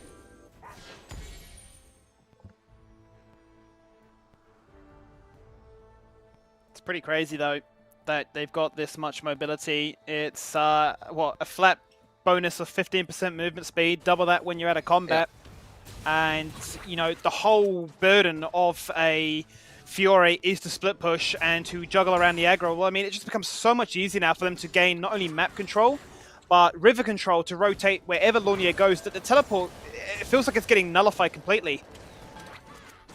Yeah, I mean, they just cover the map so quickly now, like you said, and they're not even sending members. It's just the imminent threat that they will, and now they are. And I feel like Fiora is just caught. And it just won't expect it. Won't expect the fact that why on earth are there like all these people here? I mean, there's a riposte, but a fantastic bubble once again from Pokey. He thinks he's got time to fight the 1v1 and take them one by one like a Fiora wants, but it's just not possible. Oh wow. Has to use the heal. Has to. Yeah, somebody heal and barrier, actually. And I mean, you know, Lornia is still dead for 30 seconds. And the Baron's up in 5 seconds. So if they start this instantaneously, like, this Baron's as good as gone, but unfortunately for Jacuzzi Dogs, the Jarvan is bot side. Yeah, I mean, you got a split pushing jungler. Why not? At this stage of the game, he's certainly looking to try and push back the waves that Fiora could answer back to when available in 10 seconds now. Maybe a small misplay. I mean, that was certainly a moment in which they could have abused the fact that it would have been another 4v5, but they've opted not to go for it. One more reset and one more all-impactful 20-minute team fight. Yeah, and I mean, now package has been picked up, so if there's ever a time that you want to start this objective, then it is going to be now, because the turn that you have, like, you have the Jarvan turn, right? If they burn flash, follow that up with the package, and they're just cooking. They're cooking medium rare. Best way to have a stake, might be the best way to end this game here, is the vision. I mean, Azure Esports saw exactly what they're up to. They've decided to stop it. And this is a dangerous game to play because Lornia now is not going to be answered to, can push out bot wave. Bot tier 2 is already fragile. You have to force their hand. You've got to try and force the TP, which is now going to start to come on through. They're going to find that fight as a result. Cataclysm just locks in place Alistair the Culling. Untouched as Yuti does a lot of damage, but it's forced to burn that flash away. He's getting two-tapped by Vasti's Corky. Misses the rocket and can dash away, but not for much longer. He gets the rampage. They've missed their moment to pop off with. And turn it off. He's here to back up Ragnarok, who's nearly getting 1v1'd by the Fiora. That's absolutely just late game Corky in a nutshell, right? Look at this, just Valking in. He has a GA too, so it's not even, it's no danger here. And he's just, it's game. It's game, and JD just stuck to their win condition, right? Like, they were able to take it as slow as they wanted, and really, if it looks you pretty. can take a game as, Yeah. You can take the game as slow as you want when you have a Corki and you have a Ziggs, right? Because like the scaling is just inevitable. I mean, it certainly is, and I'm just surprised that we're seeing these split push compositions, find so much value in the early game, but the trade-off it hasn't really hit the mark because they have all these resources into Fiora, and as soon as Fiora dies, they're just like, well, what do we do now? We're banking on that as being a successful talking point. And the fact is, Varsity, as the Corki, his first contribution to the game was a triple kill. Yeah. Surprise, surprise, he gets himself the MVP because at a late game stage, max level, full items, no surprises that he can, triple tap Yuti. And to just reiterate on your point, I don't think we've all tournament, and of course the blanket statement, maybe there's been one. We've never really seen a 4-1 composition win, an out-and-out split pusher win the game, because they have to come in group, and I really feel like it's the biggest bait at the moment to just draft that Fiora or draft something that sits in a side all game and can never come to the group. I mean, look at the damage here from the Ziggs and the Corki. Having a field day, literally skill shot practice, because there's not really a good force, especially, and you don't even want to force when you have Lornia in a side lane, right? So they're just throwing skill shots, farming those damage stats. Not to say that they didn't have fantastic games, but I mean, it just goes to show they're really untouched. They didn't take much damage, and there was just not really much of a threat, Skimmy. Yeah, and I think probably the best we saw was them forcing their hand bot side with the Twisted Fate, as you praised, as well as the Fizz to go down bot side and say, look, this Ziggs Nami lane has been very, very difficult for us to navigate. We're going to get the kills. We're going to get that first turret. We're seeing it here on display.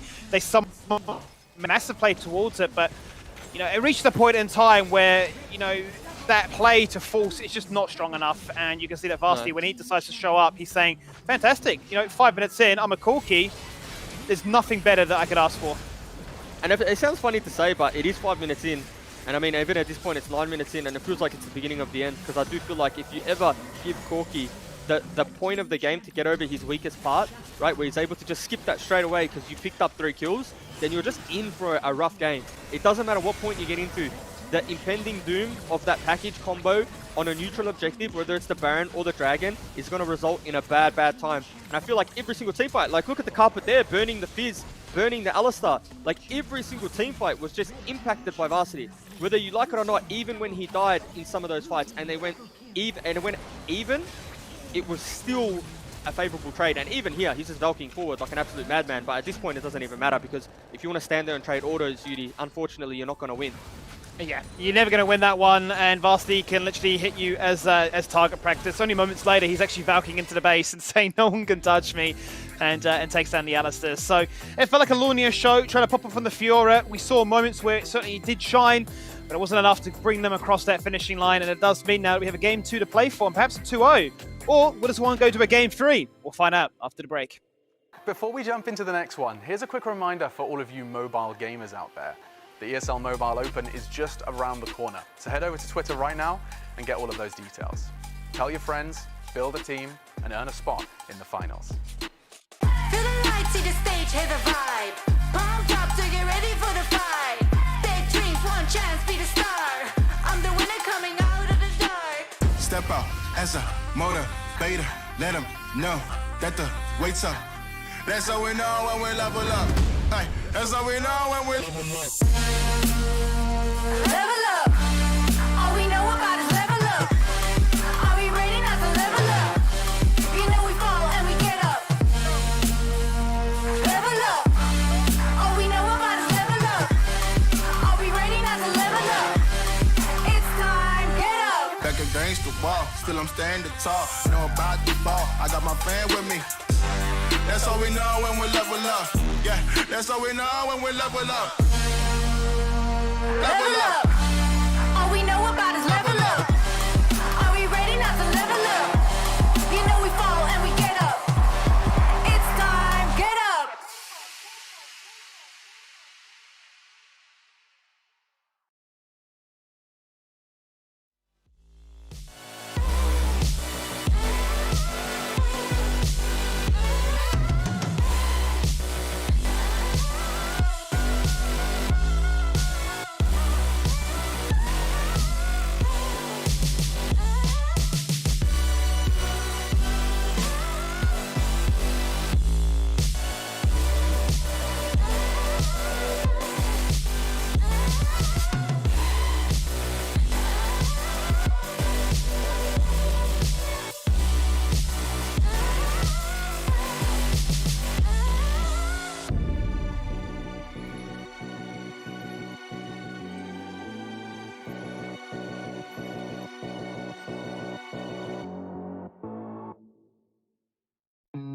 Look into your eyes, I see the colors of your soul, and I recognize every single line, every single roadblock. We are two hearts that beat in time. And the towers looking down all night, blocking out the sun that we need.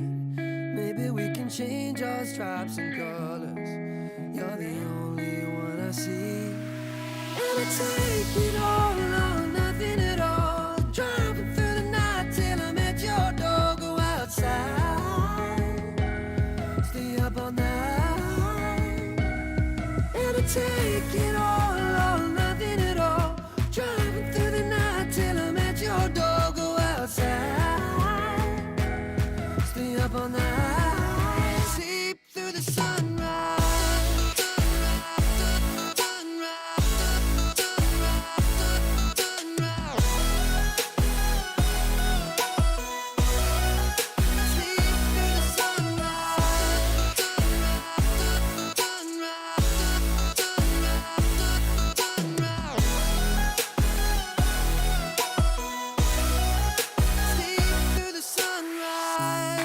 Into my past and I count the numbers of the dreams that I left behind.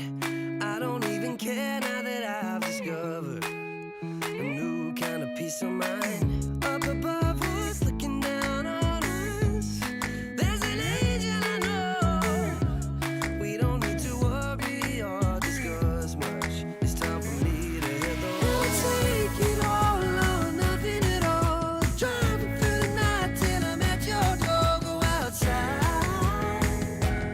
stay up all night. Sleep through the sunrise.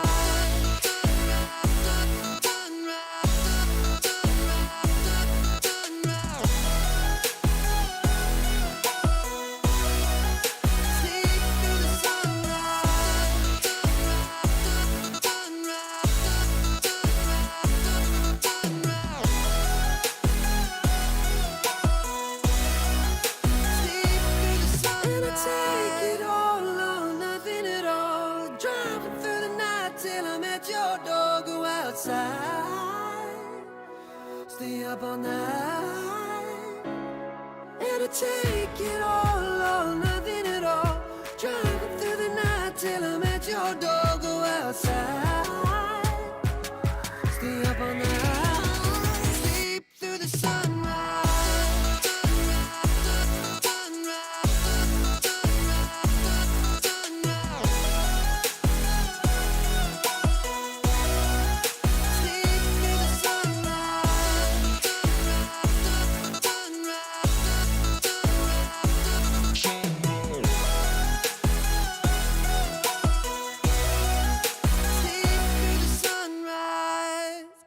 Before we jump into the next one, here's a quick reminder for all of you mobile gamers out there. The ESL Mobile Open is just around the corner, so head over to Twitter right now and get all of those details. Tell your friends, build a team, and earn a spot in the finals. Feel the lights, see the stage, hear the vibe. Pumped up to get ready for the fight. Big dreams, one chance, be the star. I'm the winner coming out of the dark. Step out as a motivator. Let them know that the weight's up. That's how we know when we level up. Hey, that's how we know when we level up. Level up. All we know about is level up. Are we ready not to level up? You know we fall and we get up. Level up. All we know about is level up. Are we ready not to level up? It's time, get up. Back against the wall, still I'm standing tall. Know about the ball, I got my fan with me. That's how we know when we level up. Yeah, that's how we know when we level up. Level up. All we know about is level up. Are we ready not to level up? You know we fall and we get up. It's time, get up.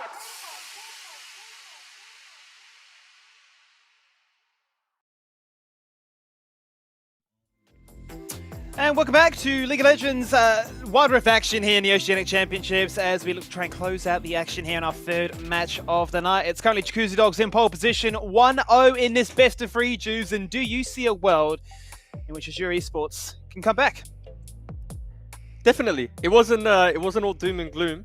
I definitely think there was ways that they could have closed that one out, played it a little bit better, and even have a few tweaks in the draft, right? Like we talked about the Fiora being a big one that at least I don't want to see again, because I think Azure Esports do their best work when they have that full 5v5 composition.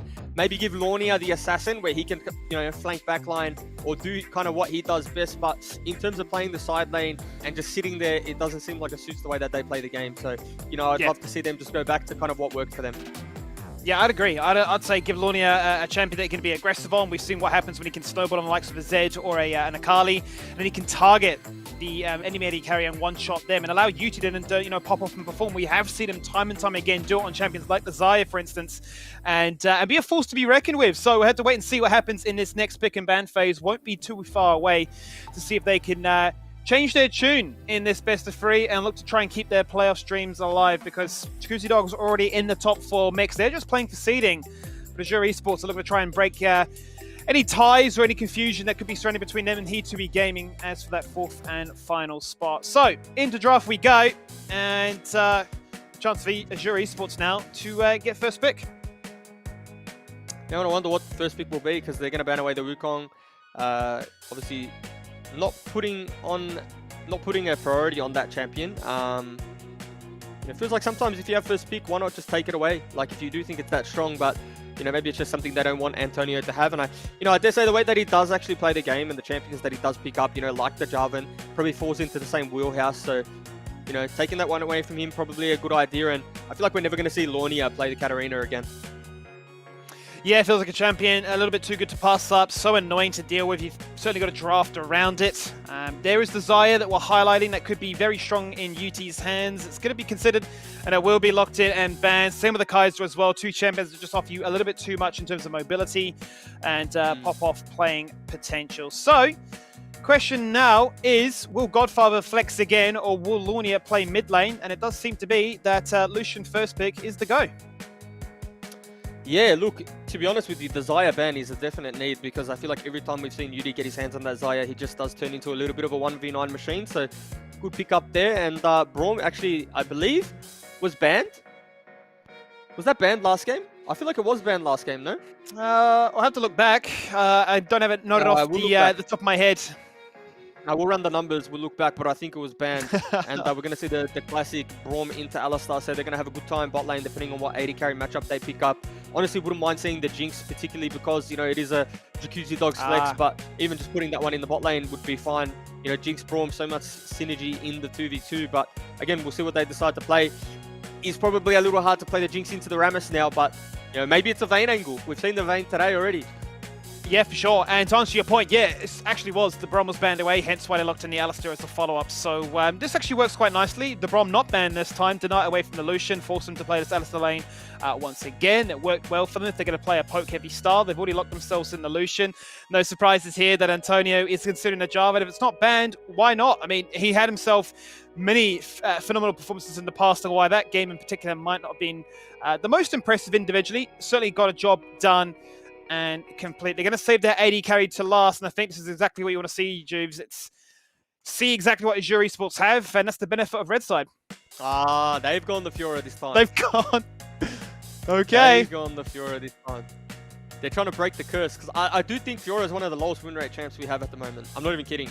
Again, I haven't ran the numbers, but just by at least my memory, which could be completely wrong, I am getting quite old. But I do feel like the Fiora has a very poor win rate. Yeah. Well, they're going to run it back, and that asks a whole bunch of questions. Really, doesn't it? Where's it going to go, and is it going to get a different result? I said this to you the other day about the Lee Sin, right? If you play a champion enough, it is inevitable you're going to win a game, right? Like, it could be a 15 loss streak on the Fiora, but it's inevitable that one of your games you win, and this might be the game Fiora wins. Well, I suppose the question really is, did we see enough from the Fiora in Game 1? It was very absent for the most part, had the least teamfight participation in Game 1.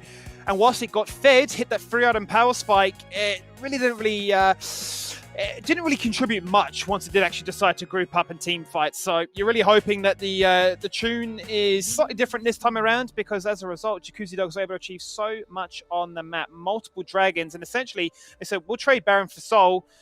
And 4 Baron buffs were just gone in an instant.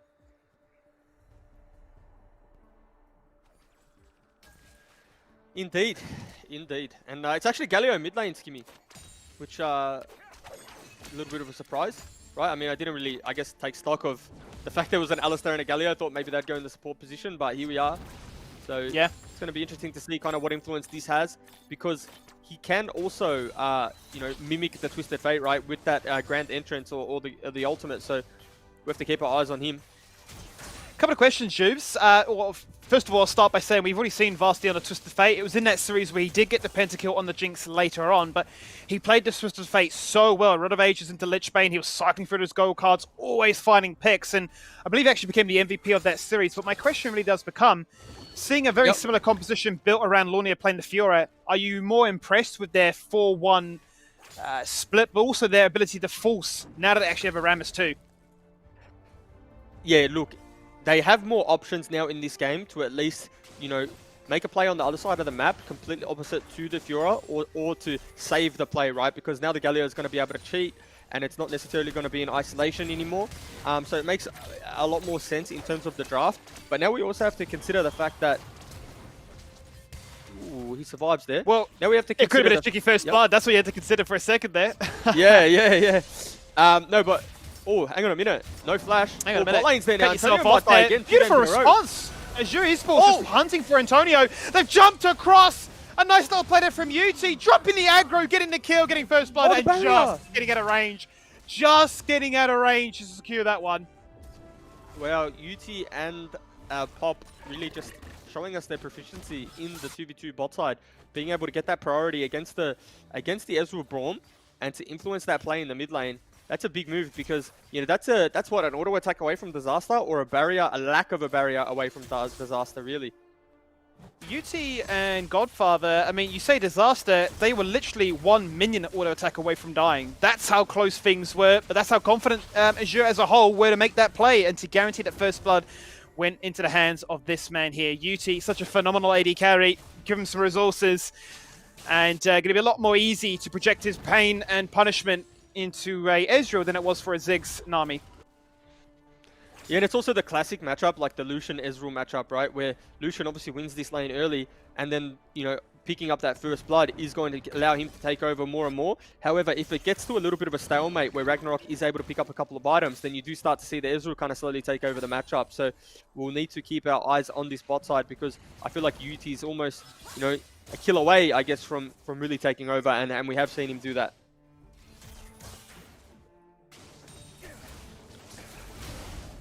Double buffs as well. Really is the dream for what can be a very spell-heavy AD carry. Much like the Ezreal too, no doubt. Both looking to find a lot of success if they can get themselves the double buffs compared to a lot of the AD carries available. But, you know, certainly the dream start here for him to get that first blood, to get himself that extra item. I mean, that is a 3-minute Essence Reaver complete, and a Dragon and Herald spawning very shortly. If you're Azure Esports, you're saying, we're taking everything. Yeah, and we're seeing Antonio go for his beloved GA build, so potentially going to be able to lock UD down and try and focus him down in the duration of his GA, or at least allow his team to do that. But in terms of this Dragon fight, you do feel like the composition from J3 lacks a little bit of damage, particularly because this Ezreal doesn't even have an item yet. So we may even see them just try and trade the Dragon off for the Herald, which I think would be a good idea.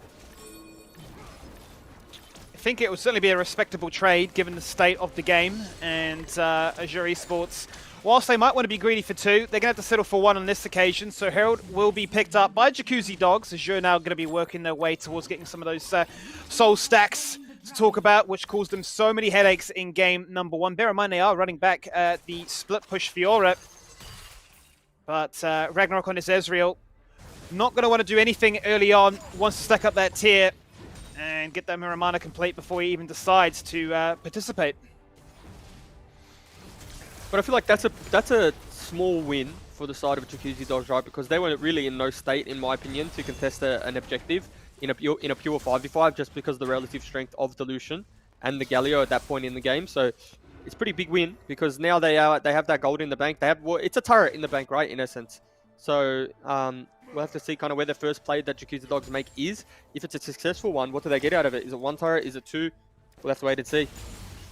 I'd love to see them use it in line with a gank that could come about here from Varsity. His ultimate's on cooldown for the meantime, but we know that Antonio's just completed that GA, so keep an eye on when Disney's once again available for Varsity.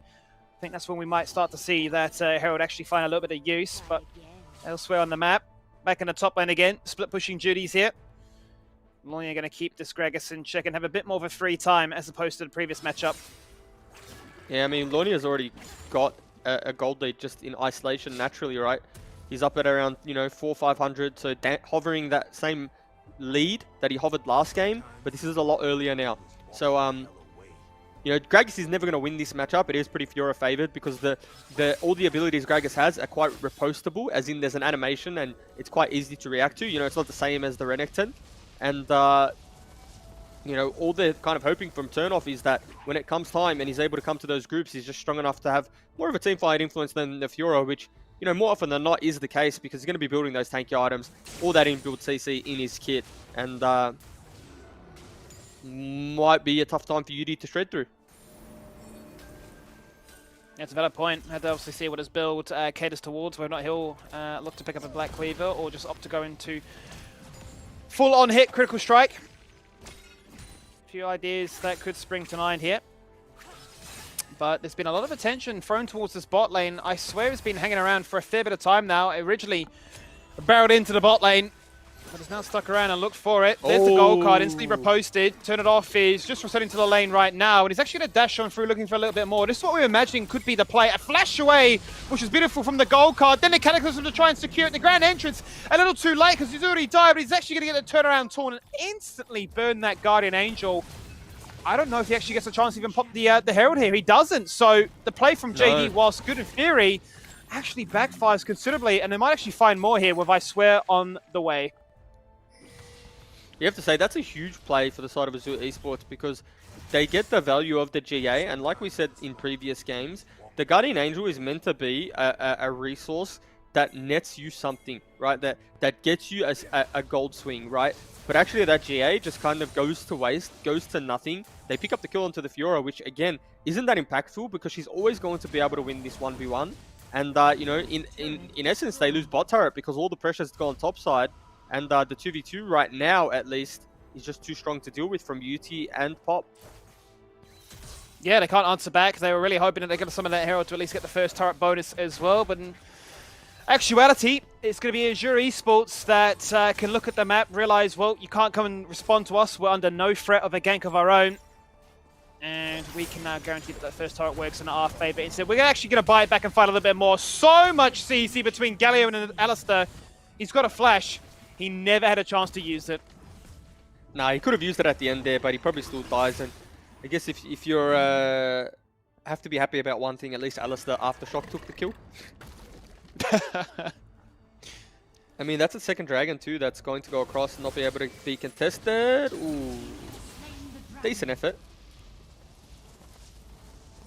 Wasn't bad, was it? I mean, it was a nice play for them to actually hold things out and not be baited there by the True Shot Barrage. A little bit of greed here from Antonio, who went for the turret, summoned the Herald. A classic play, Herald for Dragon, but stuck around just a fraction too long and gets caught on the rotation. Did he get the turret? He did. So he died for the turret, which I guess, is worth it in terms of gold, but there's probably a better way he could have gone about it. Could have gone about his business, maybe a little bit slower, but Twisted Fate got a little bit of spare time in the bot lane as well, so you've got to be happy with that. And it feels like it's a little bit of a chess match right now. No team really opting in for the pure 5v5. More or less just try and hit side lanes, try and chip away at turrets. It's okay if we trade a kill here and there, as long as we're picking up the main objective. And, 2k gold lead, nothing really to write home about. And, we'd have to say, majority of that lead, well, at least 1,000 of it is on UD on that Lucian. So keep your eyes on him for this next team fight. Certainly should do, because he's the first one in the game to really hit that major 2-item spike, and is going to offer so much damage wherever he goes, and really from the start to the finish there. Has been enough to really counteract the bot lane of Jacuzzi Dogs that were an absolute menace in game number 1. Obviously a much different draft this time around, so you're not going to expect the exact same result, but certainly has allowed himself individually to shine, and the rest of his team to be relieved of so much pressure on the map. So 2 Dragons already here for Azure Esports. The Herald, whilst not finding the most value, will get a fraction, but they've managed to keep the gold close. It's only a 2,000 gold lead in favor here for Azure. I feel like Galio does a little bit too much damage at times for how tanky the champion is, especially when he procs that aftershock. Like, he literally half-health the Gragas there. Yeah. And the Rammus is looking. Yeah, he certainly is. He's just going to flash under the turret, hit the ultimate, and basically say, you can flash away, but it doesn't matter. A True Shot Barrage is going to come in a little bit too late. They hope to try and combo that with the True Shot Barrage, but the Cataclysm will be respected.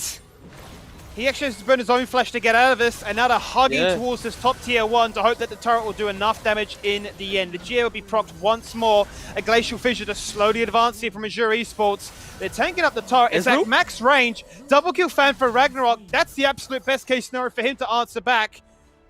And UT will have to run away and sacrifice his jungler. So, I mean, quite honestly, it starts with Turn It Off being punched upon, but JD weathered the storm, hung on through, and did a great job answering the turret dive. Yeah, and they were sniffing around at that Baron too. We saw them walk there, but they went for the safer play, which would just be picking up this tower, you know, and it does close the gold lead again. So, and I mean, you know, I would say the kind of disaster part of this game was how far behind Ragnarok was on Yudi. All of a sudden, picking up the double kill, 2-0 and 1.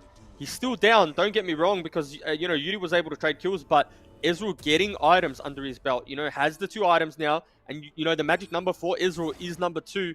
Once he has the Trinity Force and the Muramana, you really start to notice the damage amplification and pretty self-sufficient 80 carry as well. So, Jacuzzi Dogs sort of crept their way back into this game now with that turret dive. A little overzealous.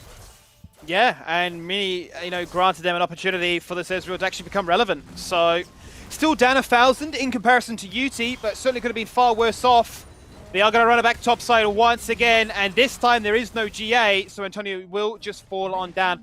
A 4-man collapse, and I mean, Jubes, I mean, this really does answer our question about 4-1 split push comps and sort of how critical we've been towards their effectiveness, but they are actually getting so much accomplished, and Lunia is just doing work on the side lanes too. Yeah, and stop the base there, so that is just a free Baron that goes across. So Lornia sacrifices himself to ensure the Twisted Fate can't get to that play. And yeah, what do they trade? The Baron for the Dragon. So okay, that's a worth trade there for Azure Esports, and they're in the driving seat. Really good call actually from yourself there. The fact that he looked like it was a bit of an end, but actually cancels so many members' attention towards contesting that Baron. So whilst he won't have it, at least the team can now set up and siege it if they do continue at this 4-1 rate. It's not going to be as easy to get it. He's stolen the Dragon. I don't believe it. Azure Esports, they've just got everything. Baron, triple Dragon, but can actually live now in this team fight. Ragnarok's got 1 kill. They've answered back with Godfather, but it's actually now going to be a double kill for Ragnarok. Ezreal on a bit of a hunt. Untouched. Vosti cycling through those gold cards. Lunia hitting the riposte. So many members low. A dream for a Fiora to run on through. He can just flash on forwards. Hunt you under the turrets. And, I mean, Azure Esports, whilst look a little bit sketchy at the first moment, have aced them and just absolutely dominated the second game here.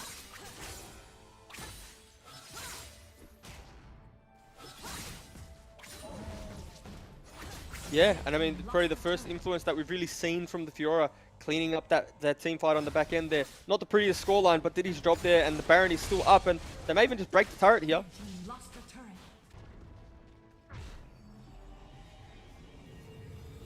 Gonna get it low. They still have a little bit of time on their side for that Baron buff to find one more push. But certainly a big, decisive swing of tempo. It being close, a 2k gold discrepancy to talk about. But this, for me, I mean, the fact that you can steal it and then win the team fight afterwards, sublime. It's just really good steal. And then it's good team fighting too, right? Antonio does a pretty good job there to get a pretty big knock-up. But, I mean, the combo here, the re-engage.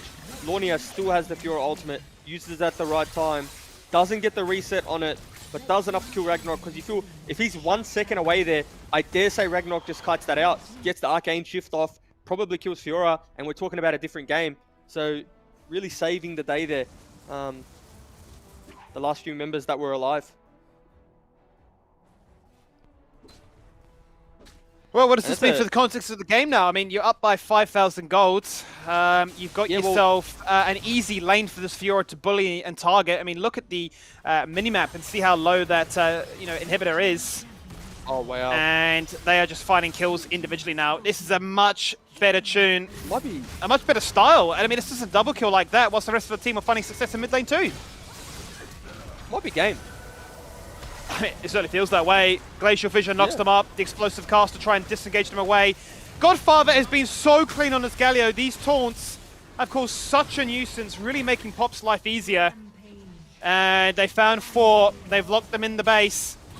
They're down and out. The Nexus exposed. 2 members fragile. 3 members actually. Turnoff wishes he had the explosive cask now. It doesn't matter. They've been aced. And we're going to a 3rd game once more.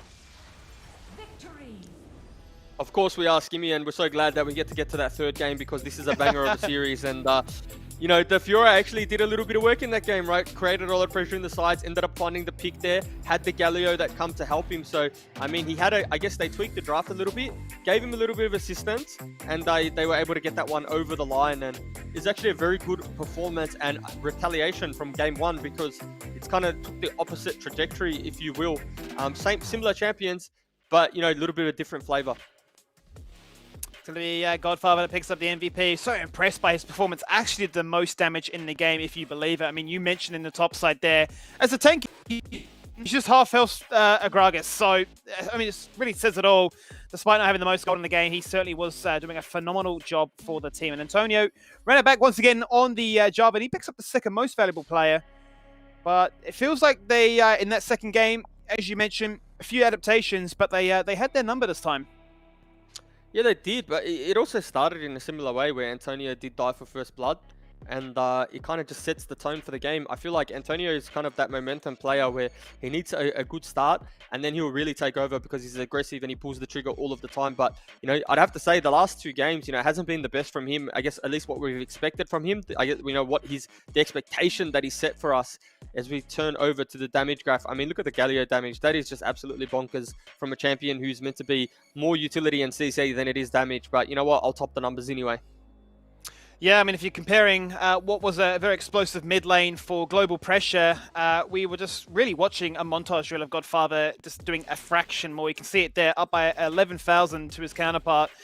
And whilst it looks so good, I feel like the writing was on the wall. As soon as we saw Vasti and Antonio go topside, make that Destiny play, takes so long to try and take out Lornia, and ultimately burn a GA and no Herald Summon. That felt like a turning point for me where the lead that Azure Esports are working towards was going to be a steep ask. Yeah, definitely. And, you know, we'll go through the game, Skimmy, and we'll identify, I guess, the important pieces as we go through the highlights here. So very early on, this was kind of, for me, what set the tempo for the game. And even this play here, burning the GA for no real success, trading 1-for-1. And then it's pretty methodical after that, using the Galio, playing around his CC, playing around his utility. Pop, not to mention, having a very good game on these roams, as you can see. And this is the one where we thought, you know, Jacuzzi Dogs have a little bit of a trek back into this game. Fiora is down bot side, turret diving, and after that little bit of success, it was just a little bit of all she wrote. Yeah, ultimately you're thinking, okay, they've just picked up Baron, you're going to go to the Dragon. The fact that it gets stolen away and then they win the team fight, that was, it felt like the nail in the coffin by that point. It was too much of an ask. You're not winning the team fights, you're not winning the side lanes. How do you really find a better answer into this game? The fact that a Fiora can run you down like this and, you know, a jungle Rammus gets the most kills in the game. He does say it all. So a phenomenal performance here in game number 2, and it really does start to ask the question as to what to expect in game number 3. Are we actually going to now get a Fiora ban? Who knows? Because it's starting to cause problems. Whilst it looked terrible in game 1, it looked completely reinvigorated in game 2. It feels like maybe they just have the answer to what would be the Lornia's counterpart, you know, and his champion pool. So we'll hit the break, and then I guess we'll see. You know, time will tell. It's 1-1. Before we jump into the next one, here's a quick reminder for all of you mobile gamers out there. The ESL Mobile Open is just around the corner, so head over to Twitter right now and get all of those details. Tell your friends, build a team, and earn a spot in the finals. Feel the lights, see the stage, hear the vibe. Palm drop to get ready for the fight. Big dreams, one chance, be the star. I'm the winner coming out of the dark. Step out as a motivator. Let them know that the wait's up. That's how we know when we level up. Hey, that's how we know when we level up. Level up. All we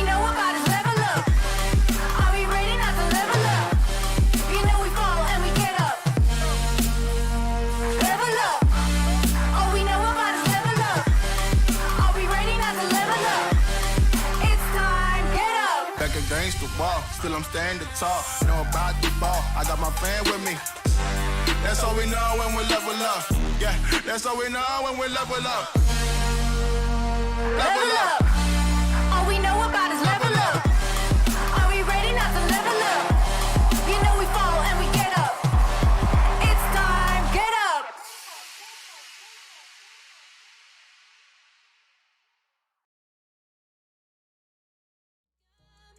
Yeah, it's big naughty. Wanna put my body next to your body. 'Cause you shoot me in the heart, can't get over it, over it. Hit me in the heart, I'm recovering, recovering. Look what you done, you made me fall too fast.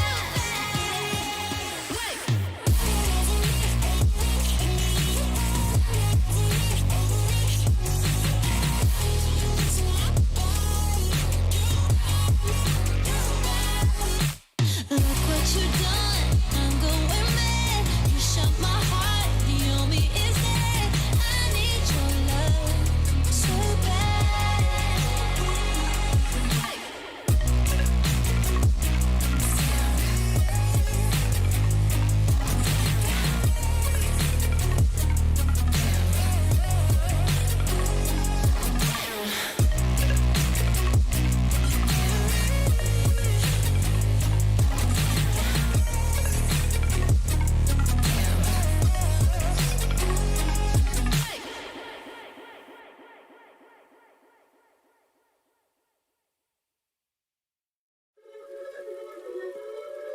Yeah.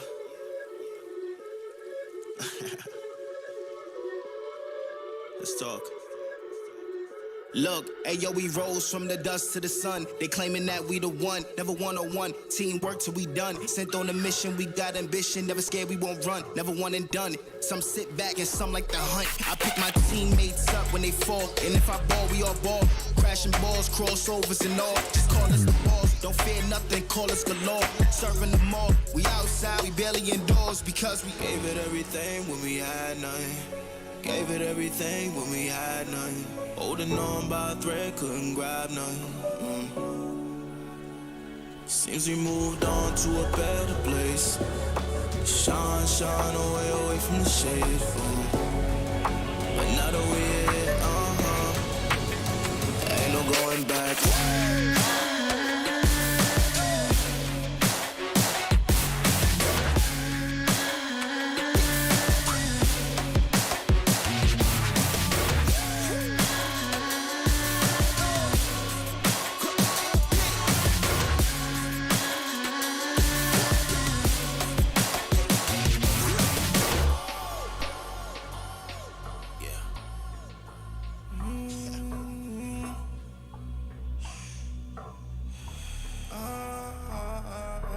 This is the moment to go. This is the moment to shine. This is the moment to show. Show me the rocks you can climb. This is the moment to feel the path like you legally blind.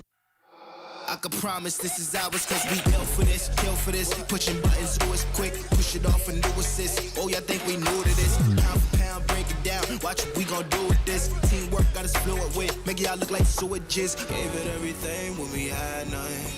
Gave it everything when we had nothing. Holding on by a thread, couldn't grab nothing. Seems we moved on to a better place.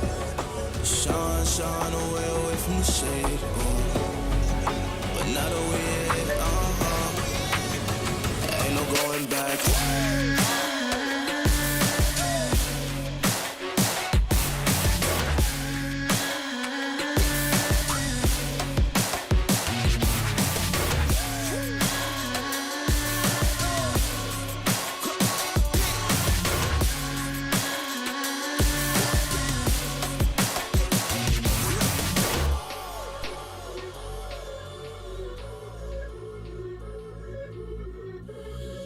Before we jump into the next one, here's a quick reminder for all of you mobile gamers out there.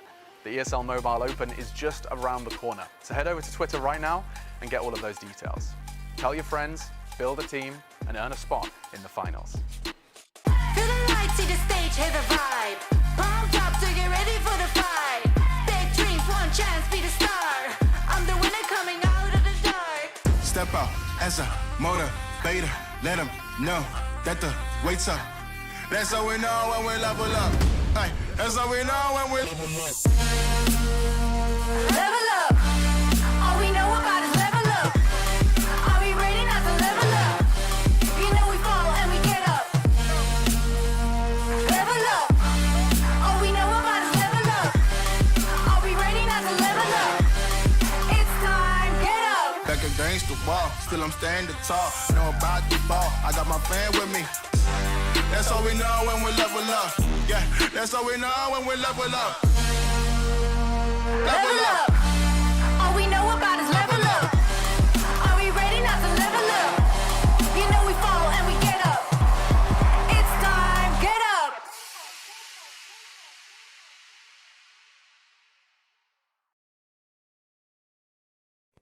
Well, it doesn't really get much closer than this, Juves. We've gone to a game at number 3. Wealth by God are top of the table so far, but Jacuzzi Dogs, a win here would mean that they can actually tie in first place and make it an absolute nightmare for League Ops to try and figure out the head-to-heads, rematches, and all the rest of it. Whereas for Azure Esports, a win here would guarantee them a top 4. If they lose here, it becomes the inverse, where it's a bit of a weird situation between them and He2E Gaming. So it's a must-win game, really, for both teams to try and get themselves the best possible situation. And Juice, Game 3, is it as simple as saying just ban Fiora?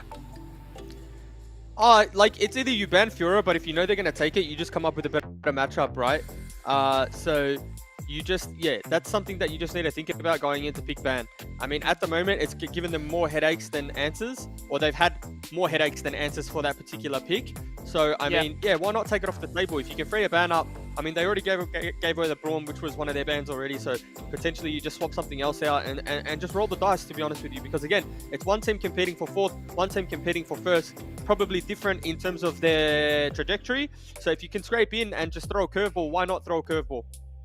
Why not indeed, as, I mean, we definitely saw polarizing styles of play, despite the Fiora being a mainstay in both those games there for Azure Esports. I guess the question goes back for Jacuzzi, or maybe just pick a stronger skirmishing comp, you know, just look to try and force the hand. Hey, if you want this split-pushing Fiora to play, then we're just going to beat you in that 4-man, do what we did in game number 1, achieve so many dragons, get so strong, and not have to worry about this Fiora ban. We're going to find out here, because we jump into draft and get to see how it all unravels.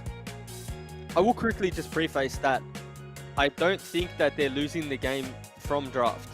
I think that they're losing the game from poor choices in the early game, particularly around these crabs, around the level 4 or 5 ganks. So, sure. I mean, you can focus heavily on draft, and draft definitely gives you the best chance to win, and it's the easiest thing to fix.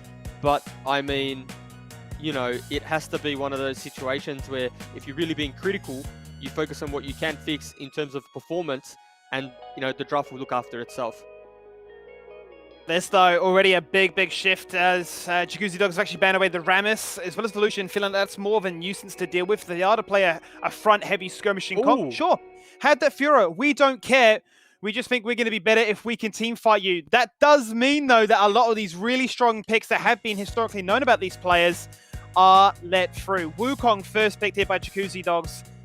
And UT is now going to get a chance to pop off here on his coveted Zaya. Yeah, and I mean, the Zaya already makes a lot of sense just even in the draft, because there's so much value with the ultimate, especially when there's a composition that wants to dive backline. And I mean, you're not going to pick a Wukong to not dive backline, right? It's not a kite back Wukong, it's I'm going to dive. So I'm excited to see that balance of whether or not UT's good enough to kite back, or whether, you know, Antonio or whoever's playing the Wukong has enough assistance to shut UT down. And I mean, what a pick to kite UT if you need to. Yeah, for sure. And I mean, the Galio is certainly going to do a lot of work as it did in game number 2 there. Godfather really putting in a standout MVP performance. I love the fact that Pokes already returned back to the Nami. We saw a rare performance there on the Braum. It didn't really sell me, quite honestly. I love when I see him on the Enchanters. I feel like that's a strong point. And they've guaranteed themselves the Renekton, Ezreal, and now potentially the Orianna. This really does scream to me, pick the Fiora, we don't care. We just feel so much stronger in the front to back, and just the 4v1 in general. Yeah, and I mean, both compositions are really interesting, right? I feel like in your traditional 5v5 sense, where you're going to meet somewhere on the Rift, and you're going to play that front to back team fight, I dare say it is favored for the likes of the Renekton, the Orianna, the Wukong, right, the Nami as well. So, but there's a little, I guess, variation from the composition of Jacuzzi Dogs where, sorry, of Azure Esports, where they have the Fiora, they have the Galio, and they have the Evelyn. So now all of a sudden there's a dynamic where you need the Evelyn to find backline access, you need the Fiora to find backline access, play a little bit of disruption, and create that space for UT to get the Wukong off him, right? So you almost want to create like 2 separate fights, have 2 different fights play out on the Rift, whereas Azure just want to have a big one play out. It feels like they are the bodyguards, really, to UT, the entourage here to back him up and take him into that powerful position of a top 4 placement. That is the current scoreline. It's the last match of the night, of the round robin, as it comes to a bit of an end here of a top 8, as it soon will become only a top 4. I'm going to lock ourselves in here as the action begins and get to see how the first 5 minutes play out, because that really has spelt the nature in which the game is played out. You're going to see both junglers matching path too, right? Both starting same side of the map, so you're inevitably going to end up at that top crab, and we'll see what has more priority. Is it going to be the Orianna? Is it going to be the Galio? Is Renekton going to be able to get some priority into this Fiora? Because you have to say, Lorne has definitely had the better of the 2 in this matchup, and pathing towards this top crab can be a little volatile. Certainly can be. Godfather looking to try and get down some vision. He does plant the ward. He hits the Scry's Bloom away, denying it from the opposition. He's just going to get run down. Has to burn the flash into blue buff. Antonio's going to follow that one, looking for an early first blood. The aggressive Antonio jungle. He wants the first blood. He wants to play from ahead. And this time he won't get first blooded. He will do it instead. Ragnarok hunting for the kill. He's got the honey fruit. He's got the summoner heal, but he's not going to be topped up and healthy. He's not going to survive. And what a strong start here from JD. Yeah, I mean, Antonio's kind of just put the 2 games previous behind him, and he started off with an absolute blinder. So, I mean, this is look, I don't want to jump the gun or anything like that, but do I dare say a little bit of a disaster? A little bit of a disaster feels that way. for Esports. Yeah, I mean, it's the 2 lanes where you don't really want to be falling behind, because Yuri is such a key component of your draft. And I mean, all of a sudden the Ezreal's ahead. All of a sudden the Wukong's ahead of the Evelyn. And I mean, Antonio, when he gets a lead, like we touched on, he really does just take the game over the line. Well, elsewhere in the map, we have seen the Sphera multiple times now. It was the Renekton Fiora in game number 1. He had a bit of a rough time at it, but was able to actually deal with it. And that's the main talking point, surely, is that he was able to nullify it for the most part and allow the rest of his team to do the heavy lifting to get the game, or the series I should say, up and underway in their favour. So we'll get to see how he can handle this one this time, if there's going to be any more pressure towards him, or if it will be Evelyn hunting for kills to really unlock the Sphera nice and early. Has the ulti. Might be. Have a second charge of Slice and Dice, has to bend the flash, the charm connects, but too close to turret, and a missed opportunity there for Azure. Yeah, it's okay though, right? Like, you get the flash from the Renekton, so next time around you would consider him dead. You use the barrier as well, then. Actually, excuse me, the difference as... nice little trade there from the bot lane of Azure Esports, and whilst it looks good initially, you have to say that inevitably it's going to be a better trade for Jacuzzi Dogs, because they have the sustain of the Nami, right? So any trade that you only win by like 5%, you eventually lose out on, because Poke's just going to be able to sustain them through that lane. Now, the one thing that I wanted to touch on was the difference in turn-off and Carnage from the previous set that we had tonight. Carnage on the Renekton takes Ignite and just decides, you know what, I'm going to brute force and win this lane. Whereas turn-off, maybe a little bit of, lacking confidence a little bit, has specifically opted in for that barrier. Yeah, obviously feeling the pain of it, isn't opting for the explosive nature and needing to draw resources like his jungler to help bail him out. Wants to just try and survive.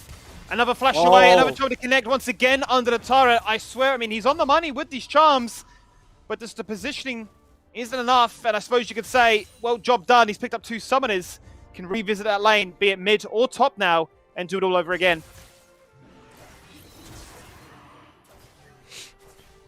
Yeah, and I mean, so far, I feels like kind of the map is just waiting to explode now, right? Because there's options for this Evelyn both mid or top. And, you know, he really is his oyster. And, you know, it's at a point where he can do both.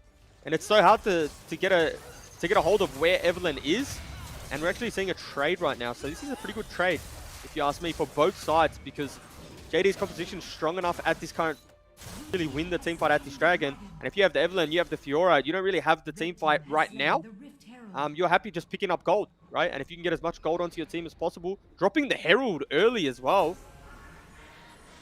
I love to see this. I really do love to see this. You're investing so much into Lornia so early on. You know what? Forget about the fact of having to wait 10 minutes for sacrificing multiple dragons. We want to do it now.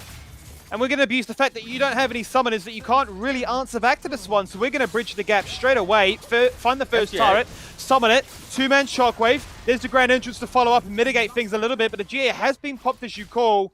A turret has been answered in the bot lane. There's a bit of a trade taking place here by JD. But in the shadows is, I swear, takes that Antonio. And this Herald will find one more charge unless they can trim this wave. They should be able to trim that. Yeah. Yeah. Or misses it. But I mean, in saying all this, right, we didn't really see Azure Esports bot lane roaming up there, so it's a decent enough rotation for them, but they do lose a lot bot side for that as well, right? You have to think that's farm. That's a lot of farm that Desire lost walking to that play, and that's a lot of gold that Ragnarok got in his pocket. Now, if we take stock of that, it's 4.8k in Ezreal's pocket, as opposed to Desire with 4.3, so it's a 500 gold lead already. And I mean, you know, Ragnarok was playing from behind last game, but all of a sudden he's playing with a lead, so it's going to be dangerous for them. Yeah, he's quietly achieving much more of a threat early on now as the Ezreal. Doesn't have to worry about the Lucian being there to bully him. Was a ban in the draft this time around, one of many. Came as an adaptation to try and be the difference maker. We'll get to see though, because despite the best efforts of Azure to summon the Herald early, unlock Lornia to find other lanes to split push, which is what he's doing now. He's already been switched down to bot lane. Jacuzzi Dogs were able to answer back with a siege of their own. So it's just a flip of the map, really, more than anything at this stage. Yeah, it is, and it's a weird one too, because you would say that Lornia was getting the better of this Renekton, but if you put Renekton into the Galio, it feels like it's inevitable that the Renekton will win that one. But yeah, Ezreal's just going 1-for-1 with this Fiora at the moment, so could be dangerous. Would like to see Evelyn pop her head down there and potentially influence that lane. It feels a little bit illegal that the Ezreal's allowed to sit in a side lane versus Fiora, right? Yeah. I agree. And I mean, the fact is you're being greedy in that you're getting solo experience, but you're really opening it up to say this lead that we've got, it's going to be dismantled in a heartbeat. You can see Poke hovering mid lane, looking to try and take out UT once again. All it takes really is a nice little jump on like this as we actually pan and turn to top lane instead.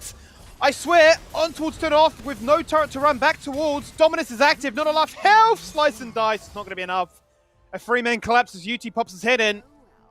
But they found the kill, now the Evelyn is becoming a bit of a threat.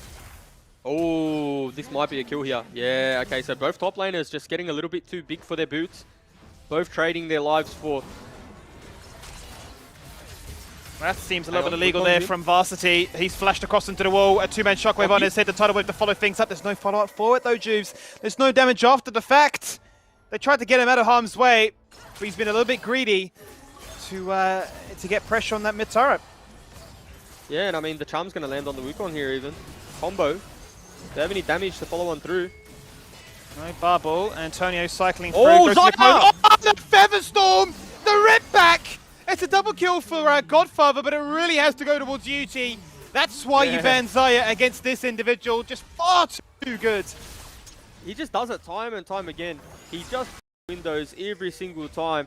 UT having to burn flash there. Got stuck in no man's land, but is he going to be able to turn this one? No. I mean, all of a sudden, Skimmy, this game has just actually ballooned out to a 4K lead. I don't know. I'm not actually sure what even happened there, what even like transpired, because it was going so well for Jacuzzi Dogs, but then like they just went in one by one. It's as simple as that. And I mean, to be fair, Godfather on this Galio is a different beast. I have to admit, I feel like he's keeping his team or winning his team this series. Yuri with the Featherstorm was just insane as well, but I mean, Azure Esports got to be quietly comfortable with the lead that they're in at the moment. Oh, they certainly have to be, right? The fact that the entire passage of play begins with both the solo laners dying in a flipped map state, Vastly getting greedy for a turret, the 4-man collapse then from Azure as a result. And as you say, I mean, you're locking multiple members in place, and whilst it's not the instant quadra kill action, it's a case of one by one they're falling on down. The turn then from Neverland, always lurking in the shadows, and it does really feel like the bodyguards for UT able to really wrestle some control. 3 kills between both, or 3 kills individually here for the Evelyn, as well as the Galio. And nowhere on the map now feels safe. So much pressure, both globally and lurking in stealth. Yeah, and I mean, the Evelyn doesn't get any weaker than this, right? Like, Evelyn's like one of those champions that just scales extremely well. And she's now got the death cap. It's a double death cap being picked up from the Evelyn and the Galio. And if we look at relative strength, even UD's items now, it feels like whatever fight they decide to take, albeit if it's the Baron, or, you know, probably going to be that next Dragon, they're just in such a point of power. I mean, the Renekton 0-2-0, not what you want to see on the Croc. Nami, okay, in a decent spot. But even the Wukong, for how well the game started, right? 1-0-1 was his start. He's had 2 deaths for no answers now. And it definitely looks like a game where it is Azure's to win or lose. Yeah, I'd really love to see Azure now actually start the Baron, force Jacuzzi Dogs to come towards it, because you're seeing Lornia continue to push out bot lane. He's got the TP enchantment. JD have to answer back to that one. He's not going to leave bot lane unless absolutely required. I mean, they are hugging the lanes for the meantime, but certainly could be a moment for them to shine with a 4K lead as a team, but just individually item gaps across the board. So we'll see if they do decide to start out with that Baron. You're absolutely right. They don't even need to start it. Yeah, they just need to get better control. You know, use your sweeper, control that vision in that river, make sure they have no wards there, and then they have to face check. If they do face check, then that's fine. You don't have to fight. You can walk away. Lornia's going to get plenty of stuff done in this bot side. I mean, and if they don't check, you actually do this Baron quite quickly. Look at this. Well, I swear, on his own, literally one-shots before Godfather can descend from the sky. That says it all.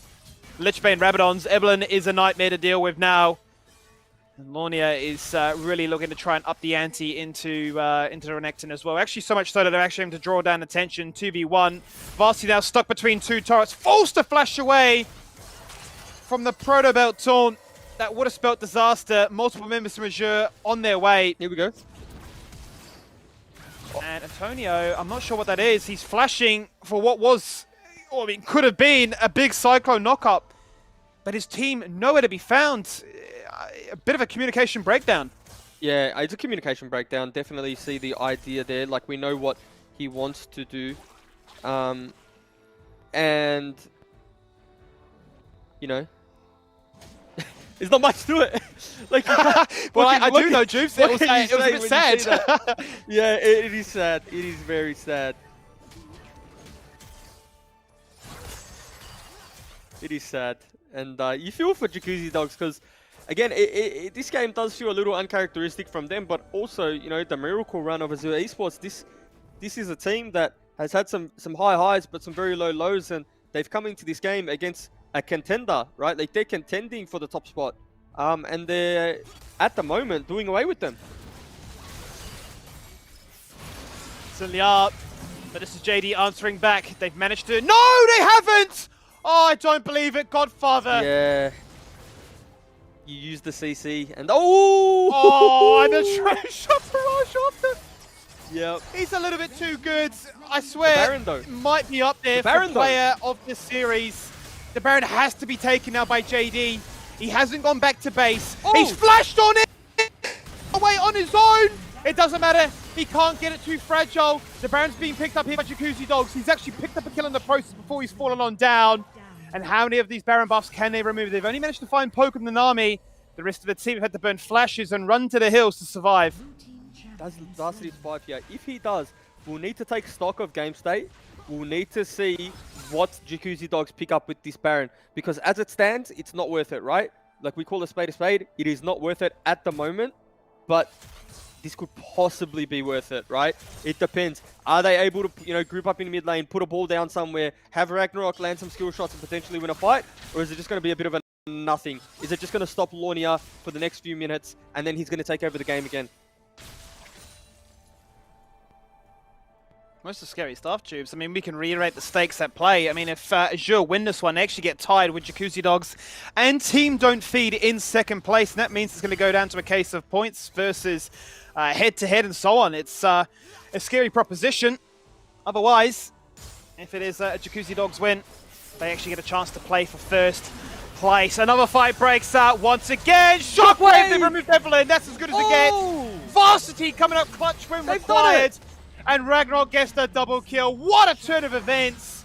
Down with golds, but up with the mechanics. And the calm, cool nature to close this one out. They found themselves 2 turrets. They've still got the Baron. They've got a cannon wave. And they might just find 3 turrets down the mid lane in one go. Is this it? Is this game? Well, they're going to look for it, Juves. 5v2 they go. The Featherstorm comes out. The Nexus has been aggro. Turn it off is living. They've held on! They have absolutely held on. They've removed Antonio, and now it's just so easy for Fiora to run them down. It's as close as it gets. They've left him to the Wolves. Varsity's going to die. 4 members drop. And in a 2v5, they hold strong. And what a fitting moment it was. The last hurrah, the last stand, the dynamic duo of Lornia and Yuti. The 2 guys who have arguably had, you know, some of the best series that we've seen so far on the team. They make the stand, they put the flag down in the ground and they say, this is it. We're fighting over this Nexus. And 2v5, they come up trumps. They pick up, what, kills as well? And we may even see just a trade back here. Question is, do they get the inhibitor? I think it's unlikely. Members are back. So, Jacuzzi Dogs do still have a slight window in which they can be happy of. Constant pressure, barreling down the mid lane. That Nexus will top itself up a fraction. But this next Baron and this next Delta become of the utmost importance. Pretty much the game ender. Yeah, it is. And I mean, it feels like this stalemate, some peaks here and there. And it's gone to the next team fight wins. Like, it's as simple as that, right? The next team fight genuinely wins the game. It's an... and here we go, look at the replay. Beauty just lands so many feathers there. Rips them back. And Nexus helping them quite a bit as well. You can't obviously ignore that fact, but there's a supreme display of mechanics there. And I mean, Lornia's making me a believer in this Fiora. We certainly weren't too too dazzled, I suppose, for lack of a better word, by it in game number 1, but they've certainly found themselves a far more aggressive squad to play elsewhere on the map, and so much so they've actually had to receive a respect ban towards that Rammus. This is really as close as it comes. I mean, it really starts with Godfather in this exact position being collapsed upon and living. And what a fitting way to have this game end with this type of dragon spawning. It's a lot of a lot of damage that could be on display. Oh no, the shockwave did nothing! It was on top of Antonio's head, it's airballed! Does that spell disaster now for the team fight? I think it does, too. They've absolutely been wiped. Antonio and Varsity, the play that it began with, will not be standing. The entirety of Azure Esports stand strong. They live. And to think, an ace and a 2v5 base defense, and they may have now just done it. Now could this be game? They do have the Elder Dragon, they got the Infernal, and I mean, what a team fight coming from Godfather there. I don't know if you took stock of what he did in the back end, and this is definitely game skimmy. Congratulations to Azure Esports. They picked the series up 2-1. They made the run, and they executed, but that doesn't matter. He won't mind what his KDA looks like, and they picked up the victory against the Jacuzzi Dogs, who were playing, as you said, for the top spot. Top spot, no longer an option, and now you find yourself really having to figure out, what that top 4 does look like, because you've got 3 teams now tied on 15 points. And I'm sure that's going to be a bit of a headache for League Ops to figure out. But that aside, we can obviously highlight and praise the fact that we've had 2 banger series go the distance to 3 matches. And, I mean, really is, as much as we harped on about it, as fitting as it could be. MVP once again for Godfather. It has to be. He got it game 2. He does it again. And it's really now becoming a case of this. Does this actually reserve, respect ban as well? It just looks far too comfortable on the pick. You have to ban that. You have to ban the Galio. I think it says... We'll get to the highlights eventually, but on the back end, what he did in the last team fight, he landed a 3 or 4 man taunt into a Justice Punch, did so much damage, and it was pretty much all she wrote there, and it was just created so much space again for Yuri, for Oceania to just clean that one up. Obviously, you know, the commiserations to Ragnarok, you know, for doing a majority of the damage on his team, like 22k.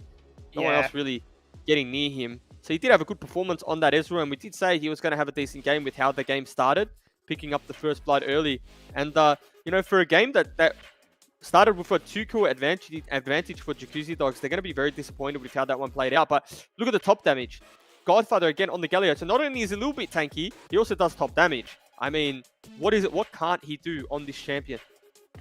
I mean, it's a very good question. And I think many teams are now looking to try and struggle to find themselves an answer, because just across the board, pound for pound, such a big disparity. I mean, just look at the Renekton, and that tells you enough. The fact that he's only done 2,000 extra damage over an Alistair.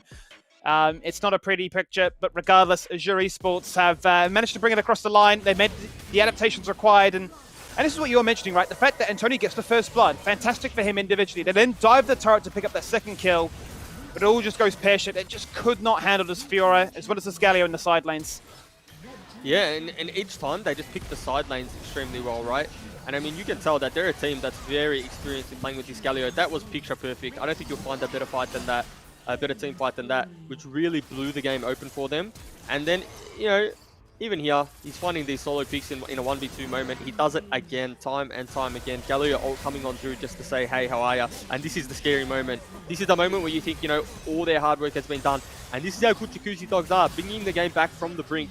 Next is down to half, but Yuri and Lunia make the last stand. I mean, you'll be watching this for the next few days if you're them two, right? Oh, I mean, what a hype moment for their careers. Yeah. Nightmare fuel for Jacuzzi, figured how close it was, but for Azure Esports, this is why we deserve to be here, right? As you say, a highlight reel for sure. And you caught the Galio play. I missed that completely, but, you know, certainly did so much to showcase why he's fitting for back-to-back MVPs.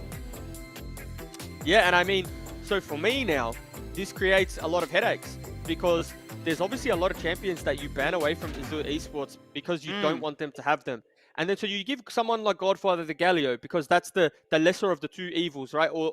And it's what you think he maybe has less of an impact on. But he absolutely just 1v9. Like, I don't think we've seen in the last few weeks a Galio have a performance like that, right? We've seen Tank, the top lane Galio. It's been a little bit of whatever, like the CC is nice, ults into team fights, creates a bit of space, you know, fantastic. But this was a genuine, I'm literally squashing heads. Like, that's when the Justice Slam comes down, that's it.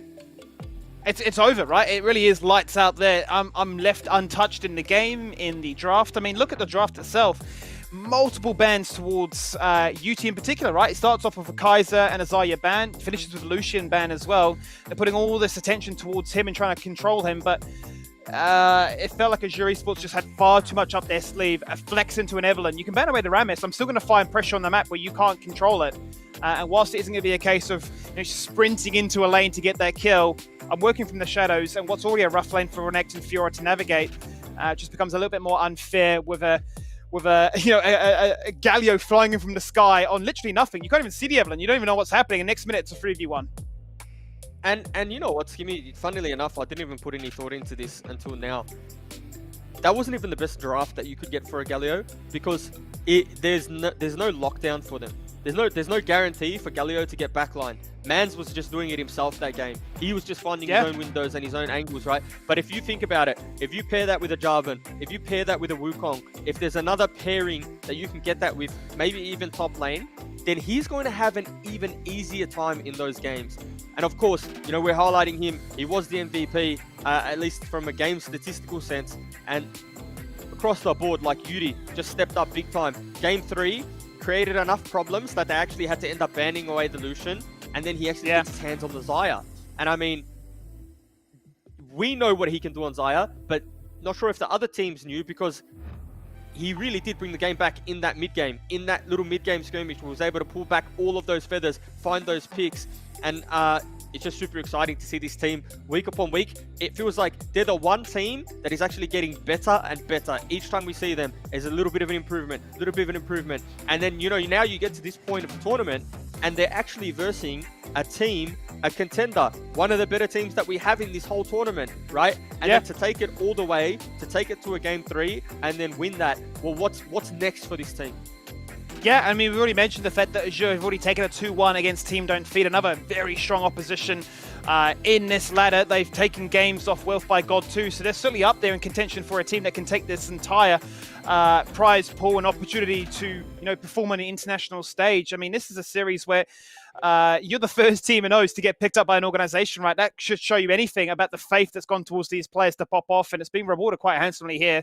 They guaranteed themselves that top 4, and we're not too far away from bringing up the graphic here for who should be the MVP of the whole series. I mean, it has been... What's your guess?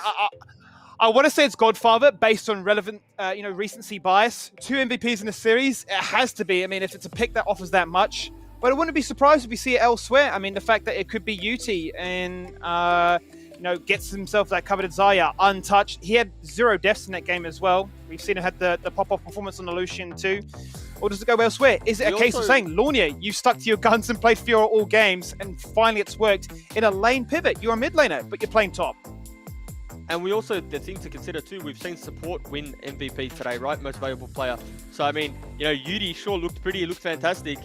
But I mean, you've also got to consider the support into that equation. I believe we do have the MVP ready, and we're going to bring that up on the screen now. Drum roll, please. There it is. Yeah, of course. It had to be. What a hype match. It's not the prettiest KDA that we've seen in terms of MVPs, right? But it just goes to show, like, when you're playing Gallo, you're in there. Like, you're going to die. Like, you will die, and it's going to happen. You can't play that perfect game. But look at the damage that he dealt. I mean, the KDA 4 is still a good KDA. Even the kill participation, 77%. I mean, if you really want to see how to play Galio, if you want to see a bit of a masterclass on that Galio, I suggest you go back, watch the bot if you're late, if you're just tuning in now, because it was a fantastic game from him and a well-deserved player of the match. Certainly was, and a player that, I suppose the stats, I mean, they speak for themselves, but they really don't do the series as a whole justice. You certainly need to watch back the games themselves, because they was as close as it comes. Jacuzzi Dogs so close to ending the game themselves, and Nexus dive, it just wasn't enough. I mean, for me, Azure Esports looking the good so far, and you start to wonder, you're looking at the breakdown of what could be our top 4, and you're saying, okay, Wealth by God, Team Don't Feed, Jacuzzi Dogs, and Game of Koala. We're now just trying to figure out what the seeding itself exactly looks like. So I think we've got ourselves a very solid top 4, Juves. I mean, is there a team amongst those 4 that you would say already very early on could take it all?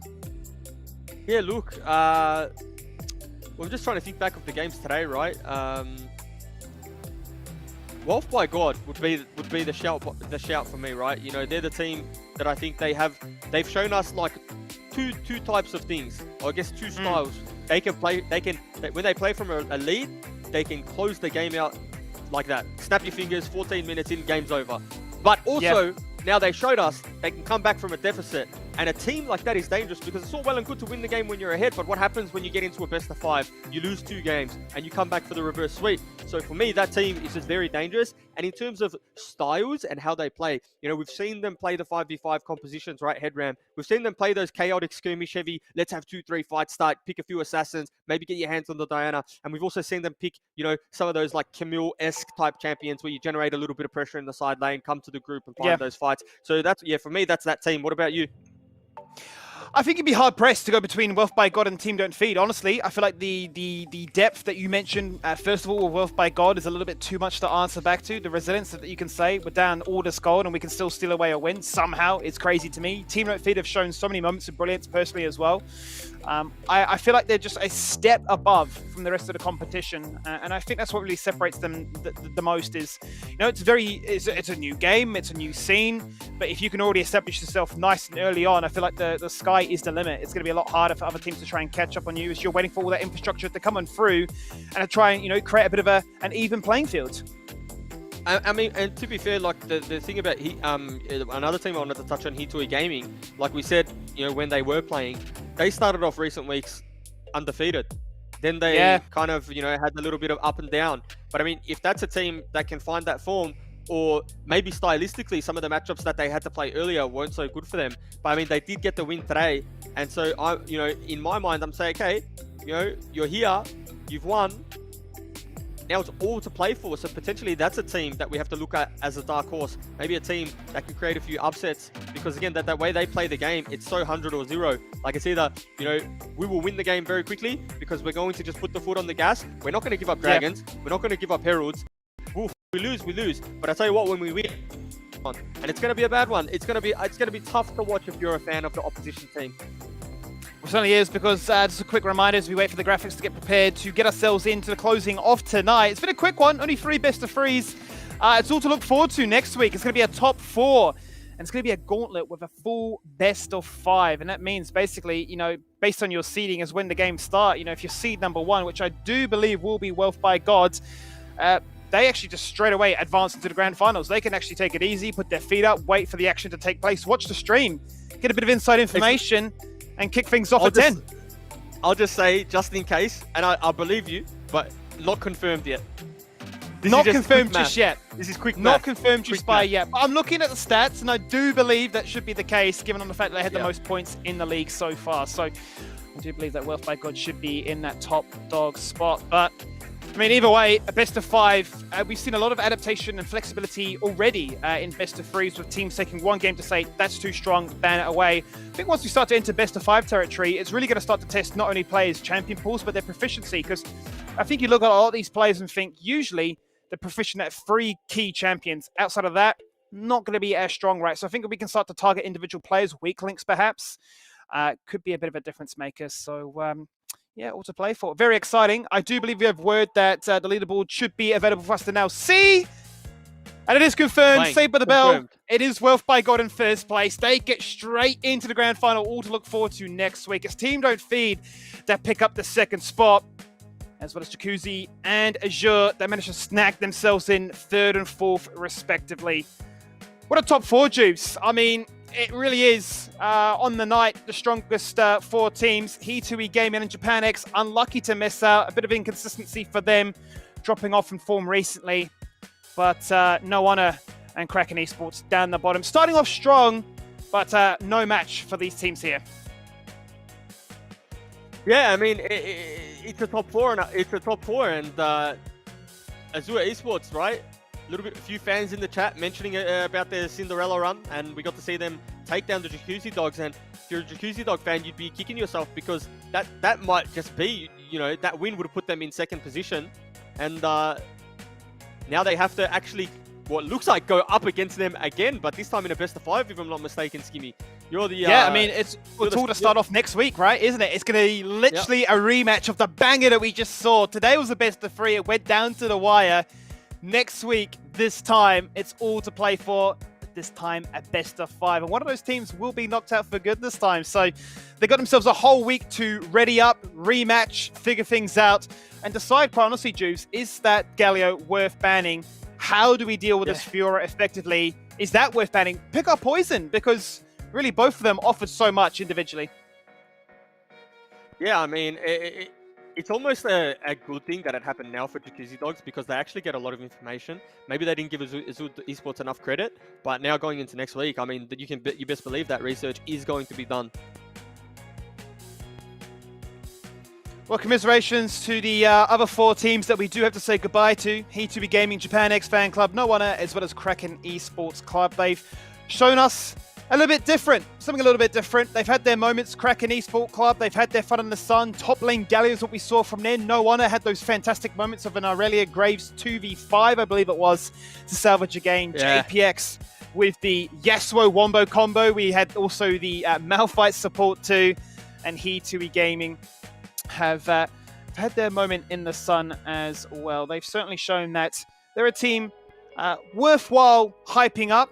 You talk about the fact that Sori and Puka, their mid lane and bot lane, were very strong individually, but not strong enough to clinch that 4th spot. 1 victory away, but that just shows you the level of competition in OS. It does, Skimmy. It does, and that's a very good breakdown from you. Did everyone the justice there as we head to the playoffs bracket. So we got the rematch that we were talking about, match 1. Azure Esports versus Jacuzzi Dogs. That's going to be an absolute blinder. And then, of course, you work your way up. Match 2, Team Don't Feed versus one of the two Azure Esports or Jacuzzi dog. Winner then versus Wealth by God. And the winner of that one, Skimmy, is the grand champion. Certainly will be, mate. It's going to be a very long night for those players, especially starting off the night there at 6 p.m. AEST. Azure Esports or Jacuzzi Dogs, could they do the gauntlet? Could they actually complete the miracle run all the way through to the grand finals and take it all to claim some prize money, but a chance also to play in the Southeast Asia Showdown to get a bit of OS pride on an international stage? It's going to be a big night either way. It's going to be a best of 5 that should certainly deliver to close out the inaugural OS Wild Rift Championships.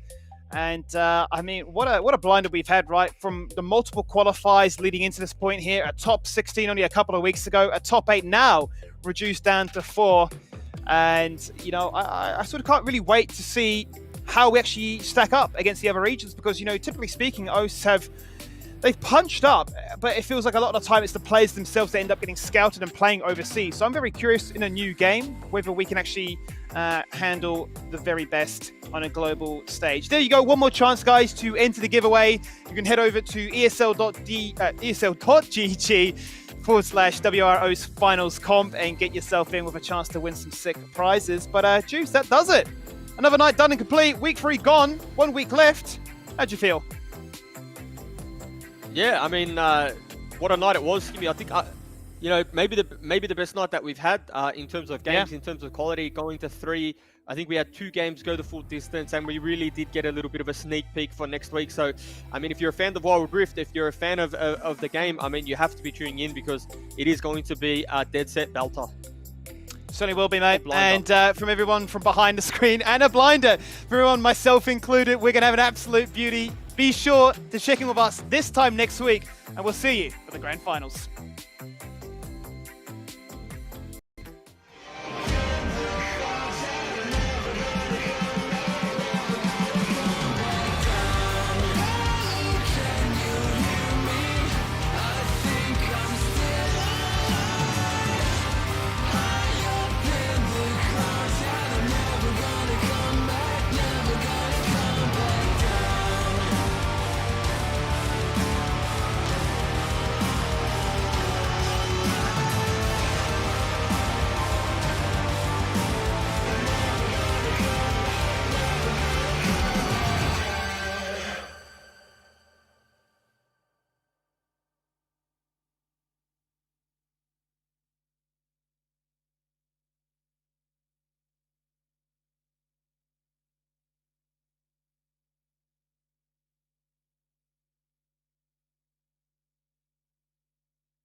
Came to hit but never run.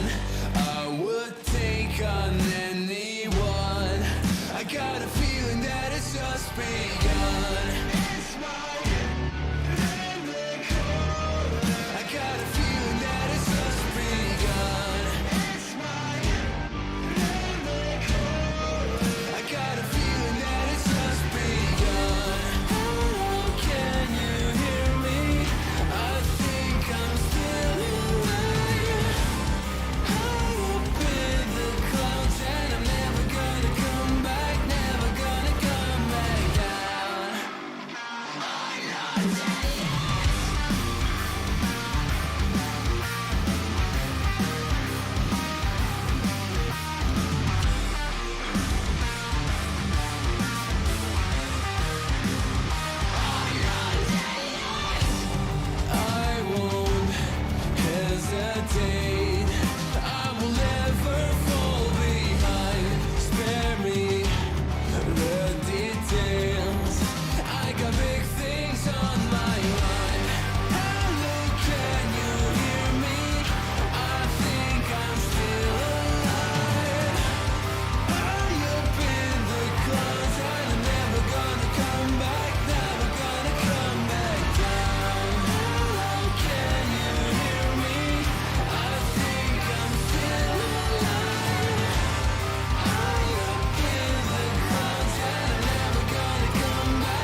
Before we jump into the next one, here's a quick reminder for all of you mobile gamers out there. The ESL Mobile Open is just around the corner, so head over to Twitter right now and get all of those details. Tell your friends, build a team, and earn a spot in the finals. Feel the light, see the stage, hear the vibe. Pumped up to get ready for the fight. Big dreams, one chance, be the star. I'm the winner coming out of the dark. Step out as a motivator. Let them know that the weight's up. That's how we know when we level up. Hey, that's how we know when we level up. Level up. All we know about is level up. Are we ready not to level up? You know we fall and we get up. Level up. All we know about is level up. Are we ready not to level up? It's time, get up. Back against the wall, still I'm standing tall. Know about the ball, I got my fan with me. That's how we know when we level up. Yeah, that's how we know when we level up. Level up. All we know about is level up. Are we ready not to level up? You know we fall and we get up. It's time, get up.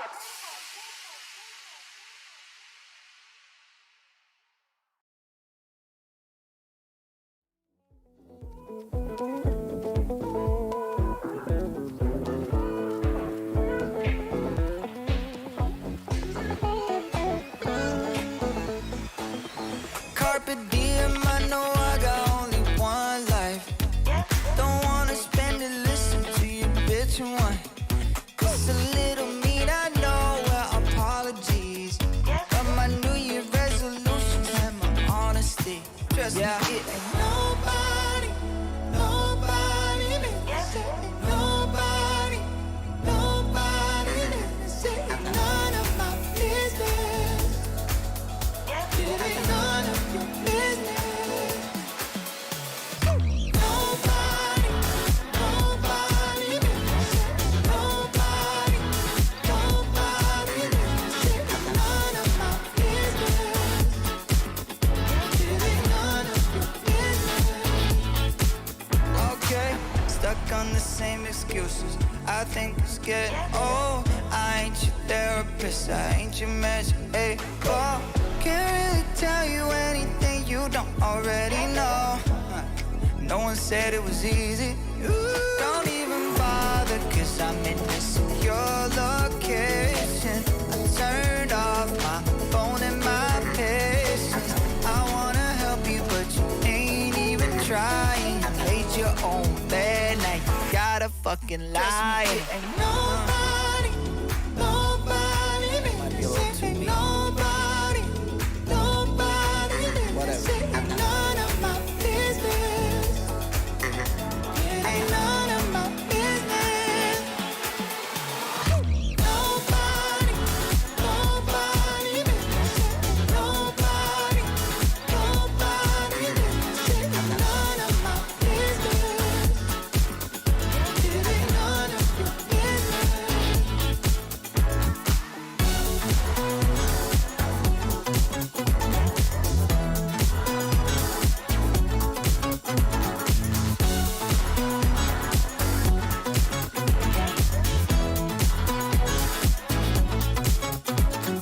Nobody, nobody lives. It ain't nobody, nobody lives. It ain't none of my business. It ain't none of my business.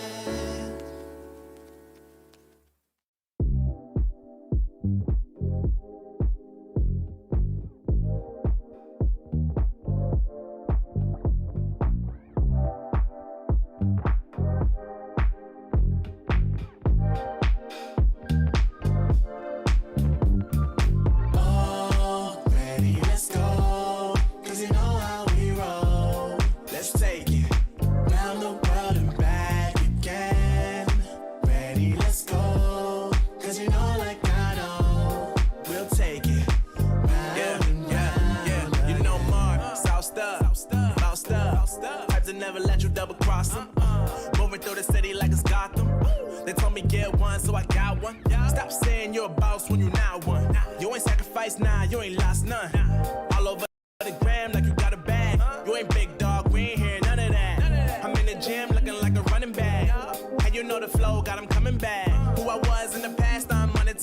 me focus in this moment is bringing the summer back. Oh, respect my grind, elevate souls and I spread good vibes. Young divine, you know I gotta shine. Raise your hands for a good time.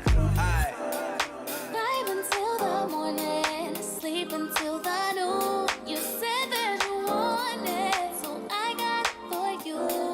Let's all get together and show them how we move. We move, we move. 3, 2, Bringing 1, summer to drop. you. Oh, ready, let's go. Cause you know how we roll. Let's take it round the world and back again. Ready, let's go. Cause you know like I know.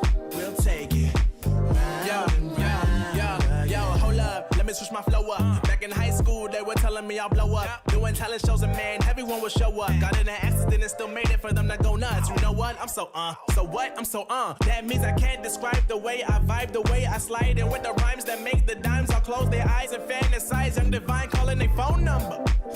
No, you know I love it. What's up, babe? And you know me, I can't sleep without blazing beats. On stages for their ones gracefully. And I got a smile that they hate to see. Young black successful, though life gets stressful. Though life gets stressful, go and vibe out with whoever you